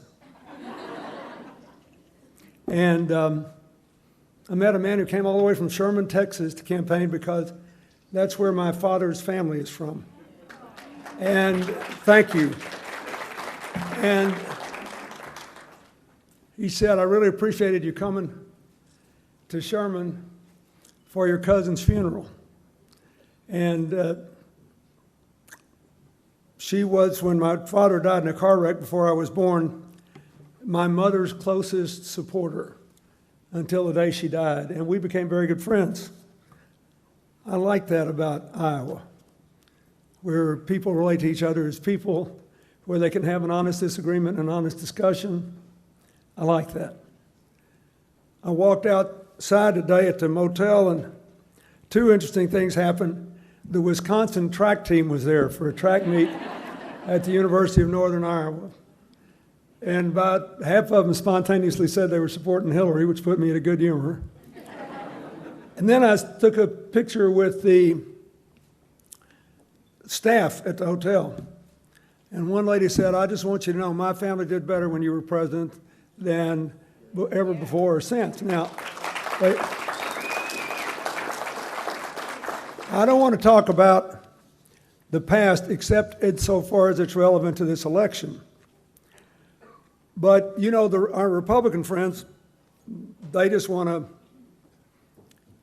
reverse everything that President Obama did. And Hillary wants to build on it and make it work for everybody again. And there's a lot of cynicism out there about whether it can be done. So I want to begin with the obvious fact. Trickle-down economics is a failure, and we cannot go back to it.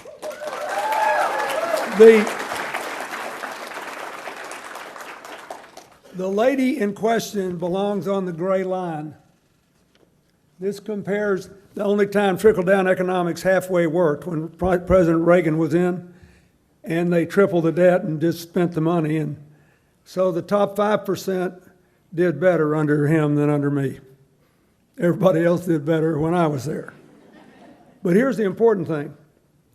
Here's the upper middle class, 60 to 80%. They did 25% better. The smack dab middle did 70% better. The next 20% down did more than twice as well. But here's the kicker. The people striving to get into the American dream, the bottom 20%, did more than 30 times as well, and 100 times as many people moved out of poverty.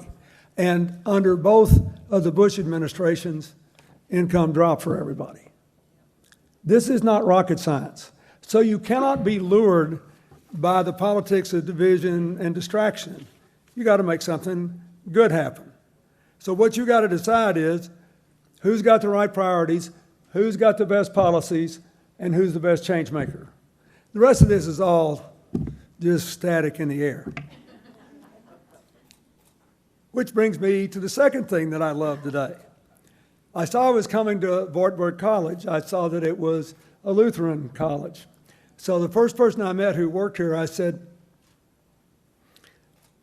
is this college named for the castle where Martin Luther fled after he tacked those 95 theses on the wall of the church at Wittenberg? He said, yes. I said, I've been there. And the interesting thing is Martin Luther was taken in by a guy who had a lot of money but believed in what he was doing and wanted to help him. So he hid him out. He even grew a beard to disguise himself. And in the 9 or 10 months he was there, he translated the New Testament from Latin into German for the very first time. So the guy was the gentleman and his family were with me, said, yeah, we were just there last summer. The German chancellor, when I was president, gave me a copy, modern printing, of Luther's translation. Why am I telling you that? Because everybody knows Luther said the Catholic Church is corrupt, and we need people to have a more direct line to God and not have to pay indulgences through a priest. But then he realized he actually had to do it. And there was a difference in talking about it and doing it. And it began by making the scriptures readily accessible to ordinary people. And it's hard to believe that, you know, it took until the 16th century for there to be a German translation of the New Testament readily available to ordinary people. Luther was a change maker, not just because he tacked the theses up and risked his life, because he figured out, okay, what happens next? So my case for Hillary is pretty simple. President Obama in his State of the Union said that for all of our problems, America's in better shape than any other big economy in the aftermath of that terrible crash. That is factually true. We've got 14 million jobs in 5 years, fastest job growth since the 1990s. We've got 90% of our people with health insurance for the first time ever. We've got a massive increase in college aid, but not enough to deal with the rising cost and the onerous repayment terms for a lot of people who are already out and don't have entry-level jobs, which enable them to cover the cost. And 80% of the people still hadn't gotten a raise and half the people after inflation are still living on what they were making when I was president. So you've got the president painting a pretty picture, which is factually accurate. It's saying we're the best positioned country for the future because of our youth, our diversity, our unlimited capacity to fight climate change by generating energy from the sun and the wind. We rank first or second in the world. Iowa is one of 3 states that generates 30% or more of its baseload electricity from the wind. And you have the lowest, everybody said, oh, this is going to be terrible. It's subsidizing, as if we didn't subsidize oil and coal and everything all those years. You have the lowest kilowatt hour charge in the United States. You pay 5.8 cents a kilowatt hour. New York is 13.9, the highest. We got all this potential. We have the best scientific and technological base, the best higher education network. And a lot of people are in a funk because none of this is helping them right now. That's the space this election's unfolding in. And the Republicans say be very, very angry. They're going to divide, distract, and demonize. They promise to undo everything the president has done.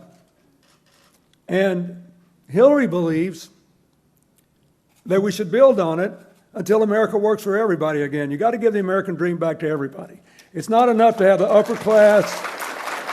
And to be fair, the upper middle class is growing. But in terms of income, the middle class is shrinking in raw numbers. And the middle class, the working class, and lower income working people, their incomes are going down and poverty is going up. So the first question is, how do you restore broad-based prosperity to everybody? And the only time it's happened in the last 50 years is when I had the honor of serving. And it wasn't rocket science. You ask the wealthy to pay more because they've made all that's where the money is. Willie Sutton said he robbed banks because that's where the money is. Not because we resent success, but because people understand that in America we have to go forward together.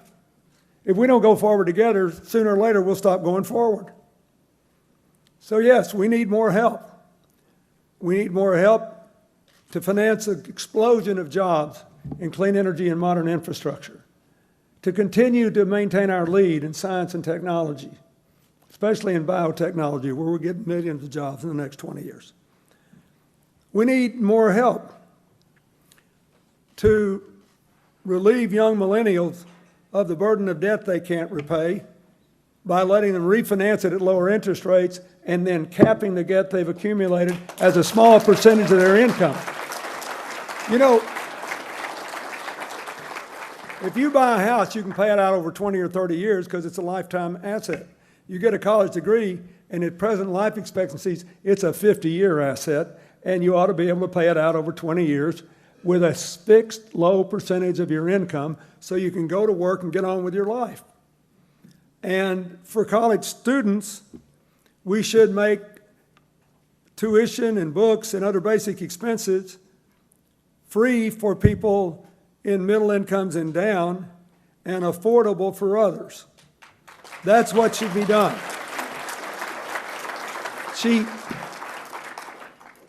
We've got to make America work for all.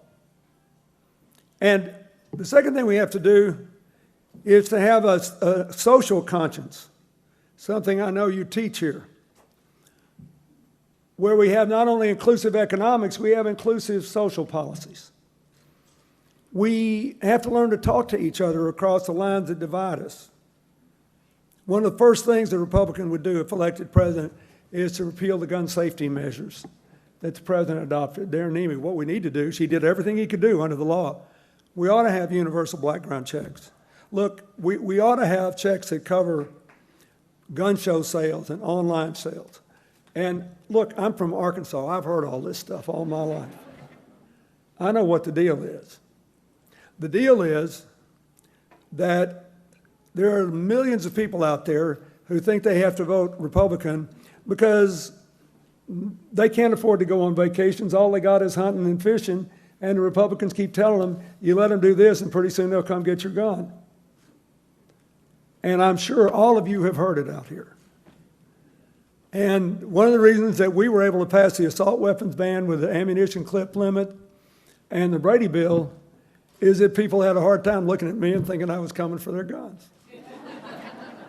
Really, I mean, I get it. You know, if I lived way out in the country in Iowa and I was 60 minutes from the nearest law enforcement and I had a bunch of kids, I'd want a rifle there just in case I needed it to defend my family. I get that. I understand the hunting and the sports shooting, but this is crazy to have these illegal guns flooding the streets of New York and other cities, and all these kids dying, and the police terrified and dividing everything. It doesn't make any sense. And we got to find a way to come together over this. We got to find a way to come together with the young people and Black Lives Matter. I'm tired of seeing people shot down on the streets of our city who weren't armed or presented no threat or did nothing that would justify the loss of their lives. But we have to do it by getting together. Because if you remember the heroism of the police in San Bernardino after that terrorist accident, we all need our law enforcement officers. We have to appreciate the fact that they want to do it right. We got to do it together.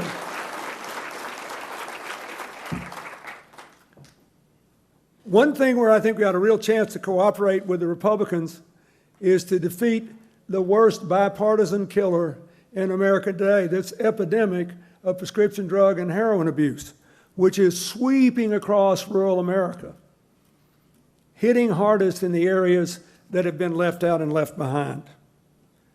Hillary was the first person, to offer a $10 billion plan that has just more mental health, more treatment. Don't treat the people who are sick like they're criminals. Go after the abusing doctors, the abusing pharmacists, but don't treat the people who are sick like they're criminals. The Republicans agree with us on that. But what they got to understand is these are also places where people are not really dying of that. They're dying of a broken heart because they've been left out and left behind. And so she was the first person to recommend an aggressive program to help the people in coal country put their lives together. And it should be extended to every part of America where technology and globalization have robbed these people of the American dream. Though those of us who won should pay to bring the others along. And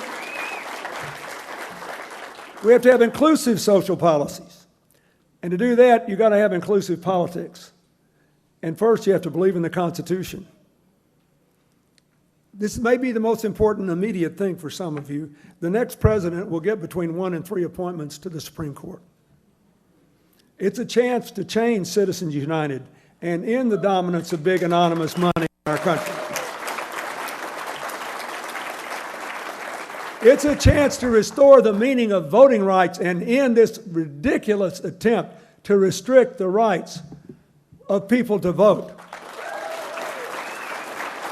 And I might add, this Supreme Court has recently agreed to hear a challenge to the fundamental principle of American democracy, which that representatives should be elected based on one person, one vote, based on the whole populations in an area. They say, oh no, we want to do it by registered voters, or at least by people eligible to vote. So if you live in a place with people with a lot of large families, you wouldn't be represented as well because your kids don't count. Legal immigrants don't count, people that are fully documented. It's just one more attempt to try to control all the midterm elections, all the state governments, all the state legislators, and debate momentous issues like I saw the Iowa legislature today talking about what a terrible thing it is that you got to be 14 to have a handgun permit in Iowa. Now look, I get it. When I was 10, I had a .22 shooting cans off fence posts in the country where we lived. When I was 12, I had a .410 shotgun. But I did not need a pistol in childhood for anything. And what's really going on is a smaller percentage of American households own guns today, believe it or not. So the gun manufacturers got to keep the gun owners terrified, so more of the households that own guns will buy more guns per household. It's a money deal being disguised as a culture attack. We got to do this together. We need inclusive politics. Now, of all the people running, Hillary's the best choice, not only because you got the right priorities and the best policies, based on my experience that will do more to bring the economy back and broadly shared prosperity, but because she has the experience and temperament that has led her to be a change maker all her life. And I want to talk to the young people about this. She knows when to find common ground and when to stand her ground. There's one person running for president in either party, only one, who went to Wall Street in 2007 before that crash and said, if you don't clean up these housing policies and these subprime mortgage stocks, that you're selling, securities, you're going to crater the economy. Only one, Hillary. And I believe there is only one person in American politics who could have stood before that committee for 11 hours. It was organized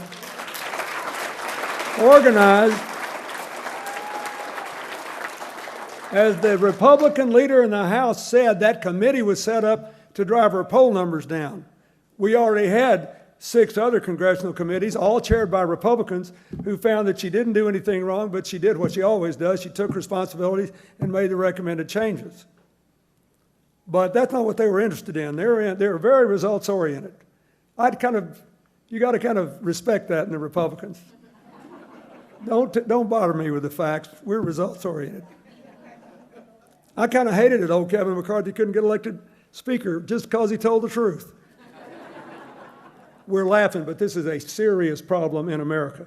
You cannot have inclusive politics if one side believes there should be one set of rules for them and one set for everybody else, that facts are irrelevant, that the law is irrelevant, that the interest of the country is irrelevant. I loved it in that, I don't know if you saw the town hall meeting they all did on CNN a few days ago, but this big fellow stood up and said, you know, Secretary Clinton, he said, I was a lukewarm supporter of yours till you went through that hearing. I don't think anybody else could have done that. I'm gung-ho now. And when the hearing was over, I called her on the phone. She said, what did you think? I said, I think I'm going to vote for you. But let me tell you what's far more important. I met Hillary 45 years ago this March. And I was a little bit in awe of her because she was already among maybe the best known person in our law school class, because when she was a senior at Wellesley speaking for the seniors, the commencement speaker was Edward Brooke, a liberal Republican, they don't exist anymore, and an African-American senator from Massachusetts, but he supported the Vietnam War. And she used her senior speech to say, young people are dying for nothing, people are being overlooked, you're a senator, I want you to take responsibility for changing the future of the country. And it spread like wildfire across America. So I saw her and I thought, ooh. We didn't meet, I just stared at her for several weeks. We didn't meet until she saw me staring at her in the library one night when a fellow was trying to talk me into joining the law review. And she put her books down and walked all across the library. The library's a long, skinny building. She said, look, if you're going to keep staring at me and I'm going to keep staring back, we at least should be introduced. I'm Hillary Rodham. What's your name? At the moment, I couldn't remember. There weren't many women in law school then. They were a distinct minority. She could do anything she wanted. She spent her time working in legal services for poor people. When she got out of law school, she could have gone anywhere and done anything she wanted. She went to work for the Children's Defense Fund. She went to Alabama, where there was a real problem with all these private academies being set up, pretending to be tax-exempt eligible, legitimate education institutions. They were really nothing more than continuing the segregated school system. So she posed as a mother moving to town, said she wanted her kid to be able to go to school. She said, but I got to have a straight answer. Will my child be in an all-white school or not? And the guy said, absolutely. She had him. They filed a report, the Children's Defense Fund did, and all those academies lost their tax exemptions, so that you couldn't have a private school in the South anymore unless it was open to people without regard to race, and you couldn't rob money that the public schools should be getting. She just made something good happen. She went to South Carolina to find out why African American teenagers were being held for years in adult prisons. And the Children's Defense Fund filed a report on that, and they changed that too. She made something good happen. When she came to Arkansas to be with me, to teach in our law school, was in the most Republican area of the state, and they never had legal aid before. She had the first legal aid clinic. And the judge told her he didn't think much of legal aid. And he actually, I apologize to the young people here, but people used to talk like this. The judge actually said, I don't like lady lawyers very much either. That's what it was like then. 6 months later, that judge changed his mind on both because she showed up with good lawyers. They defended the people well. The people that should get off, got off. The people that were entitled to recovery in civil cases got it. And if they were guilty, they couldn't get off because they had a lousy lawyer. Everything worked better. She just made something good happen. President Carter put her on the board of the Legal Services Corporation, and at 29, she was elected chair. Still to this day, the youngest person ever to change it, chair of that board. She just made something good happen. So I become governor. She says to me one day, you know, we got this terrible problem with all these poor kids whose parents never went to school. They're illiterate. The children are going to start school not knowing anything. They'll never catch up. She said they're African-American kids in the Mississippi Delta. They're all white kids in the Ozark Mountains. We had 6 of the poorest counties in America, evenly divided. And she said, I read about a program in Israel for immigrants who come there speaking no Hebrew or English. It teaches the parents still to be their children's first teachers. They've had amazing results. I think it would work here. I said, well, Ann, what are we going to do about it? She said, oh, I already did it. I called the woman who started, and she'll be here in 10 days. I'm not kidding. Next thing I know, I'm going to these little hippie graduations. And all these parents are weeping because they know they've helped their kids. Next thing you know, this program is in 26 states.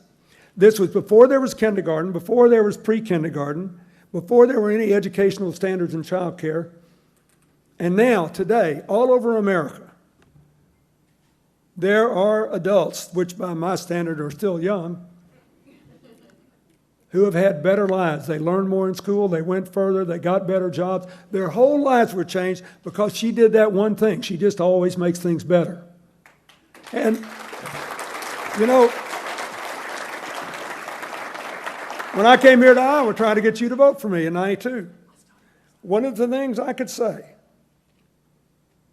is that our state had just been upheld by a national education expert as one of the 2 most improved states in the country in education. And it sold here because you had good schools and people liked that. But the truth is, and I said, same guy said about 10 years ago that we had the worst school system in the country. So then he said we had one of the 2 most improved. What happened in the middle? We had to change our school funding under a court decision. So I decided let's use this as an excuse to raise standards, raise teacher pay, and move out of the bottom. I appointed Hillary, chairman of an education committee. She went to every county in the state, to people like you. She listened. She came up with these standards. The legislature adopted them. We implemented them. She did that. She hadn't been elected to anything, but she made a lot of good things happen. We were the first state in the country, poor though we were, to have counselors in every elementary school to deal with the problems kids were bringing from home. And it made a big difference. All right, everybody, we are going to pause this because we do need to shut down the stream for maintenance for just 1 hour, but we will be back up after about 60 minutes or so. Hope everyone is having a great Thursday afternoon. We will see you later this afternoon. Fox10Phoenix.com, part of Fox 10 News Now.